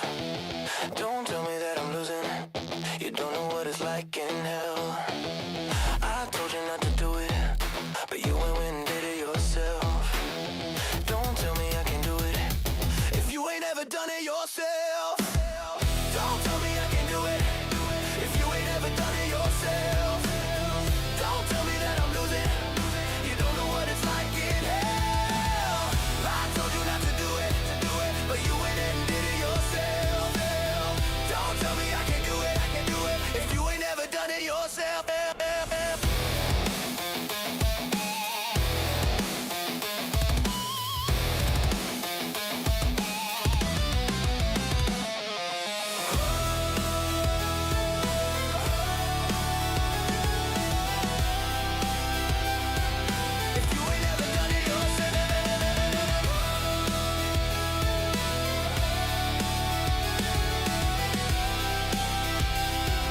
If you ain't ever done it yourself. Don't tell me I can do it if you ain't ever done it yourself. Don't tell me that I'm losing. You don't know what it's like in hell. I told you not to do it, but you went and did it yourself. Don't tell me I can do it if you ain't ever done it yourself.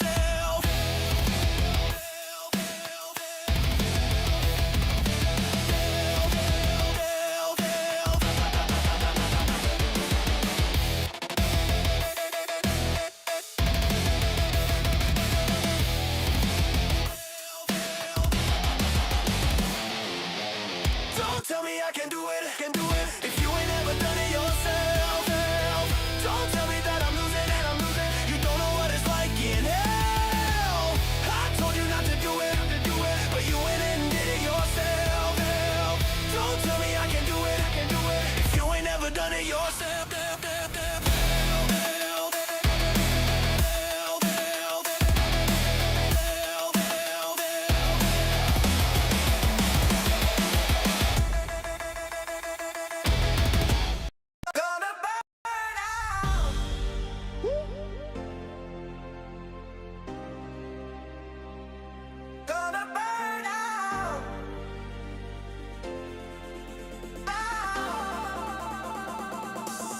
yeah.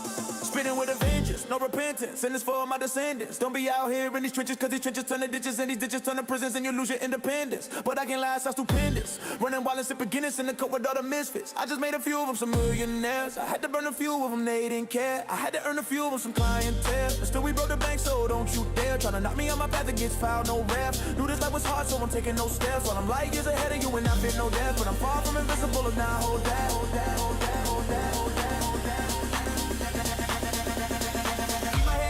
Keep on going, even though my pain shows I'm focused, even though the flames glow, I'm frozen. I be burning all day and I keep on. Keep my head high and I keep on going, even though my pain shows I'm focused, even though the flames glow, I'm frozen. I be burning all day and I keep on. Keep my head high and I keep on going, even though my pain shows I'm focused, even though the flames glow, I'm frozen. I be burning all day and I keep on. Keep my head high and I keep on going, even though my pain shows I'm focused, even though the flames glow, I'm frozen. I be burning all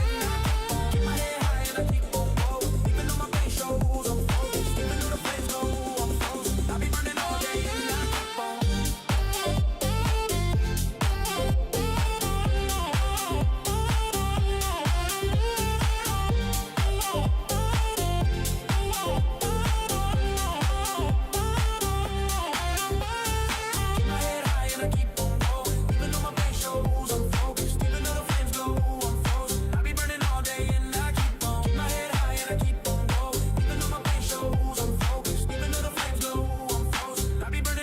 and I keep on.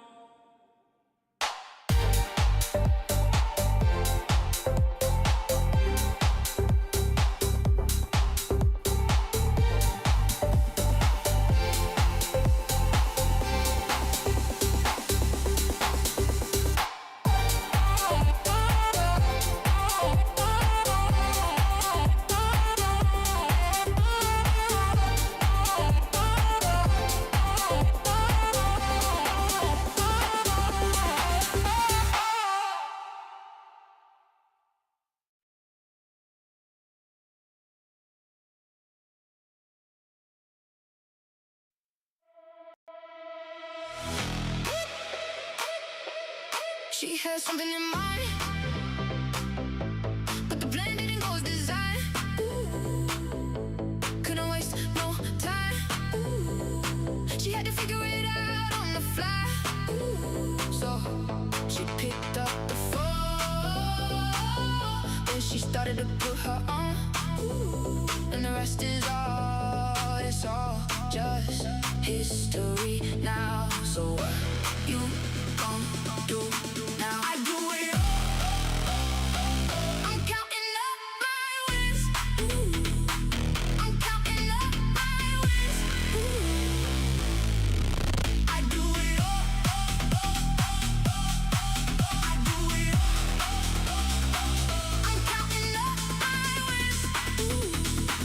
I'm counting up my wins. I do it all.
Up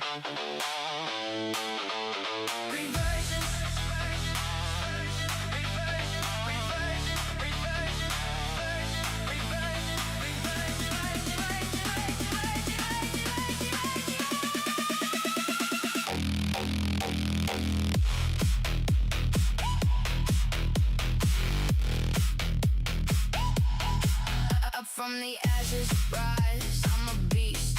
Make sure the target is steady.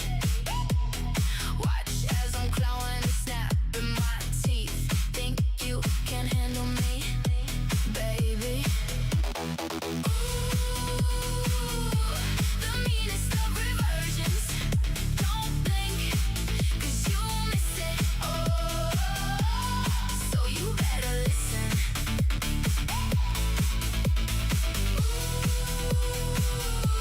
The meanest of reversions. Don't blink, 'cause you'll miss it. Oh, so you better listen. Reversions. Reversions. Reversions. Reversions. Reversions. Reversions.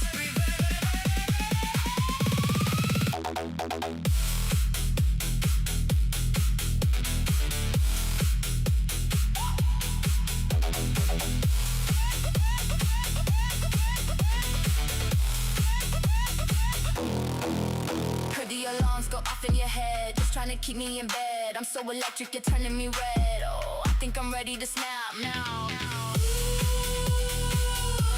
The meanest of reversions. Don't blink, 'cause you'll miss it. So you better listen.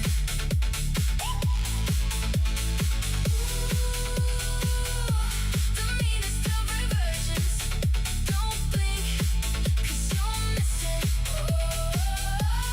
So you better listen.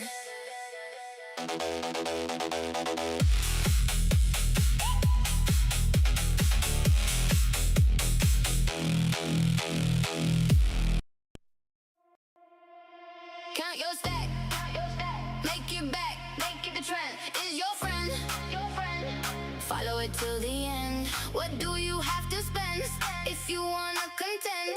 Don't try to pretend, the trend is your friend. You can fight the day, but you can't fight fate. Ride the wave and elevate. The trend is your friend, the trend is your friend, the trend is your friend, the trend is your friend. The trend is your friend, the trend is your friend, the trend is your friend, the trend is your friend. It's been a while, baby, take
All right, if we break down here, guys, I'm short for the same cash flow targets.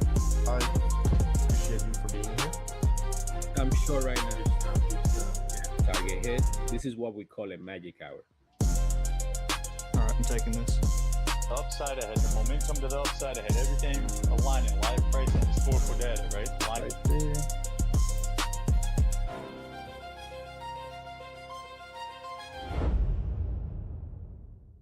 Welcome, this is PackTV.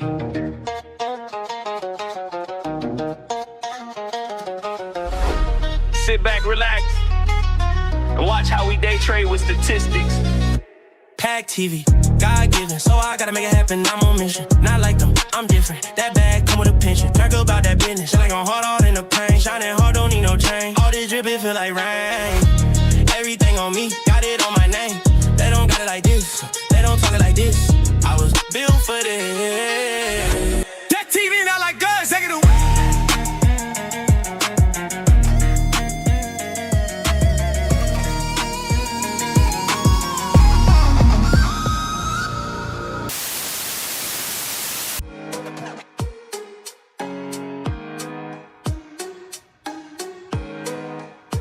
Good day, guys. Sorry, computer is acting up. I'm trying to get this working. Hopefully it will work for me today without giving me hassles.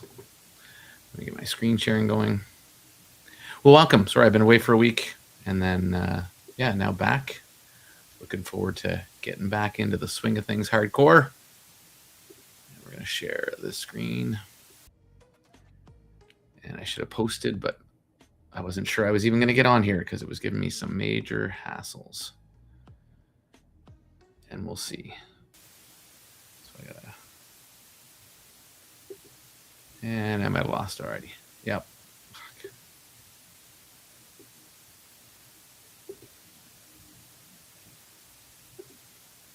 Grr.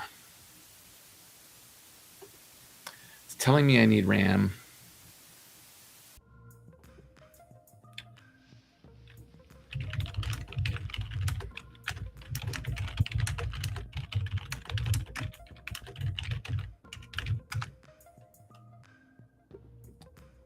Trying to get the chat up so I can even see if you guys can hear me, but who knows? Gotta love the first day back after vacation.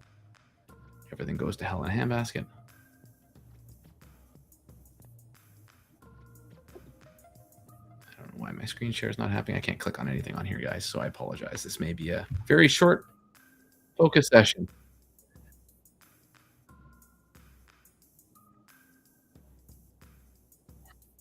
Yeah, try one thing.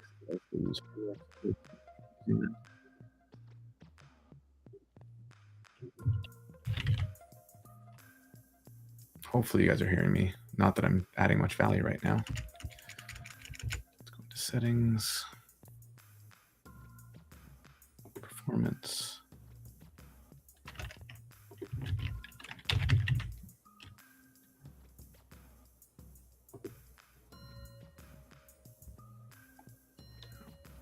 That's what I want.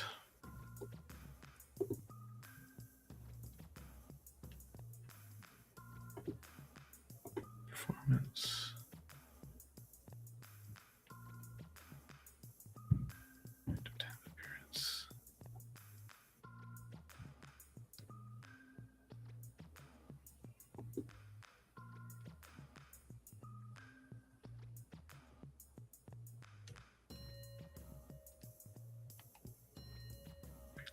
Oh. All right, sorry guys. Let's see. Are we functioning or not? Performance warning. Oh, there we go. Look at that. We have a screen. We might be alive. Let's see. Can I get the chat up? I can't get the chat up. Hello. We're here. Maybe. I went into some settings and it's maybe hopefully has solved my problem. So welcome everyone to Focus Session. I was looking for a trade, but I don't know if I'm going to get one. Thank you, Brooke. I am very happy to be back. It was a fantastic vacation that I enjoyed immensely, but very happy to be back and looking forward to killing it. We do have Gunship ready. I have had a test subject, get everything going. So we're going to start testing that soon. Thank you. Glad to see it's all good on your end. You can hear perfect. All right. So I think I'm all back. My screen sharing is happening. Look at that. It's moving. Life is good. We did it. Yay. If I do get a trade, I will take a trade on my Apex account or on my TopStep account. I will only risk $150. I will stop it at that because I do want to stay above $150 so that I get my day of trading. I did have 3 other accounts that I also made this on. I did copy trade them on the 1800 and got out fairly early. I did quite well last night. I got out where we are already 16, 18. Yeah, 1800. So I actually ended up taking a short off the open wick, just thinking that it would at least come down here, and it did. I think I got back in up here and got out again here for my 2 trades to basically bring me to that. They were pretty quick and easy, just expecting a little bit of a down. And then obviously I was glad I got out because basically I think I got out on that wick with my last little bit and away she went up. So yeah, it was quick and easy. And then we range 1 most of today. It looks like I haven't looked at the charts since last night because we were driving home this morning or yesterday. Yeah, we drove home. I was home yesterday and just did a quick trade and then got out. Well, I was picking up pizza actually, of all things. So that was pretty cool. Anybody alive? Anybody have any questions? Oh, do I have somebody joining me? Oh, no. Hey, Just buddy. playing with buttons. Hey, Mickey, how are you? Dude, how have you been, man? I've been fantastic. I lived my best life. I put my arm through a window playing ping pong hardcore with my brother-in-law, so that was good. That's always fun. Nah, I just so yeah, super missed you last week, man. I missed you guys. It was like, how did they go a week without me? Probably was a vacation for them, but a week without Justin was like torture. Yeah, no, it was good stuff. It was well needed, but I did kind of keep up with some things, but I didn't go too hardcore crazy. Still kept up with DMs and stuff and a few odds and ends and some tickets, but was well enjoyed time away from forced looking at it. Did you trade anything? Well, yeah, I traded all week actually. Nice. I did. It was mostly 1800s. I actually did quite well. I don't know if I was gonna show it, but I will. You know what? Why not? So most of my week was pretty good. I did start it with a little rough start, but then yeah, and I guess it wasn't too crazy, but I got it all back, which was nice. Like, end of the week even. So yeah, but yeah, it was a rough start to the month, but I captured. I've actually had a really good. This is the account that I've had since I told you guys I got my last account. Yep. So I've kept it live, and about to hopefully today hit my next payout. Nice. So, with that, we'll see. I think today because I'm over the 4,300, I'll have another payout, which will be my 3rd with this account, which is, as many of you know, huge for me. So either way, dude, don't rush the failure. You get all week to do it. Exactly. You're just in the range one day anyway. So yes. How was your week back? It was good. I don't know. Like, it's pretty good. I enjoy it. So my life is set up in a way where vacation is not fun. I enjoy my life so much that like I look forward to coming back from vacation. I must admit it was kind of the same. Although I still enjoyed my vacation because I don't see my sister all the time. They're in Toronto. So and my brother-in-law was only down for the weekend, which sucked. But otherwise, I had a great time away. I'm gonna say a name also, and you tell me if you know where this place is. I gotta look it up though. One of my army buddies lives up there. I'm probably gonna end up visiting him. Oh, nice. One of these days. Let me find his location. Let me get the software up. So he is. That's right, ladies and gentlemen. I said get the software ready. And it's because I can look up anybody. Is we a secret agent man around here? Shoot. Let me go. I was not in Toronto, to be fair, Trey. My sister came to me. They're in Toronto. We actually rented a cottage near me.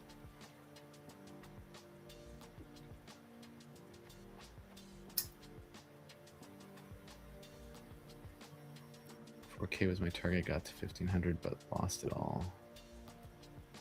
Sorry, did I miss a previous comment? Or 4K was my target. Got to 1,500, but lost it all. Oh yeah. I try not to have targets per se, but I just know that I think once I get over 4,000, I have my $2,000 a week. This account. So just the story behind this account is that I got. I'm gonna say, I don't know. I don't care. I'll show the whole thing. I actually went into probably my most drawdown without blowing an account with this one. But I've had this account now since the June 30th. So it's probably one of my longest living accounts. And I actually took it through quite a bit of drawdown because I had some buffer, got 2 payouts with it, and then went through a massive drawdown phase. Probably more than I should have, but I still did bring myself back. Like I didn't freak out. I didn't go and bet the farm. So I'm pretty happy with how I've performed with this account, though it would have been nice to get to my 4th payout by now if I hadn't have gone as crazy as I did. So it's nice having a little buffer, but it's also been a good learning experience, I think.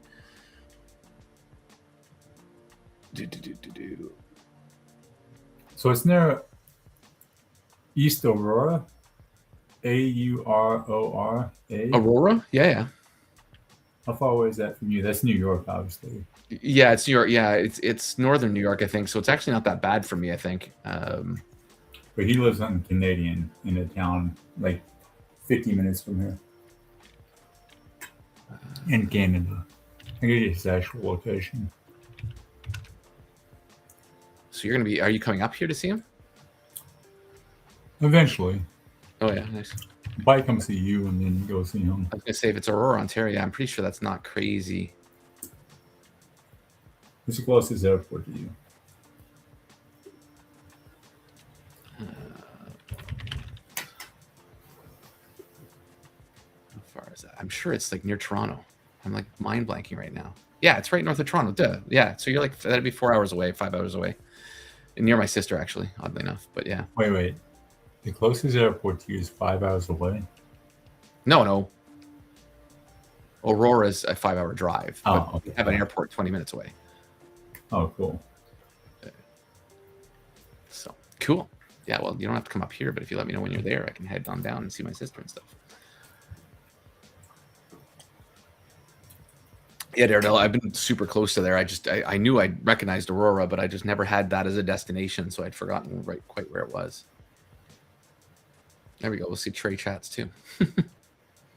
Wait, Trey's in Canada? In Toronto, yeah. Oh, I thought he was like a Michigan kind of guy. Or like Pennsylvania.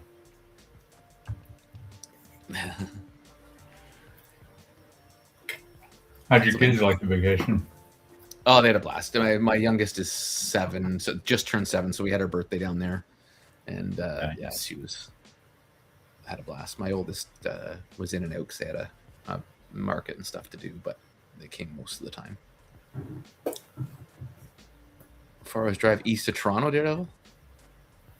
Interesting. Dude, all of our members are from Canada. What the hell? There is a few. We have a growing crowd. You need to start a chapter up there and start. Yeah. And then we got a couple in Montreal too, so those are only about an hour and a half away from me, or 2 hours, I guess, more closer. But yeah, I'm not doing much with this, guys, because it's just kind of range 1 day, so I'm going to be pretty cautious, and it's just going back and forth, and it's not breaking out of my lunch break range. Yeah, we tried to break out of the lunch break and come back. So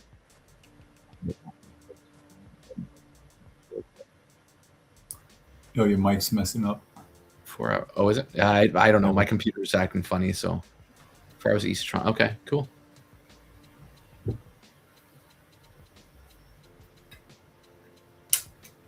So I'm trying to use very few things on my computer right now just to make sure it doesn't go haywire.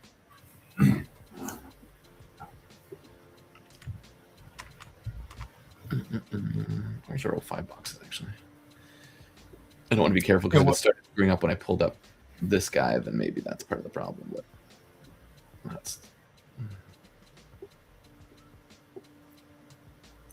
See the 05 box. This is the weird thing about coming back from vacation because I don't place any trades. I don't even look at the markets when I'm on vacation. Oh, nice. When I came back, I was like, oh, I don't want to trade. And then like my first one was like a low day off of Monday. And it was like, oh, Nice. cool. And I'm back. All right. Thank you for the soft welcome, markets. Might set up for a lunch focus session this week instead of a wolf tank. Yeah, do it. You can set them up there. You can, depending on what timing and stuff, either me or Mickey will be there. Mickey tries to be there, I think, for the ones you guys set up. Like if you're gonna book them, I'm sure Mickey will while you're here, so you can speak for yourself. But Speaking of, we got the dev. Well, no, that's not gonna be today. That whole 5-hour update lesson update for all the devs. Yep. We're gonna have to push it another day okay. because two of the devs can't make it. Oh, darn it. Okay. Yeah, I'm pretty flexible now. I wanted to catch up on what meetings you guys had last week, but yeah, I'll talk to you afterwards. Sounds good. Long story short, some company called Citadel contacted us and offered us $1 billion for our system, and we said no. Oh, wow. It's one place I needed to be there for a vote, and you guys effed me. That was a joke, ladies and gentlemen. I know. I got it. Where's our P12 mid? You're saying unless we touch that. Yeah, I don't blame you for that. Oh, wow. We literally projected off the P12 mid 3 times. That's crazy. What a day. This is actually a really nice range 1 day for a range 1 day. Yeah, man. Like low a day right there, and then P12. Jesus. Yep. Wish I was trading. I have I'm gonna jump. I got stuff to do. But we'll jump on a call at 1. Sounds good. Perfect. In stream. No. I always forget how to leave. How do I leave this motherfucker? Just don't hit the end stream. You can just close down the window. Okay, cool. Later.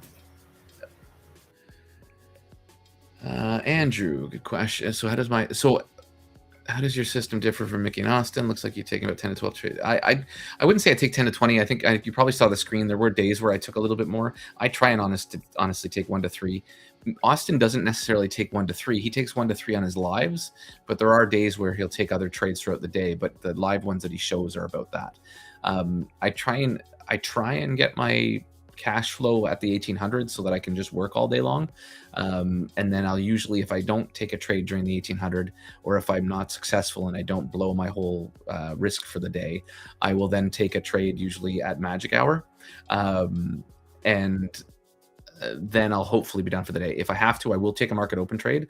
I'll usually either look at it and kind of think of what I would have done, or I'll take it with a live account.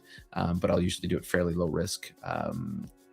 And it also depends on whether I build a buffer or not. If I get a buffer at 1800, I might take one of my accounts for a little bit more fun. Yeah, but it honestly depends. I don't really have a set thing right now. And then I will take a magic or a 12 o'clock trade if I have an account still available to take a trade, which I do today. But that will only be if we either break. So we either have to break above here or break below here at this point. There was no front run. I would have been very low risk with the front run because of, as you can see, I've got magic hour data up here. I am going to get once we lost a chance to play with this guy. I'm going to fix this up. The table update when you change guys. Yeah, so front run I would have taken actually. And especially since it pulled back, if it came down enough to create a front run, like if it had have closed the front run area a little lower, I would have definitely looked at that at a short there, but it did come back and test the 930. And now it's coming back through. So for now, I'm just going to sit on my hands because I don't need to take a trade right now, which is something I'm usually bad at because I almost force trades quite often, which I've gotten better at, which I need to get even better at. So yeah, no worries, Andrew. Is there a stat for number of times P12 levels will hit during RTH? I highly doubt they have a stat around that. I mean, it would be so all over the board, right? It depends on what day it is and whether we're in stat low, in stat high. Like P12 mid is such a funny one. It's just more the one stat of whether it's going to hit, and then once it hits, you kind of just play the ball from there. But when it does things like this, like these are really nice moves. These are days where if I am staring at the chart too long, I'll usually do quite well because I'll grab one of these rejections, cash flow, another rejection, cash flow, and even potentially a third. But I try not to, like, I've been so bad at doing these days, making a ton of money and then over trading myself to death. I try and limit my tradings quite a bit when I can, to be better for myself. And the nice thing now is I actually have 3 funded accounts. So I'm kind of copy trading those during the 1800 to try and get my 150. And then what I'll do is throughout the day, if I choose to, I won't force it. If I choose to, I'll trade with only one of them. If I see some good setups. I didn't even look at Magic Hour today. Oh, I should do it over here. So I haven't even, like, I barely looked at the charts today, which has kind of been, I do enjoy doing that more often when I can get away from them. Oh, Magic Hour was stellar. Front run, cash flow here hard. Pull back, not even to the, just to the pullback zone to the T. Damn. Magic Hour would have been cash.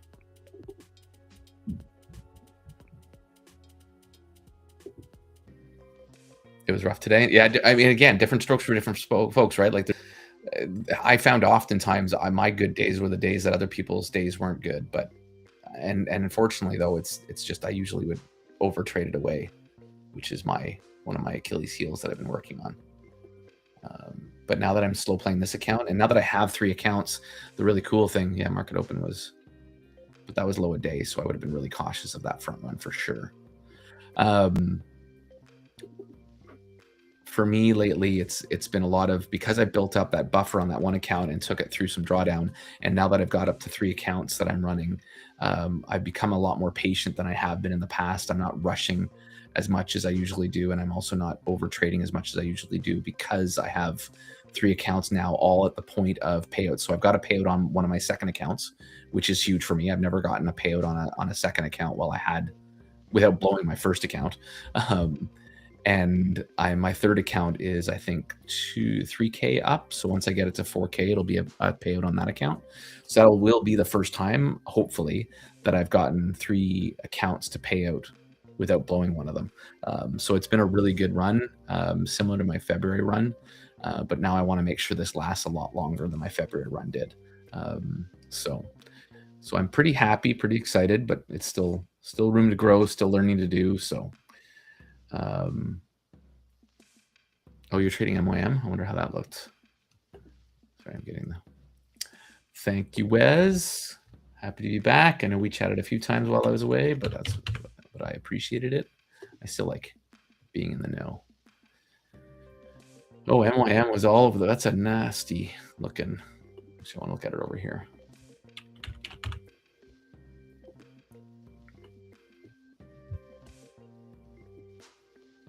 That's a hardcore range one. Jesus, and a big range too. Yeah, that would not have been fun. I mean, you got the low a day point, which is good. Once you hit that, a good long there, and you could have kept break even and still gotten it. So, I mean, that's about all I would have seen there. But other than that, it messed up. I wonder how PTFX is doing. Yeah, just keep working on it. Welcome back. Stayed in P12 range 1. Yeah, that's crazy. That's not nice. Yeah, 3 accounts is really good. Got 2. That's 2. That's still 2. And yeah, keep it slow. Take your time. That's what I did with this one. It's this one that I got down so far. I just started taking it slow. There were definitely days where I was up a few $100s and I could have just stopped and ended up with 500 or whatever losses. So I've got to be more careful. P12 low. Oh no, yeah, P12 low, and P12 low was the low a day, so that's pretty sweet. That's a nice spot, right? You got like 1, 2, 3 touches again there. So awesome. Good way to catch yourself back up after being chopped a bit.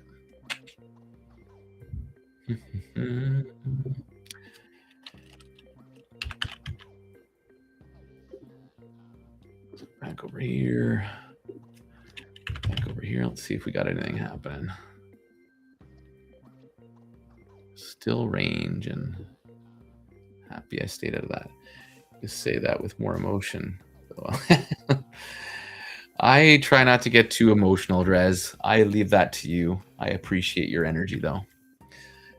Yeah, no, it's been a good little bit, so I'm just trying to keep it up for now. So I am very happy, but I don't want to get too ahead of myself. So because yeah, getting a payout on a second account separate from my main one was pretty exciting. That one, I'm just waiting for that to hit the bank, but I think it should actually, it already hit, or no, it's hitting today. Should. So. Any questions, guys? Other than that, we'll just watch this for a few, and then yeah, like I said, I might try and take a small trade if it kind of works out, but I'm not sure I want to play around with this too much. I mean, if we get a close again above the 930, I might take a small trade, 3 contracts or something. Like I said, I'm going to risk max 130 or 150-ish to keep my account above the 150 if I can secure a little bit more cash flow golden. But let's see what he's saying, Spartan. Should I worry about account cycling before I've got one payout, or just baby my first account along to launch board? First payout. Yeah, I must admit, I would stick towards kind of getting that one account to pay out first. I've often tried to rush to having multiple accounts, and that's probably been one of my Achilles heels, where I've brought myself more losses than benefits, especially when I haven't gotten that one to pay out. I end up trying to rush one of them to pay out and blowing it, and then that gets me annoyed, and I might go to the second one and mess around with that too much. So personally, and again, this is all not financial advice, blah, blah, blah. But personally, I'd try and cycle that one to pay out, give yourself that confidence that also ROIs your account, and then you buy another. Maybe I might even go to 2 accounts at that point and try and pass them along the same time, right? Especially if you get that account to pay out. Or the only other thing I would maybe do there is I'd get maybe one more account, but instead of trying to rush it to passing, I might try and pass it by copy trading it with my other account so that I'm not rushing, because that's a lot of the issues I find is you have that one account and then you're not quite gotten to pay out. You add that second account to it, and then you end up, I personally anyways, I find sometimes I end up doing stupid things with my live account because I'm trying to pass my second eval and screw it up and get myself emotional or whatever the case may be. So I just kind of suggest sort of a slow play.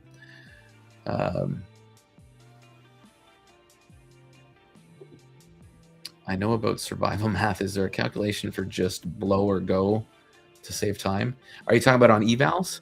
On evals, I mean, to me, if I slow play it for a bit and I get some good whatever, that I may speed up the process afterwards, especially if I build a little buffer.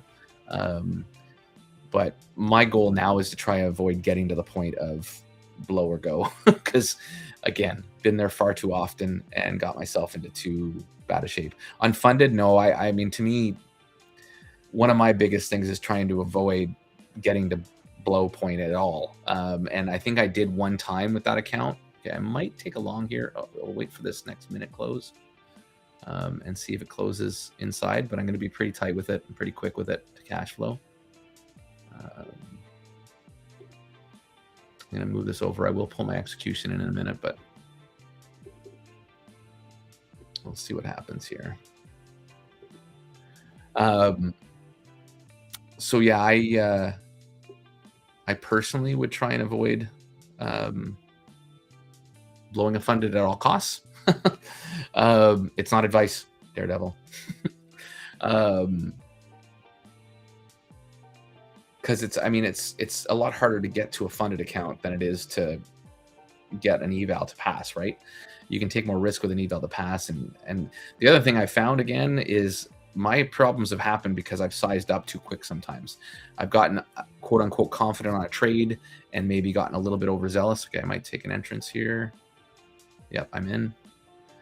I will move this to 250 is a really nice sweet spot, but I don't want to lose more than 150. Just might get 166. That would be 10 over, so that's fine. I got room for that. So I've got my stop loss just there. It's a little bit of a tight one, but I'm going to take one out right there. How many points is that? Oh no, I'll take something else sooner than that. We'll see. I'm going to see where that goes for now. All right, cool. That's what I was thinking. Stick with one, then get payout and cycle them out. That's a pretty long payout or a pretty long. It's actually a pretty expensive. Is it?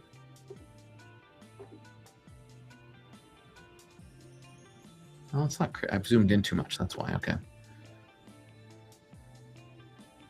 Looked like it was more than that, but.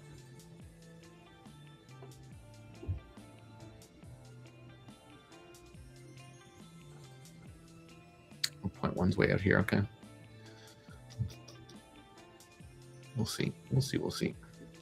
Not too worried about this. Like I said, it's just a little bit of a, let's see if we can make a little more money today. And if not, whatevs.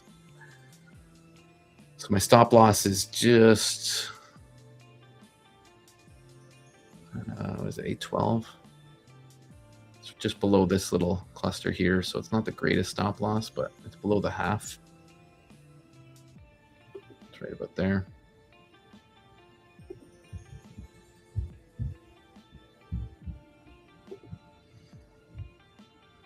Actually, it's exactly there. So we'll see. It may have been a bad call, but that's okay. Sorry, bear with me a moment. That was a pretty weak. There we go. Sorry, give me a second, guys. I got a little one here.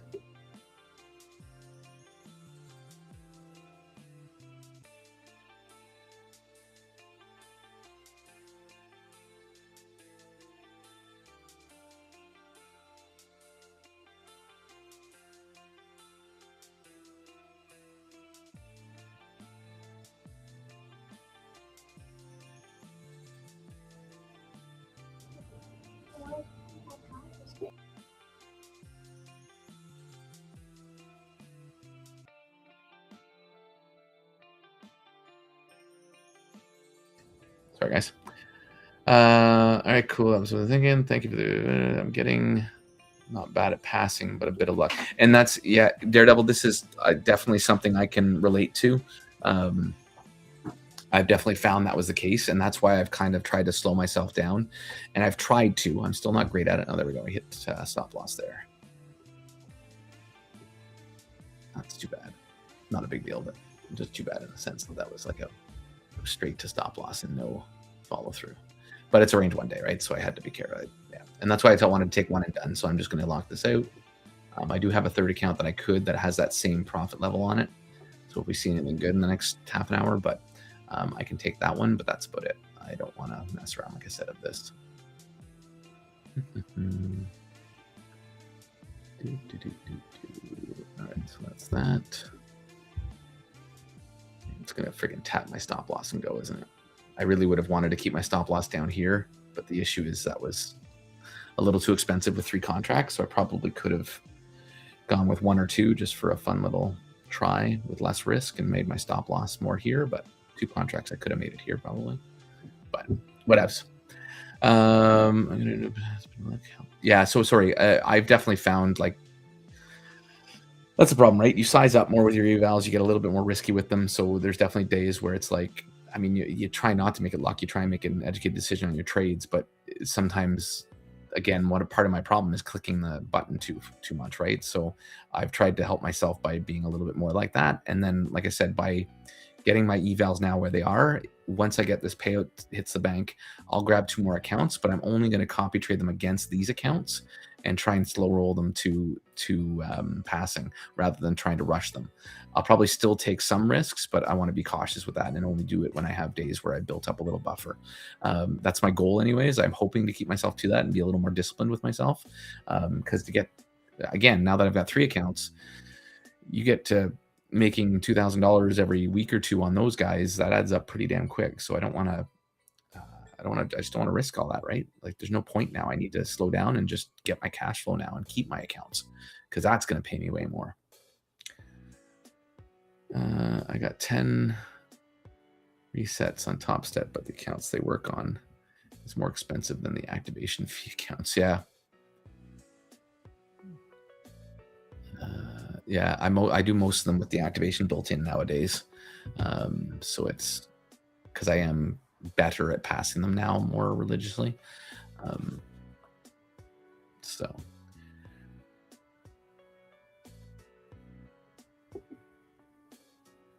Yeah, it takes a lot less handles, but you're fucking yourself pretty quick too. Sorry, pardon my French, but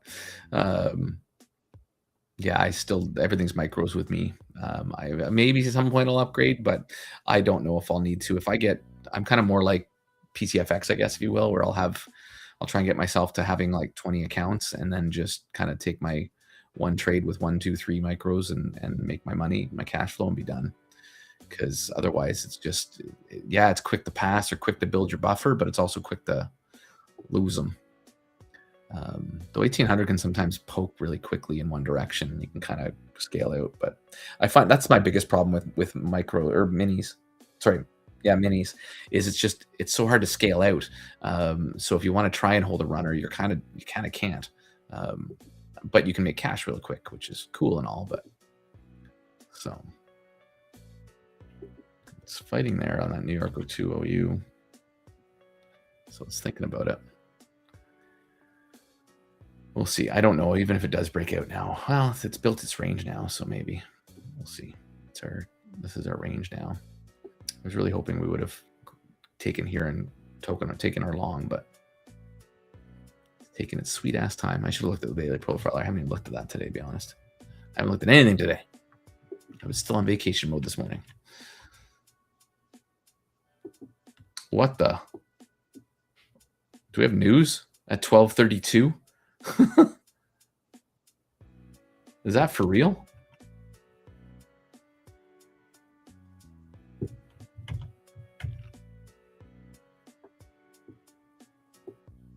I just think I just need to reload this. Because my trading view one doesn't look as bad. No, it's what the hell is that? It's an 1800 gap at 12:32.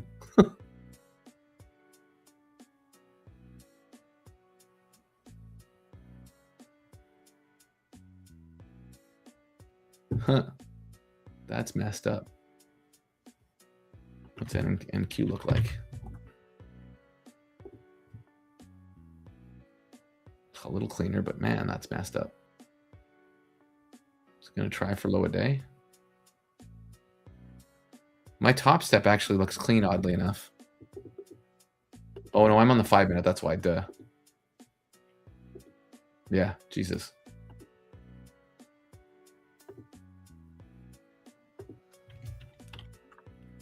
Oops, what am I doing?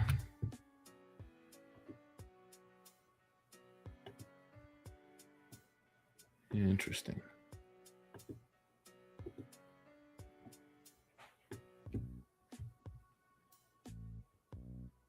I don't know if I hope anybody caught that, because what would you be trading that on? It was like inside the 930 and jumped.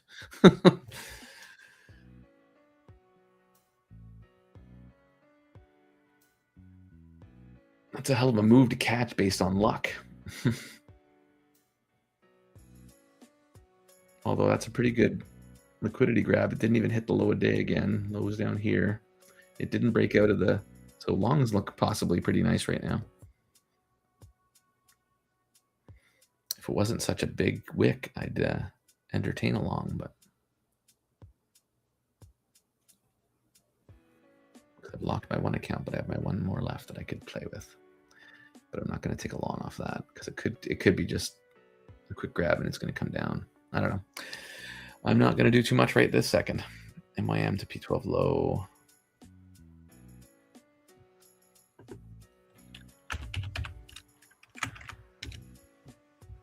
Oh, wow. New low a day on MYM. That's wild. And the high a day is at 3 o'clock. So instat high on MYM. So yeah, we could be seeing a trail off the low a day.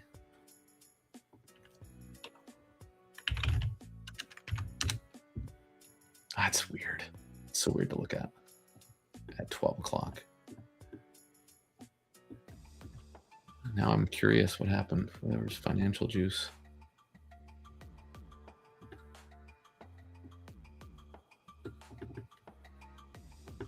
Out of curiosity.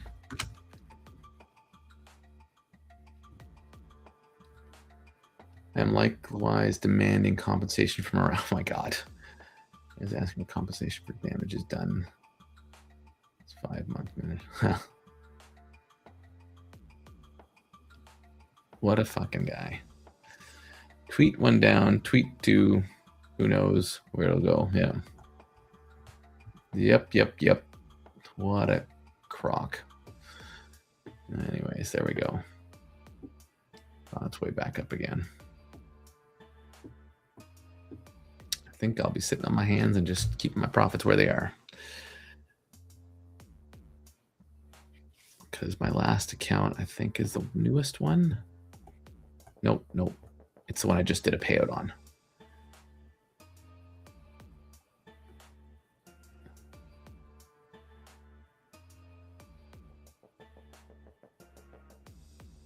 Yeah, I just did a payout on that. So I've got a nice little profit there for cash flow for the day. So yeah, I'm going to leave that alone and see if I can get that account to a second payout. So no matter what, I'm going to sit on my hands now. I'm just going to lock it up right now, actually.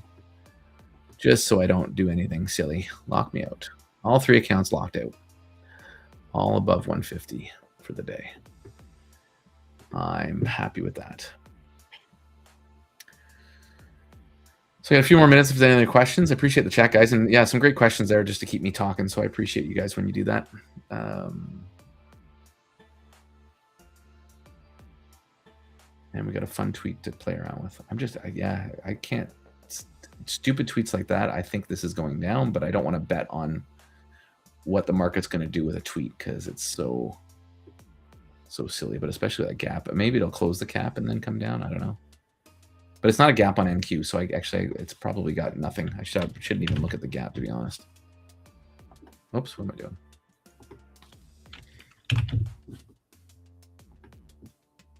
Yeah, it's a tiny gap, but it already refilled it, so I'm just gonna look at this for now. But yeah, I could see it trailing down. That's my 2 cents. Now that it did that.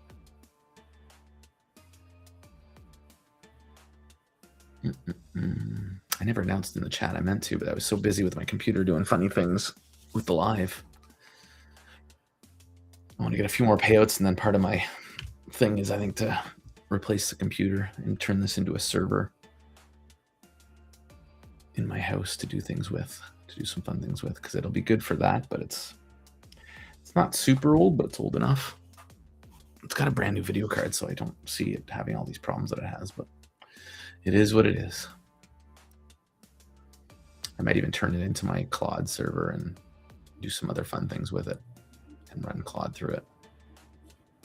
And then have my new computer kind of fresh for other things. I don't know. Lots of thoughts. All the thoughts, none of the money right now, so. So it's probably going to fill in this wick, almost like a news candle fill. And then I'm assuming maybe get us a new low. As much as that's in stat, where's the low for us? It would have been close to 1800, or was there? Oh no, 345 as well. Okay, neat. So I think I'd have to look at daily profiler. I'm not going to go there right now because, like I said, I'm kind of done for the day after this, and I'm going to get into some work stuff, and I have a meeting with the devs. Big time now. I wish. Getting there. Working on it finally. Feeling far better than I ever. Well, again, February I felt my best, and I think this is taking over that feeling. The goal now is to make it last longer. Like if I can still be talking about this account in 2 months, man, and some more payouts on it, that'd be a massive turn for me and a long time coming. But it was my time. If it's my time, it's my time.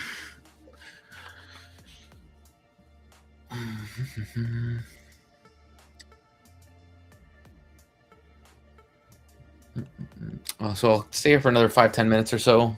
See what this candle does. These few candles do. How they go from there? If you guys have anything else, let me know. Any other questions, comments, concerns?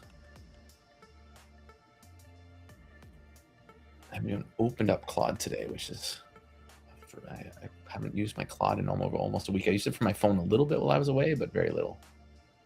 Just basically to get my beta tester of the gunship going, I had to do a couple of things, which is kind of neat. I was actually able to run it from my computer at home through my phone through a little funky technique with this T3 app. It was really cool.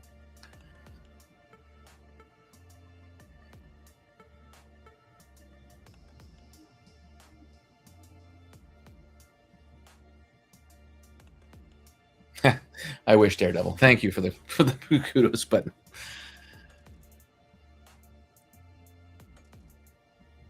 As long as I'm cash flowing, I really don't care. And even then, it is what it is if I don't. But I really do need to cash flow a little bit more for the comfort of the life, family stuff.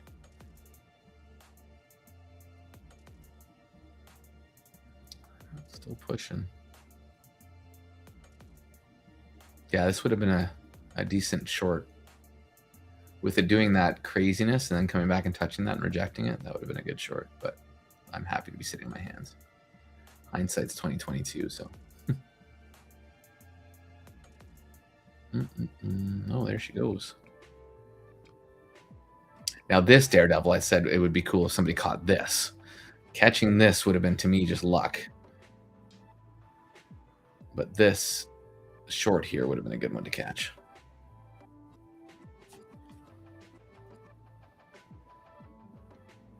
Come on. Eat up that candle.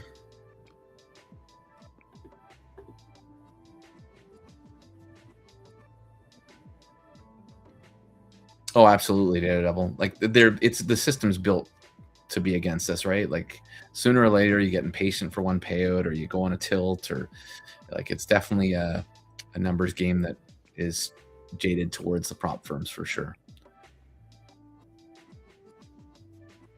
That's why my goal now is just to kind of take my little pieces of the pie every day and hopefully walk away. And if I get a little bit of a buffer, maybe have a little bit of fun with one or two of the accounts. But when you really think about it, like even just that $300, like taking that trade that I just took, $300 something just to secure that and lock it up is pretty damn good cash flow, especially when you multiply that by 3 accounts. That's $900. That's not something to play around with. So keeping my other one and keeping myself at $750 for the day is pretty sweet. $750 a day, that's damn good coin. So, and boom, we ate up the candle. Mickey's come back to visit us. Hello, sir.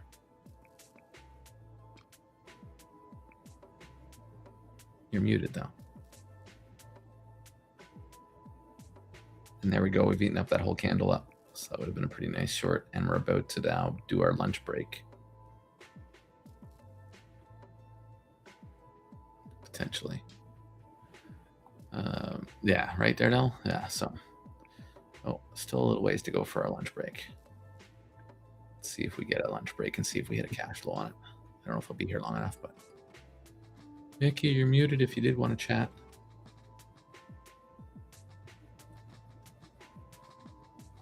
Yeah, because I have a meeting at 1, so I'm going to get off here and give myself a few moments to go get a stack and refill my water.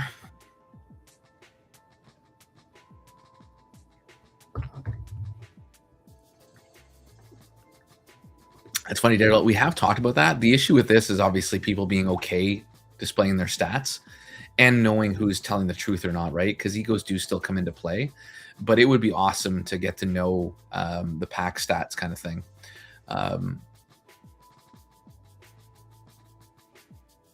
So I'd be really curious. This would be a really cool thing for us to somehow, and if anything, like with our devs and stuff, it's something we could probably figure out to do it anonymously. But it's still making sure that as many people use the tool as possible, like the journal or whatever. If we could make the journal even easier and more automated, even using AI and stuff or whatever, is allow people to kind of enter in their stats a little more effectively, and then be able to create some type of a pack trading group profile would be pretty darn cool. So I'm with you on that one. Yeah, it's weird. Like we were in a range 1, right? And then we had an instat high and an instat low. So I mean, we either were going to range out or something like this would have happened, and we would have taken out one of those and carried off into the day, right? So, and it looks like this is going to be really curious. Give it a few more minutes, but I would like to see if we end up breaking out and hitting a breakout cash flow or something. but it took news to take us there. So, I mean, yeah, I agree. Pack prop firm. No, not pack prop firm. Just stats on how we're doing. I don't think we'll ever do. Well, I don't know. I said never say never. It would be really cool. We did like we have actually spoken about it. Obviously, we've never brought it to anything real, but it would be cool if we were to create our own real prop firm and actually like run it for ourselves and not be worried about the profits per se, as long as it's not losing money, and giving us a safe place for us to play would be really cool. But that would take a lot of capital, I think, if I'm not mistaken. Although I've gotten emails from companies saying, "Hey, can we make you a prop firm?" Like, no. I think we all have. I'm sure it's scam, but who knows? There we go, rejecting it. Doesn't want to create that low. Or it's taking a break before it does, one or the other, but 50-50. It can go up, it can go down. Look at me. I'm a furu. Oops. All right. Well, I'll be looking out for that if I'm still watching any charts, but I have closed off all my accounts. They literally are all locked out. So we're going to leave it at that. Thanks, guys. Austin, I'm going to message him and see if he's around. Just to see what he wants to do, if he wants to put Gunship up here.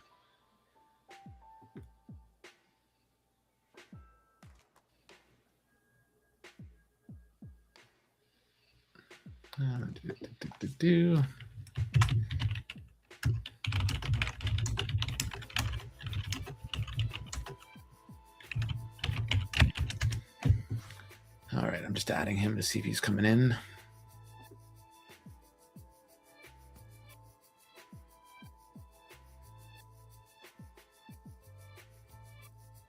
Otherwise, we'll leave you with that. I don't have the screen. Come on in, Shag. Told you we're going to have to do a focus session together at some point. I'll sneak into your 1800s from time to time, but it's going to be really hard. It's normally hard because that's when we're doing dinner and with the family and stuff. But since I'm kind of trading it more often, I'd like to sneak in. And I know Andrew, I think, is coming into those, so that's cool.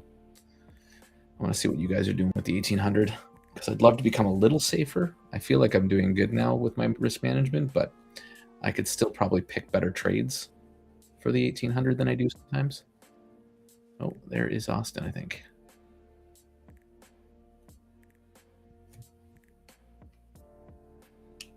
That's Austin. Oh, I think he's labeled as Mickey because Mickey was the last one in. But all right, I'm going to throw. I'm sure Austin's already doing it, but I'll show his screen up. I'm going to unshare mine.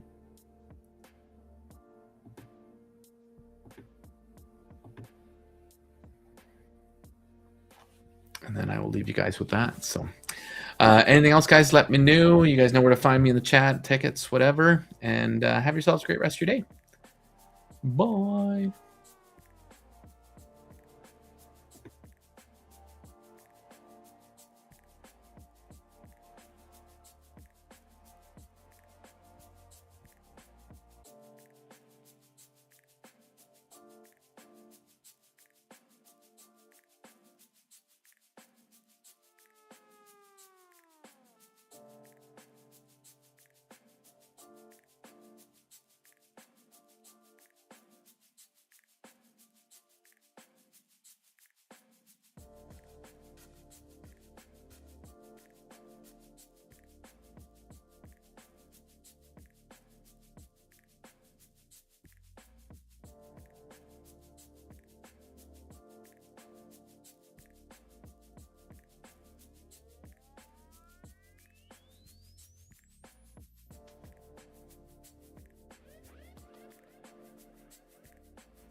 before your first breath.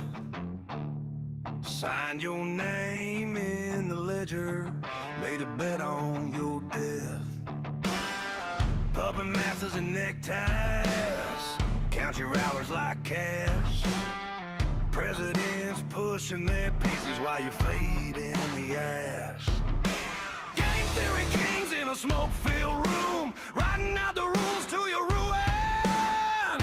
The world ain't chaos, it's their game. Their game. You never learn a script they spin, cause they don't want you to ever win. Flip the fucking board, let it rain, let it rain. Burn it down, burn it down. Burn it down, burn it down. A lead over production, too many mouths have been thrown. Shine our eyes in the rear view, old empires turn to bone. Same damn cycle, same sharp teeth in a grin. They sell you fate on a pay-per-view, call it virtue, call it sin. Game theory kings in a smoke-filled room, writing out the rules to your ruin. The world ain't chaos, it's their game. Their game. You never learn a script they spin, cause they don't want you to ever win. Flip the fucking board, let it rain, let it rain. Burn it down, burn it down. Burn it down, burn it down. You were born in the crossfire, raised on a rerun lie, told to choose a side in a cage fight. They all Welcome, this is PackTV. This is re-engineering time on PackTV.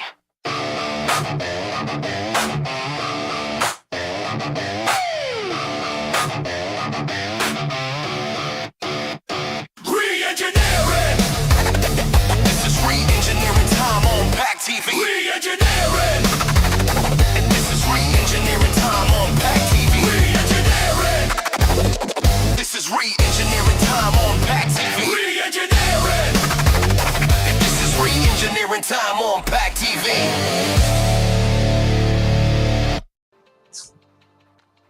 Bro, I'm not even gonna lie. I was sitting here listening to that game theory song while watching you little army men fight. I could do that forever. It was a magical experience, wasn't it? It was pretty awesome. All right, did you send out the tweet? I did.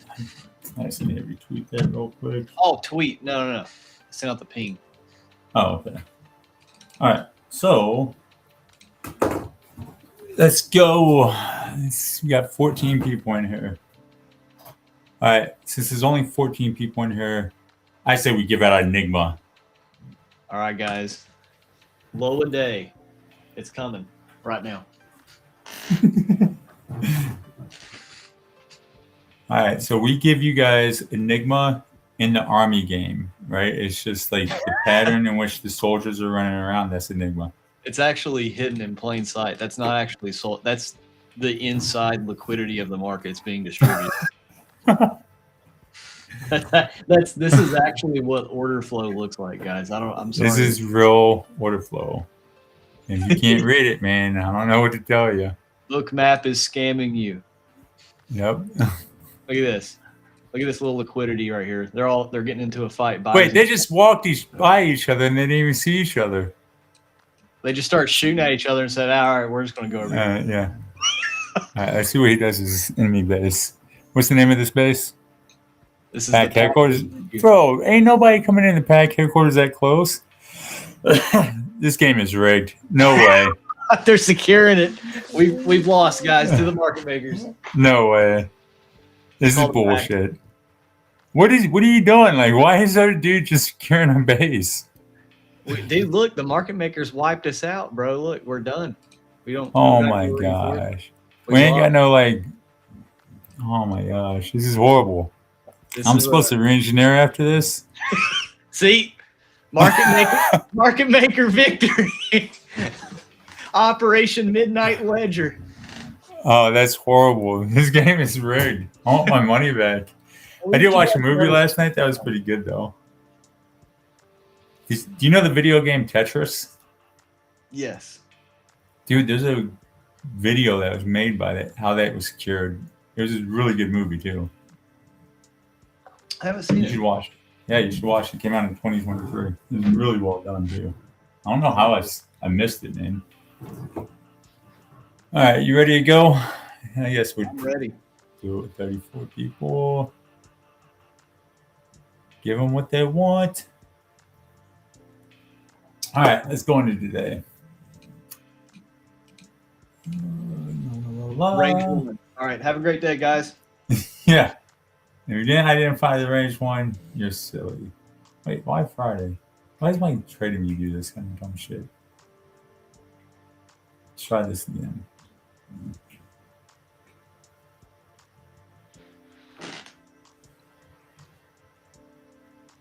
There we go. All right, before we get into this, how did you guys like Riot Trades?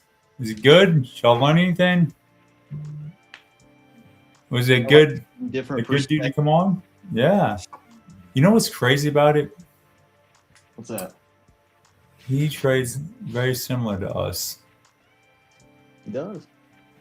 Around the 9:30. Well, even just how he used the 8 o'clock, like that was so, like it's so cool how somebody can take literally an hourly range and turn it into an entire business plan.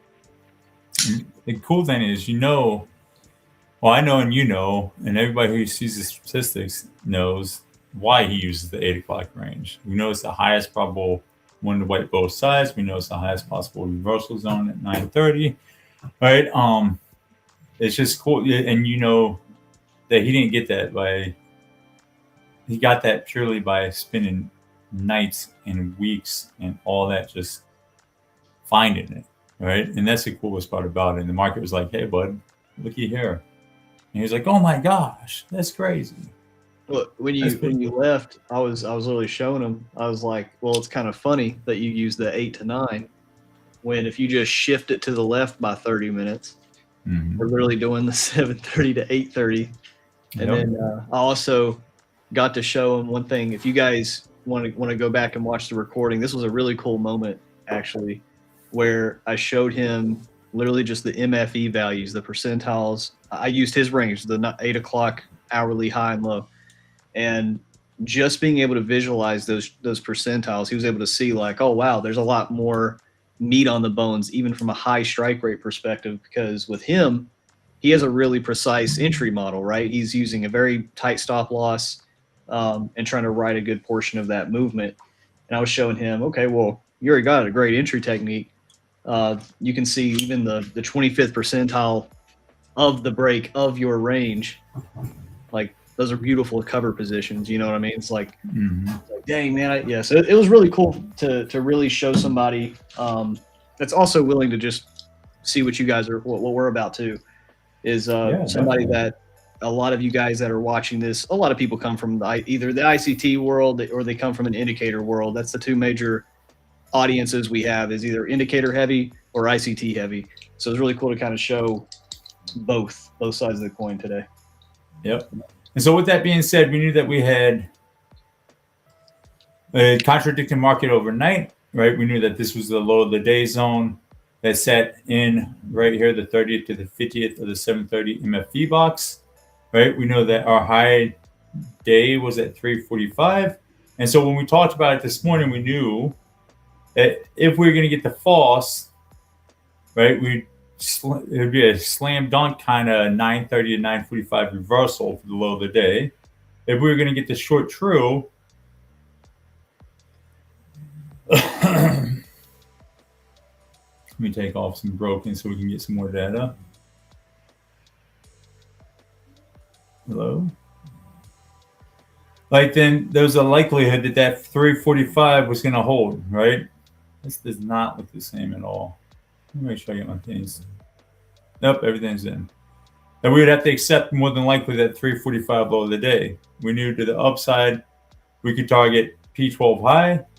We could target high of the day zone, which was right here in our high of the day zone, was from 11 o'clock at 1600. If this 345, this was for the false. If this 345 wasn't the high of the day for the true.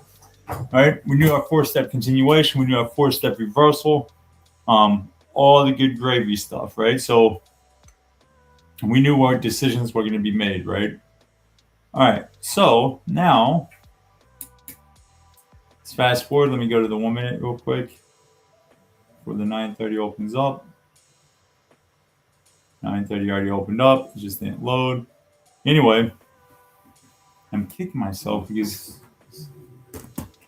a very easy 9:30 short.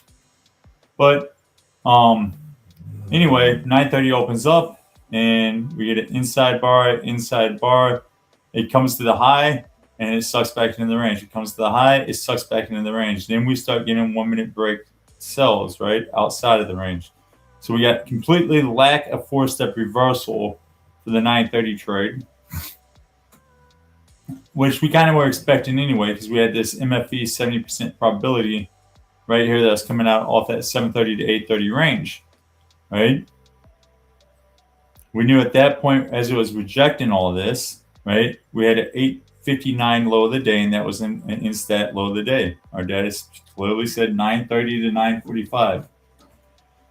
And there's like literally no data on the 8:59 portion of it, right? So now we're just looking for a 4-step reversal up.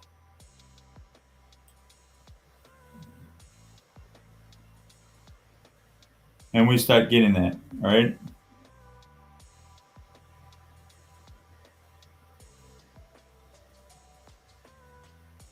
Right. Meanwhile, we knew what our trade plan was.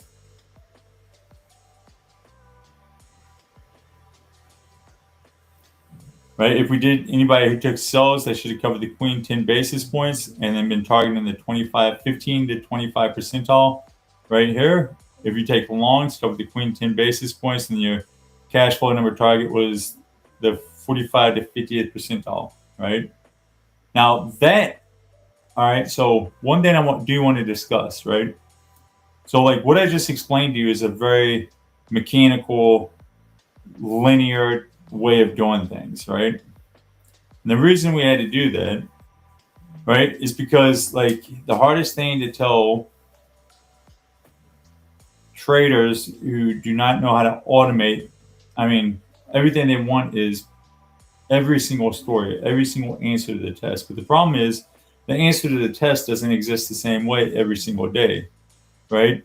If Austin, which hopefully you can do this real quick, will you pull up that money, that one thing on your dashboard that shows all the wiggle lines of the 930 that's happened in the past?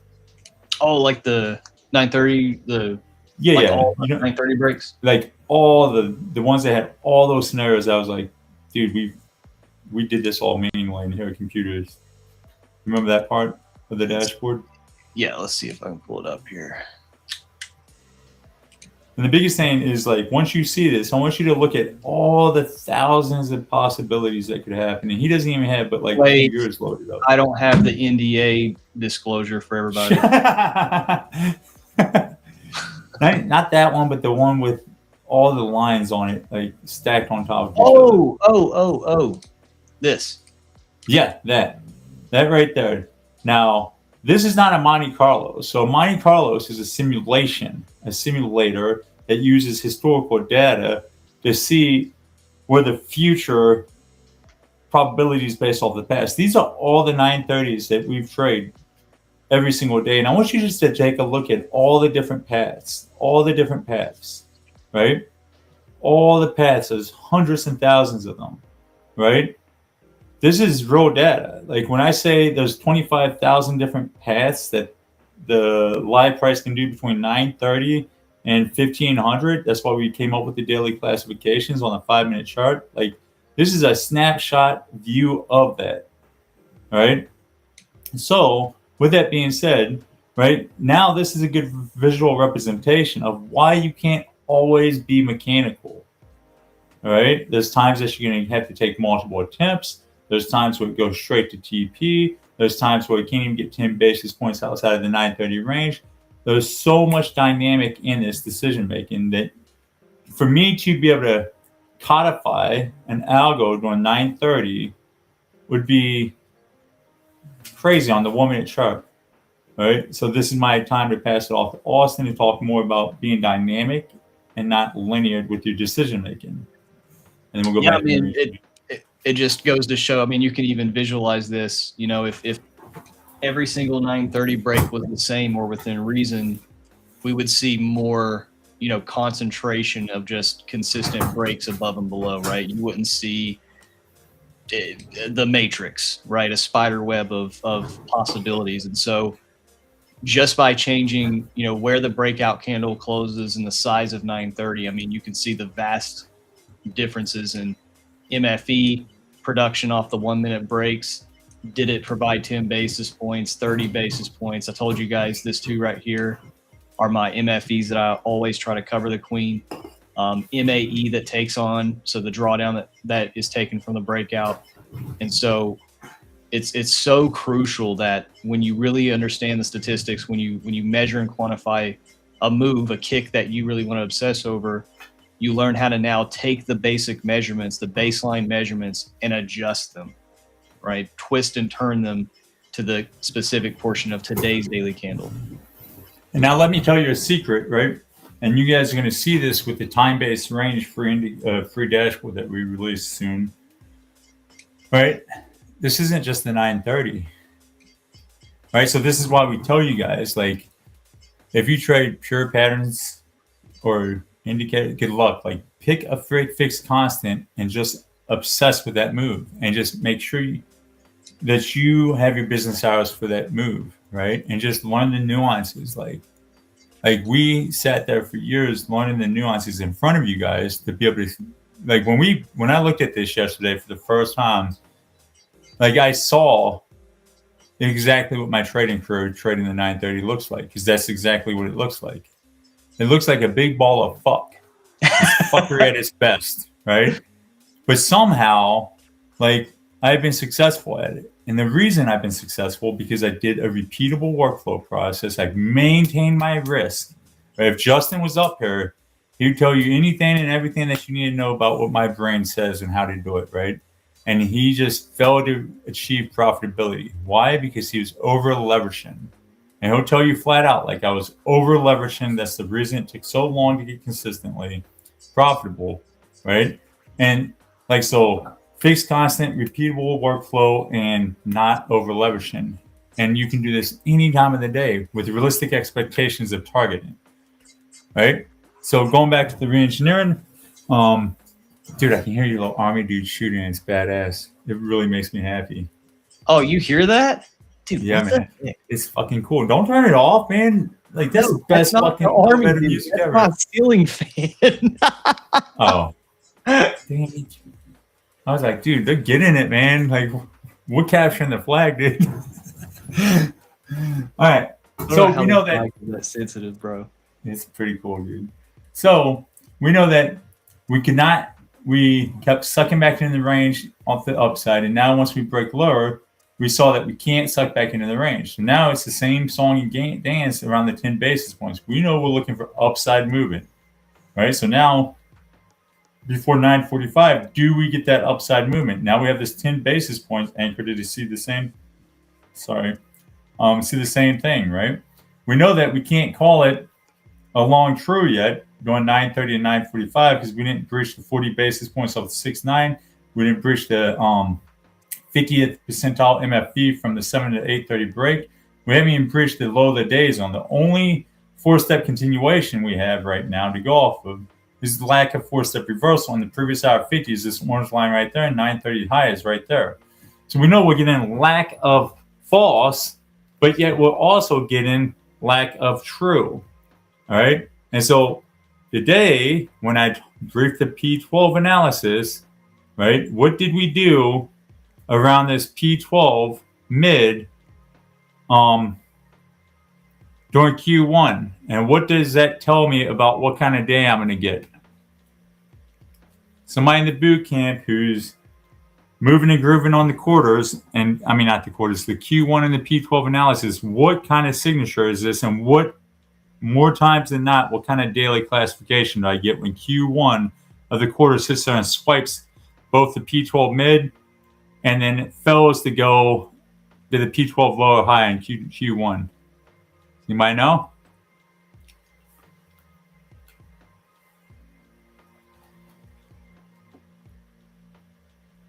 Right? We're going to get more than likely a high day, low day in RTH, but then it more indicates a range 1, which is somewhere written on here. No. Maybe it's on PTFX's, but either way, right? Right, that's an indication that you are in a range, right? You are in a range, right? You can't take out the high, you can't take out the low, and you're just swiping in Q1 during Q1 of the 12 o'clock, you're in a range, right? So, like now, that information is good to know because we know we're possibly in a range. Volatility contracted overnight in London and Asia. And we've only spent 265, so we know we're starting to see signatures of the ranges contracting, meaning getting smaller. Well, that's an indication of a range 1, and believe it or not, volatility contracts and stables more than it expands, and you have been spoiled over the last 3 months in a market where volatility has been expanding, meaning the ranges are getting bigger. And so now you've got to take into consideration what goes up must come down, right? Especially when it coming down is more normal over the last 20 years than it going up over the last 20 years, right? So we're starting to see cracks in volatility, meaning it's contracting. And so like right here at the 945, right? 945 opens up and we still don't have any of the 4-step reversals, and we don't have any of the steps other than the lack of 4-step for the 4-step continuation for the true, right? 945, and when in doubt, right, look at your 15-minute candle, right?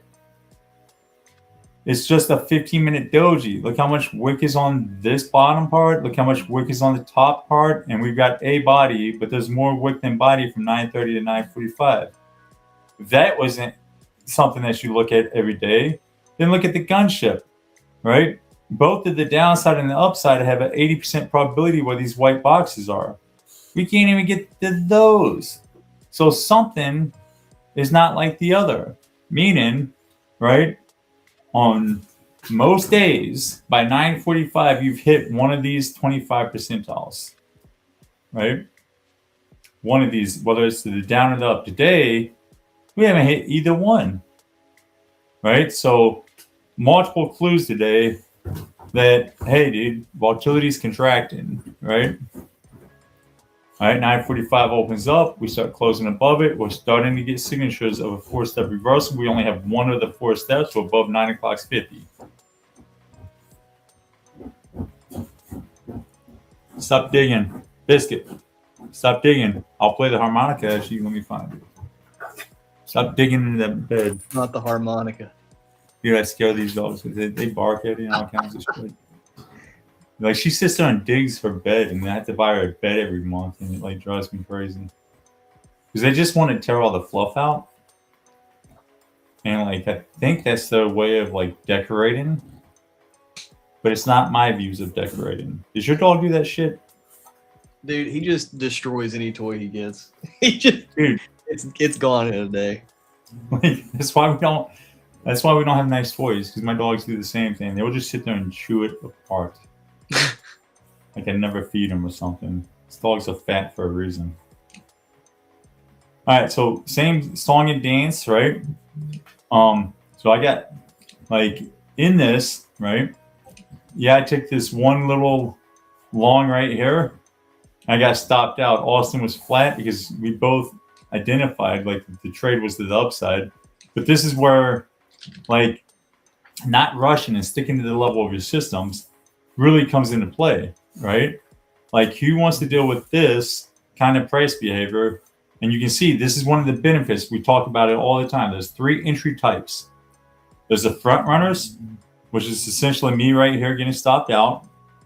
There's the confirmations, which is the breakout trade, which is Austin, which he hasn't been alert. And then there's a pullback after confirmation, which the breakout traders and the pullback traders got spared today a lot of sanity, while the front runners were just getting annihilated, right? Because there's no move to the upside. You can't even do a 4-step reversal, and you can't get a 4-step continuation. So for those that are still trying to identify what type of entry you want to be, just know it looks really cool when Mickey can bottom tick and top tick.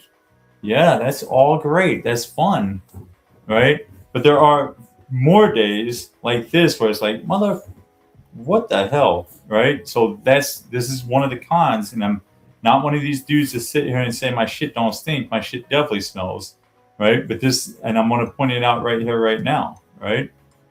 This is why, and you got to see Austin do a great job showing the proof of why he's a breakout trader. And you got to see me get smacked in the face one time for $80-something with a stop, right? But I definitely want to bring it to y'all's attention because a lot of you guys are building your trade business plans, and I want you to start bringing to your attention the pros and cons to each, right? All right. So while Austin is sitting there just like, thank goodness I didn't get into this mess, right? 10 o'clock starts opening up, right? And now we can use our hour and our 3-hour probability flags. All right, I'm going to do it. It means no. Lay down. Lay down. Not buying you another bed. Buy you a prison pillow next. All right. So our 1 and our 3-hour probability flags are up. Yep, because we're above the 9 o'clock open, right? So we know that we're looking for upside movement, right? Now we still only have one of the 4-step reversal, right? Still in play, right? All right, 10 o'clock opens up, right? We know the probability flags are up.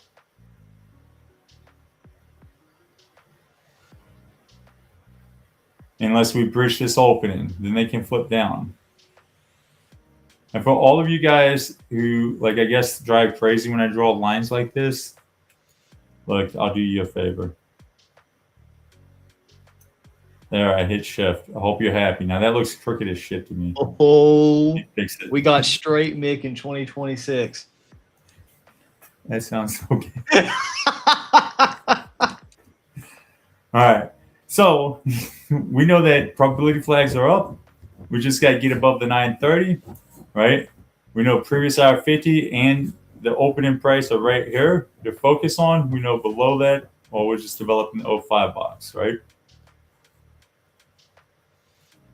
All right, so now we know. Now, one thing I'll ask you, right? Yes, we got a 3-hour line signature up, right? We're looking for a sweeper or an apex and a quarters break in the 2nd hour just for the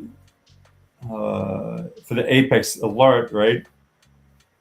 But if we're expecting some kind of range today because we swiped the 930 a million times, right?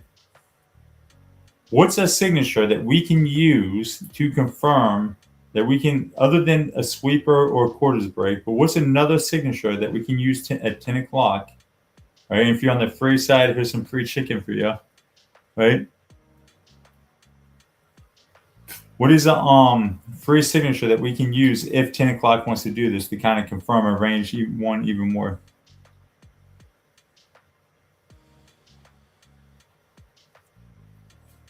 Now, if you said, because I'm just going to answer because there's a delay in YouTube, if you said, well, if 10 o'clock takes out both the 9 o'clock high and the low, we're more likely to have a range 1, you would be correct, right?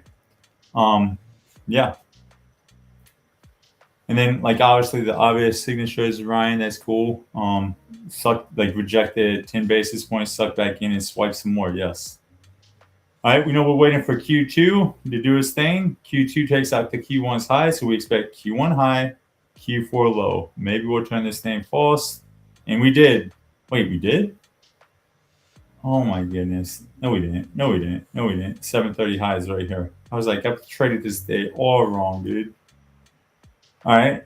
I was like, oh my gosh, it did turn false. All right, so we're expecting Q1 high, Q4 low, right? Now, first thing we notice about this 15-minute candle, right? Takes out the high, instantly starts sucking back into the range, right? Coming back to 9:30.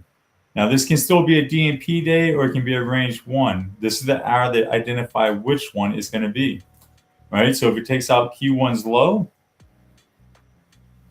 or we get a Q3, Q4 quarters break, that's kind of confirming the range 1 for us. You are still lost about the range 1. All right, new quarter opens up, which if you're new here, a quarter just means the 15 minutes. Each hour has a 15 minutes. Statistically, not at 8 o'clock due to economic news and then 9 o'clock due to 9:30 open, but every other hour of the day, right?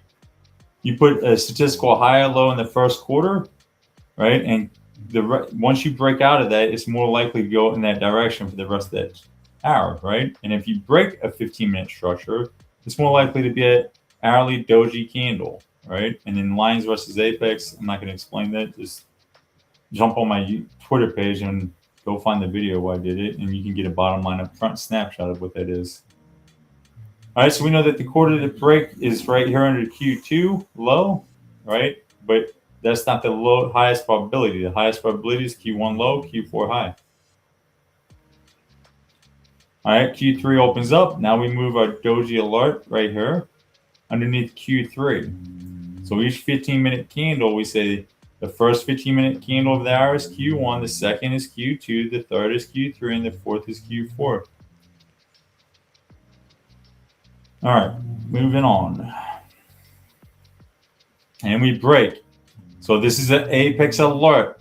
The moment we crossed over Q3's low, it's an apex alert. And obviously, if we don't sell this, like Kelly's in the audience. I know she sold right here because she bets more on 10 o'clock, 9, 10, and 11 being an apex trader. So she has a model that says like 10 o'clock off of the first and version fair value gap in Q3, Q4, right? Sell somewhere within here, target like 50 basis points or whatever it is to the downside that she did. I know she's smiling because that, like, I know that sounds simple and it looks simple, right? But there's plenty of line signatures that happen between 9, 10, and 11.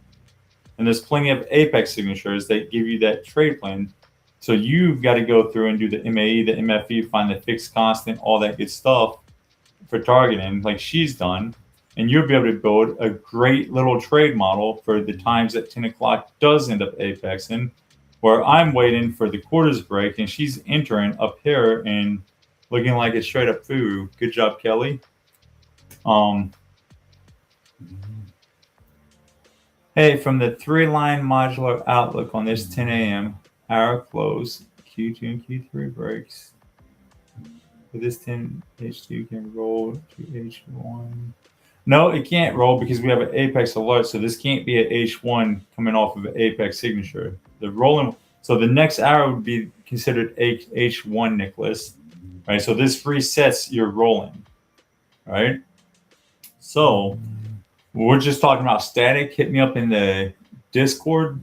Book a bootcamp focus with me at 12, and I can go over rolling 3 hours like until your head falls off. But for us, like this is a second hour, right? So this is first hour, this is second hour. It gave us an apex alert through Q3, Q4 quarters break right here. So now, obviously, to control this probability flag, it comes down. But then in reality, right, what do we have to wait for? We have to wait for, do we close? Because we're in a C2 situation, right? So it's based, our probability flags is for the next hour is based off of this opening price and how we close. If we close red, it stays down. The probability flag stays down. If it closes green, then we need to breach the open, right, for the continuation down. Does that make sense, Nicholas?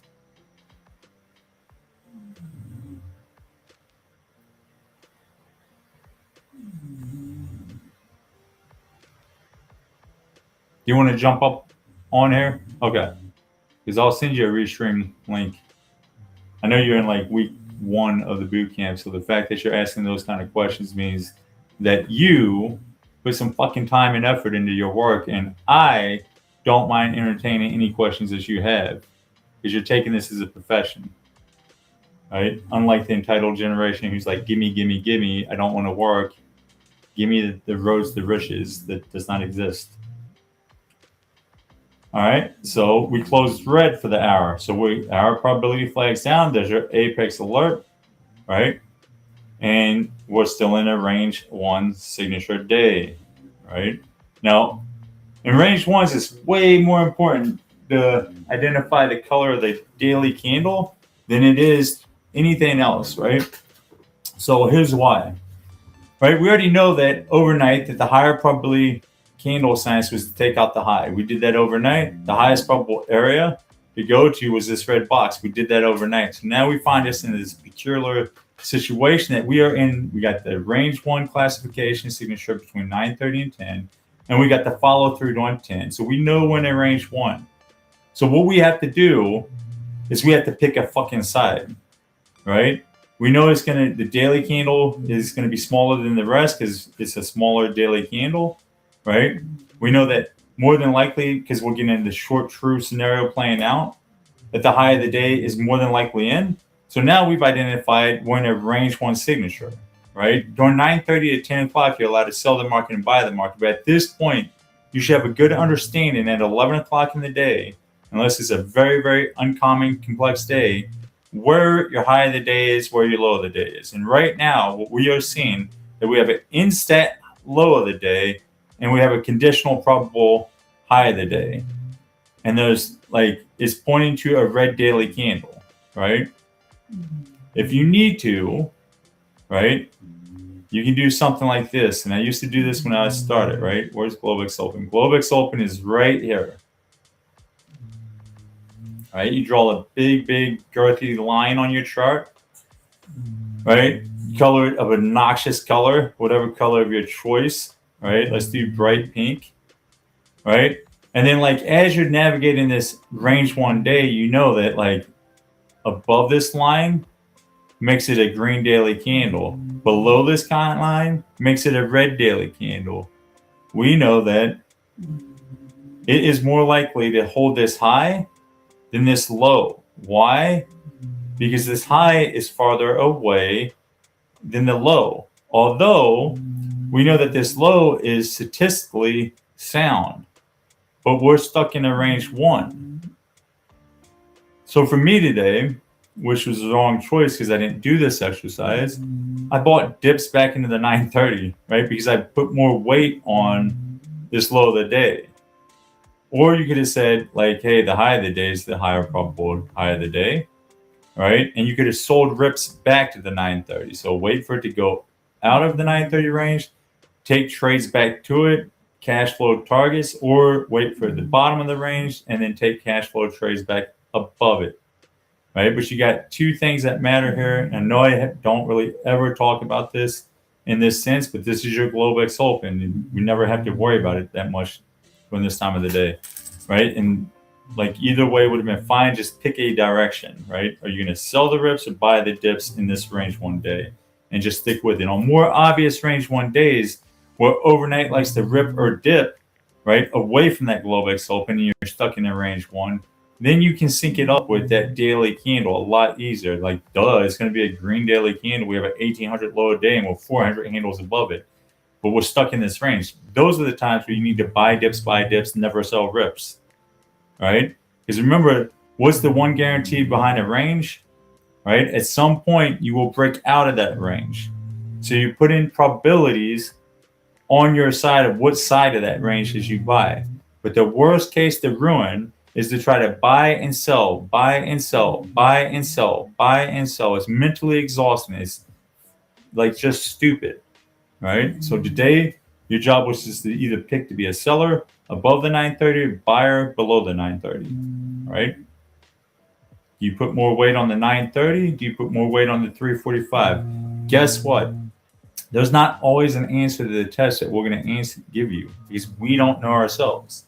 But the one thing I guarantee that we will do is just do the same fucking thing over and over again. Today, I was a buyer underneath the 930, right? And you only need 2 to 3 range 1 trades for 10 basis points, and then call it a day and enjoy your day. Or if you're like most retail traders who they're very much at trend trading on the days that we have DMPs, right? Guess what? everything works, whether you trade ICT, volume, moving averages, everything works on your trend day. Maybe you just suck at range trading. Then just the moment you identify that the trend is dead right here when we get the apex alert and it's not going to be continuation, call it a day. Be done with your trading. And that's all I got to say about that. What do you got anything to add to that? Austin, you're better at it than I am. Well, that's why a lot of people forget there's two sides to profit factor, right? There's profit and then there's expenses that affect your profit. So, you know, days like today are just as important and just as sexy, even though it's not dopamine inducing to obsess over days like this where, you know, for me anyways, it was a one and done trade that it's just a risk management cash flow type of day. It's these days are just as important as the home run dopamine inducing days, because this is where you keep all the hard work that you do. So that way, when it comes time to maximize another day, you don't have 7 blown accounts from the time you have a day like today versus that day where you can't really maximize that winning day because you still are working yourself out of a hole, you know? So it's really important to just know, you know, because I'm not saying today was bad in terms of anything. I'm sure some people killed it today, but it's just important to know what days are really conducive to your edge and just accepting it, man. There's nothing you can do. You will never be able to optimize your way out of every single condition. It's just, at least I've never found it. I hate to say never, but at least we haven't. Yeah.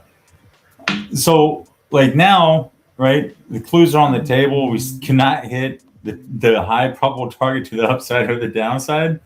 And it happens, right? So moving on. All right, 11 o'clock opens up. We know that we've taken out the 10 o'clock low, right? We know now that our 1 hour probability flags going to C2 state, not a C3, because we've taken out this low. So we base all of the quarters for where the probability flags are going to go, right? We start sucking back into the range, right? And we're back. All right, now we're waiting for Q2 to show its hand.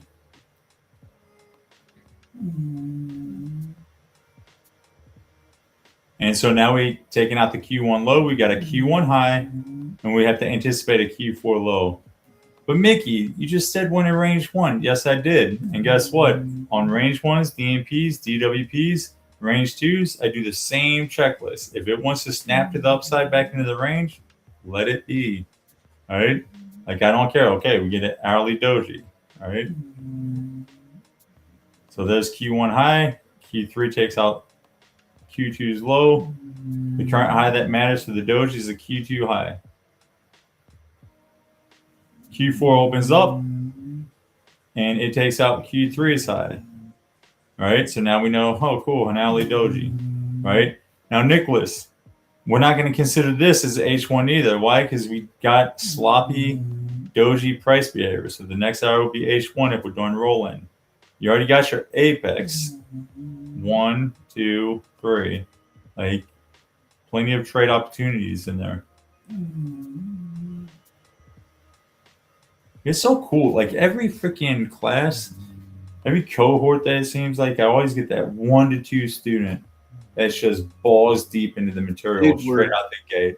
We're getting statistics. We got the 25th percentile, we got the median, and then we got the 75th percentile people that are like Nicholas. Yeah, go right out of the gate, like Connor, Rowie, Bill, like all the people that just like put me in, coach, put me in.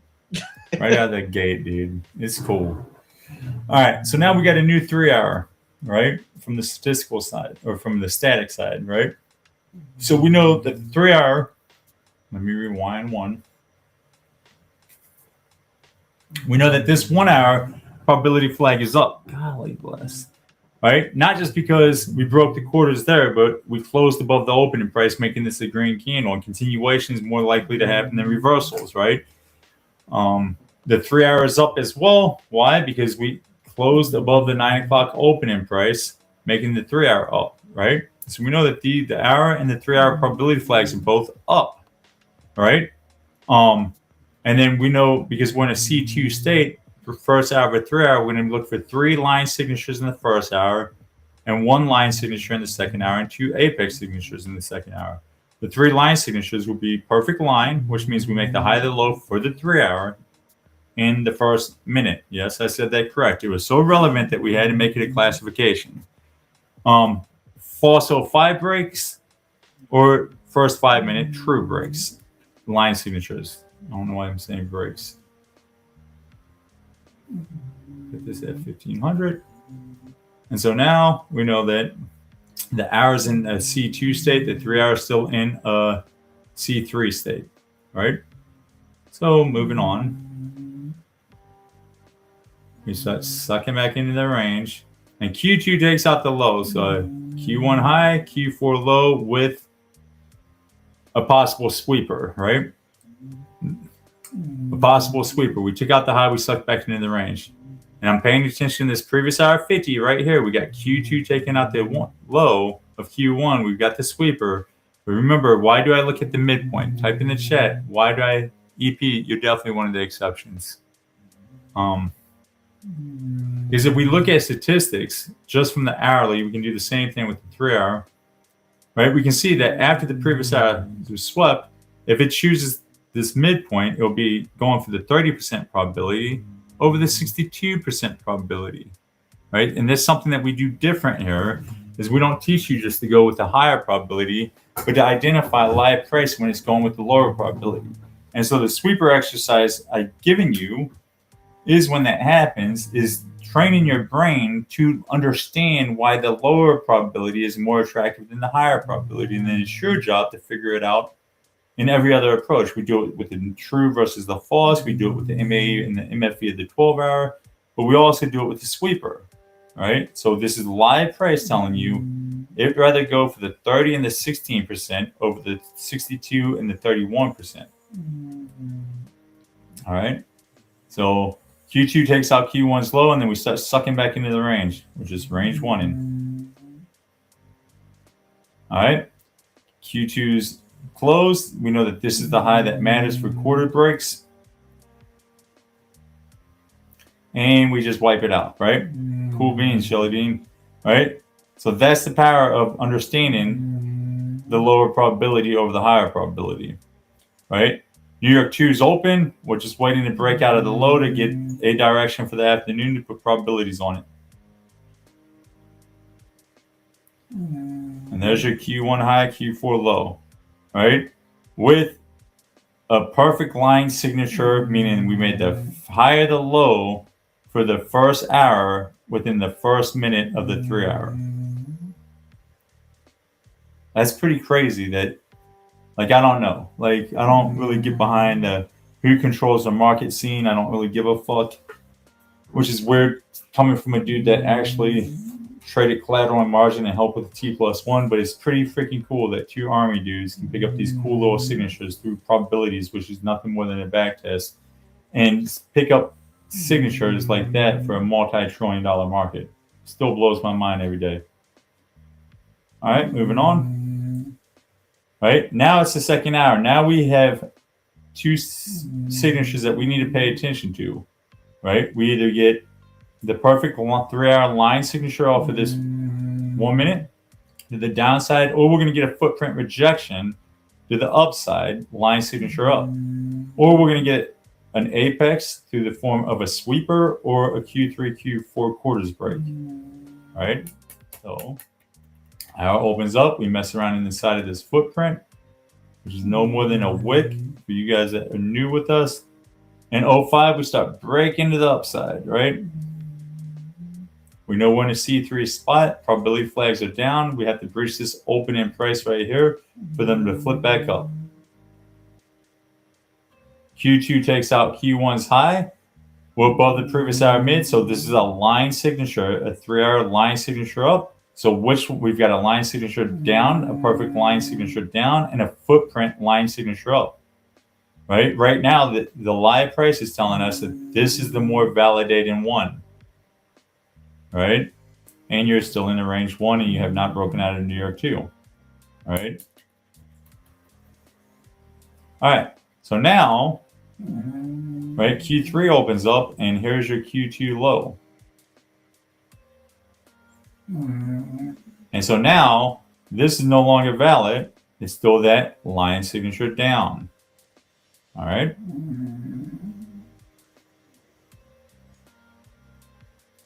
And you got a weird candle that has more wick than body, doji candle, right? And you know you got a line signature down unless we break out of the top of this, which starts with our probability flag is down, 3-hour probability flag is down, right? Unless we break the previous hour opening price before taking out this low, then the hour will flip back up, and then quarters will drive it. Get it, girl. That's my dog snoring in the background. All right, Q2 takes out Q1's low, so we expect a Q1 high, Q4 low. And let's fast forward because I'm behind schedule. And you got to suck back up into 930 range. Hopefully, ladies and gentlemen, you enjoyed your range one. Why it's important to study these days is because, believe it or not, when we're not in a volatility-induced coma thanks to Mr. President Trump, right? Like, this kind of day happens more than what you're used to, right? So get really good at trading them because this happens a lot during 930 to 1500, right? So with that being said, are there any questions before I go into my Asia war game? Austin, you got anything? I got nothing, bro. All right, Standard. This was probably just a cut and dry range one day. We should have some kind of, never mind, we would get canceled. It would be like some kind of video with the music of us going into Asia war game. Yeah. I could see that going very bad. All right, so we're still doing New York 2. We're still doing the candle sign candle, right? We'll change it if it has to, right? But right now we're going to use today's price action and yesterday's price action and put a probability on today's low and yesterday's low. So first thing we do, we can put our little opening price line on today's opening price. We can put our little quad range right here on today's level, right? We're going to take our boxes and we're going to move them on down and out of the way so we can let data draw them, right? And we're going to get rid of this measuring tool. Right, so blah, blah, blah. All right, so we're going to take this being a green day, this being a red day that took out the high but closed red. We're going to put probabilities on tonight's and tomorrow's probabilities of previous day low versus high and the zones that we expect, right? So we're going to come on over to candle signs. We're going to reset everything, which is already reset. Yesterday or Friday was green, today was red, and it took out today's high. Right? So with that being said, there's a 61% probability of taking out the low, previous day low, and there's a 30% probability of taking out the high. So we're going to come back in here. We're going to update our numbers. We're going to say, hey, dude, you got a 60% probability.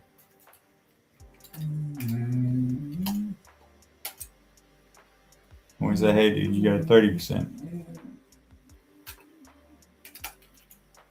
All right? And then we're going to say, yeah, that's all fine and dandy, but what happens if you breach the opening price in Asia? Well, the probabilities go from 53 on the low to 56 on the high. No edge. No edge. Right? So we'll just go with our live price components, Asia session, and all that.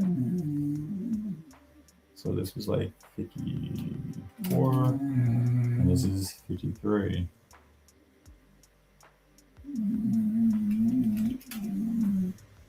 All right. So now we're going to go with the lower probability happening, meaning we took out previous day low over the high. All right. So now we want to find the reversal zone and the statistical reversal zone for a possible low of the day. All right. I'm going to move NFP Friday out of the way while I do this. Right. And so we're going to say, hey, candle signs, like we took out the low because that was the higher probability.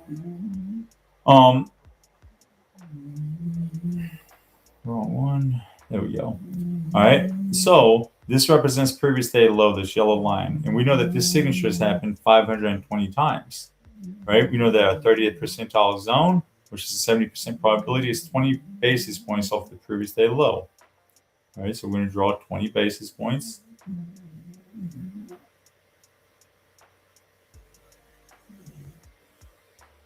And now we're going to find our 50th percentile, right, which is 38 basis points. When we like to drop, we like to drop.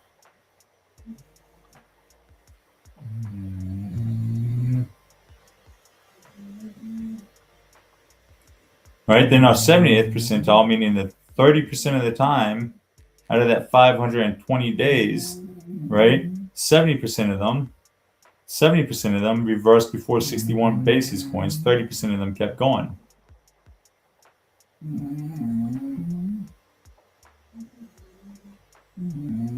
So we know that this is where our reversal zone is if we take out previous day low. Now, let's say we jump above the 25% of previous day range, the previous day mid, breaching the opening. Then we have to do that same thing for the previous day high, but we have to find its numbers, right? So with that being said, we know probabilities are skewed to the downside tonight or tomorrow, right? Period, right? Until we breach the previous day open, which is at where previous day mid is, right? Not Friday's mid, today's mid. All right, moving on. We know that, let's get out of rewind mode. We know from a P12 analysis, right, our 12-hour MAE, right, meaning using 1800 to 06, we know that overnight sessions, right, are not as dominant. Like, watch this, right? This represents the 18 to 06. Now I'm going to put on last night's, right? So last night's MAEs was very, very, very much dominant. That 18 to 1815 was going to be the low or the high of the session. Well, we weren't last night. We actually were later. We were like 2100 or something, right? But look at this bar and this area. Now compare it to Tuesday's MAE.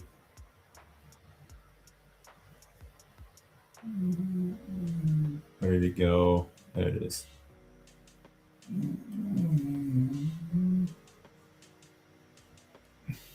All right, we can see a lot more distribution coming off of, or MAE coming off of the 18 to 1850 candle and getting spread out all the way to 2100. Right, so you get stuff like this, where you get a 2100 low of the session and then a 12-hour move up to the MFE, which is either going to be between 2 and 245, or it's got most of the statistics between 4 and 6. All right, let's go look at a couple of those. All right, again, right, the mode is still at 18 to 1815, but you can see the distribution until 21. Right, this was one of the Tuesday nights that had an 1800 high of day. All right, so with that being said, you know what you're looking for. You know, you might have to be patient. Gunship traders take your trade, but you might have to get a multiple attempts. Just pay attention to that 18 to 1815 candle, right? And then if it gets wiped on both sides by 1930, make sure that you're ready. You just wait till 2100 or be more patient with your trading. All right, so now let's see what our profile looks like going for the Asia session. All right, let me get out of here. Right, we see that today was short, true, none, and New York 2, the AM and the PM were both short, true, none. All right, so we're going to come over to the daily profile. We're going to switch it to Asia. Right, and we're going to put short, true, none, short, true, none. Right, and we can see right out of the gate, something selected. Get out of here. Stop it, you. All right. We can see right out of the gate, right? I'm not going to say that because we're public and most people don't even know how to use this. I'll wait for when we're in the Discords. Right? If we decide to break out of the 18 to 1930, we can see the power of, look at it, the power of that 18 to 1815 candle being the low of the session. Right? We can see that Asia has a 65% probability of being true in continuation and a 34% probability of false in reversal. meaning that we will, if we break out to the long side, there's almost double the amount of continuation probability than a reversal. So we're going to start with true, right? If we get a long true, right? Look at the 18 to 1815 candle. It's 60% of 62% the low of the session. 62% low of the session. The 1815 to the 1830 is 13%. The 1830 to the 1845 is only 5%. And so forth and so forth, right? So you got 9, we'll say 15, 15, 20, 25. 25 plus 13 is 43, and then you have 62 here. So even if we took and added all of the data between 1815 and 1930 together for a long true, that equals like 40-something%. But this 118 to 1815 candle represents 62% of the data, for that being the low of the session, and most likely the low of the day, right? And then with the true, what does the price model looks like? Well, it looks like it's going to put you through the freaking ringer until 1930 anyway. We sit in a range, and then 1930, we start popping higher, and then we range, and then we pop higher. And this is what we do statistically, right? Based off of what we did today, right? Based off of what AM session did and PM session today, it leads to this, right? If we get a false, right, we can see there's absolutely no edge in trying to figure out what the high of the session is between 1930 and 2100. Have fun. We can see that the major pivot comes in. It also puts everybody through a range until around 2000. 2000 puts a major pivot in. Don't trust the quarters. 2100 retraces but can't take out the high, and then the move happens. All right. So now let's talk about if we break to the short side in Asia. Right. We go short, right? We can see there's a 60% chance over a 40% chance. So 60 continuation, 40 reversal, right? Same power of the 18 to 1815 candle, right? We can see if we go with a higher probability of continuation over reversal, right? 18 to 1815 has 60% of the probabilities, right? 18, so 10%.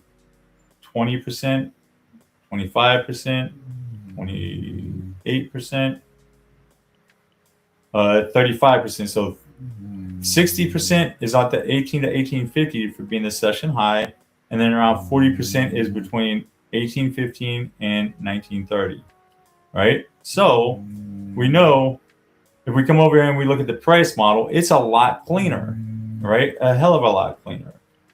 Right? We get some fuckery until around 1830, and then we get like a consistent quarterly trend down until 2100, where we enter a death range. Right? This is the highest probable synced with the candle science daily probabilities to the downside. Right? If we get the false, right, we can see that there's a little bit more edge. If we break out of Asia to the downside, we can see there's a lot of edge. That 2000 will put the low where long falls had no edge for the session high or low. Short falls has a lot of edge around the 2000 hour to make the low of the session and come higher. Right? And if we get that, we can see the same downward trend that we get for a short true. The 2000 hour just completely reverses everybody. So the edge tonight is more leaning on the short side. Both short true and short false gives you a trend downwards. Both long true and long false gives you a nice little range until 1930, right? That's based off the conditional probabilities of New York AM this morning, 1, and New York PM doing what it did. So now we're going to deselect everything, and we're going to do one check, right? Since both New York 1 and 2 are open, what's the probabilities? There's a 62% probability that we don't break New York 2, but if we are going to do it, it's going to happen in that 18 to 1815 candle. There's a 78% probability that we don't break New York 1's probability. If we do, it's going to happen between the 18 to 1815 candle. That, my friend, or actually it's going to happen in the 1130 to 1145 candle. Nope, it doesn't happen overnight. This is in the afternoon session, my bad. Right? So that is your war game for Asia. Pretty clean breakdown. Austin, off to you, man. All right. We getting a low day, high day? Tell me now. You have to tell me. I'm your friend. I wish I could just be like, let's do it right here. Wish I was that cool. I wish I could be a Twitter trader for you, Mickey. All right. The only major reports I have here. So this is actually a tad bit easier to do in Discord. We got this little overlay here, so let me get rid of it real quick. Actually, you know what? You guys can probably barely read this because of the text. So let's just take Screenshot it, paste it, and then zoom it. There we go. See? See? I'm gonna do the left, and then we're gonna do the right. Now, if you're new watching this, what these tables are is they're kind of showing the different activations that activate the gunship moves, right? So we have the front run, the breakout, and the pullback. Those are the three major movements around the time-based range that makes up the gunship that can be quantified and kind of see I like to say it's like the pulse check. It's like you're seeing the heart rate, the rhythm of how the fluctuation of this edge, right? So like what days of the week are producing larger high probability MFE, which is your 25th percentile. So your higher strike rate, around 75% of your data happens at this level. So plus or minus, it's not always a perfect 75% strike rate, but plus or minus a 75% probability. And so what you can kind of look at here is you can cross compare when we break out of the gunship. So for those of you that are trading Asia tonight within the pack, and the lead pack traders, I'm looking at you, Shag and Ryan, and Andrew, if you're listening. Okay, we got another person to the Asia team. Is we have these two major mechanisms here where we can see that going into the 1800 break from a Monday perspective, the breakout is actually looking really great in terms of both variance probability and just the 25th percentile MFE that the current market has produced. Okay, so this is always a rolling 75-day look back period. You can see even right here, this is the past 76 days. And so another kind of really interesting point that I'm going into this session looking at is the 10 basis points off the breakout of the 1800 break has failed 2 days in a row. Now, this is a really cool little thing that we like to take advantage of, where I like to call it the mean reversion of statistics. Now, not all, this is a key point. Somebody in the community, actually, shout out to Mike, he talked about this the other day, and I wanted to make sure this is a point, is just because we talk about the mean reversion of statistics doesn't mean that everything always happens, right? That's why this tool is either validating or invalidating that theory. So what I'm looking at going into today is the fact that if we're on a 2 failed streak and we lock in an in-stat high or low, and then the breakout, so like let's say this is an in-stat low a day, and then the breakout is to the upside supporting this low a day. Well, now that's 2 for 2 in combination with the fact that I understand that the breakout is going to also, it failed last night, and then it's also failed 2 days in a row at producing cash flow, with one of the top 3 performers being tonight. So that's what I'm looking for going into the breakout, as I'm really going to see, does this breakout support the daily profiler analysis going into Asia? If so, I will try to take it. If not, the pullback just really depends on the type of breakout. If it's too expensive, I'll wait for the pullback. And yeah, that's really what I'm going to be looking for going into Asia with the gunship and daily profiler. So bottom line up front, pullback trade, Asia. Gotcha. Cool story, bro. What'd you try to That's all from me, man. Sounds good. Let's kill it. All right, ladies and gentlemen, y'all have a great rest of your day. This was another amazing, successful PackTV. We hit a freaking all-time high. We got 50 people just listening to us right now. Dude, we're growing. We are growing. We are literally putting objective, realistic trading on the map, and we could not do this without you guys, because if we're just up here talking to a bunch of brick walls, well, then we don't get anywhere. So we really do appreciate. Thanks for saying I'm swole. You said talking saying? to a brick wall. That means I must be a swole mofo. All right, ladies and gentlemen, y'all have a great rest of your day. Stay grinding in your goals. Pack members, I'll see y'all tomorrow. Let's run it back. And never let anyone tell you that you can't do something never done themselves. I'll see y'all later. Bye, everybody.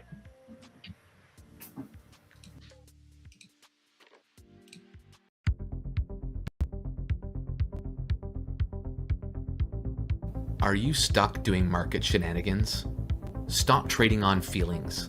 Luck is not a strategy. Trading demands discipline and a detailed business plan. Stop rushing to failure. We teach objective statistical trading.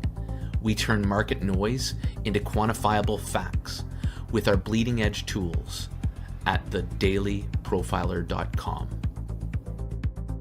Journal your trades, your thoughts, your wins and failures. It ties everything together into a single place.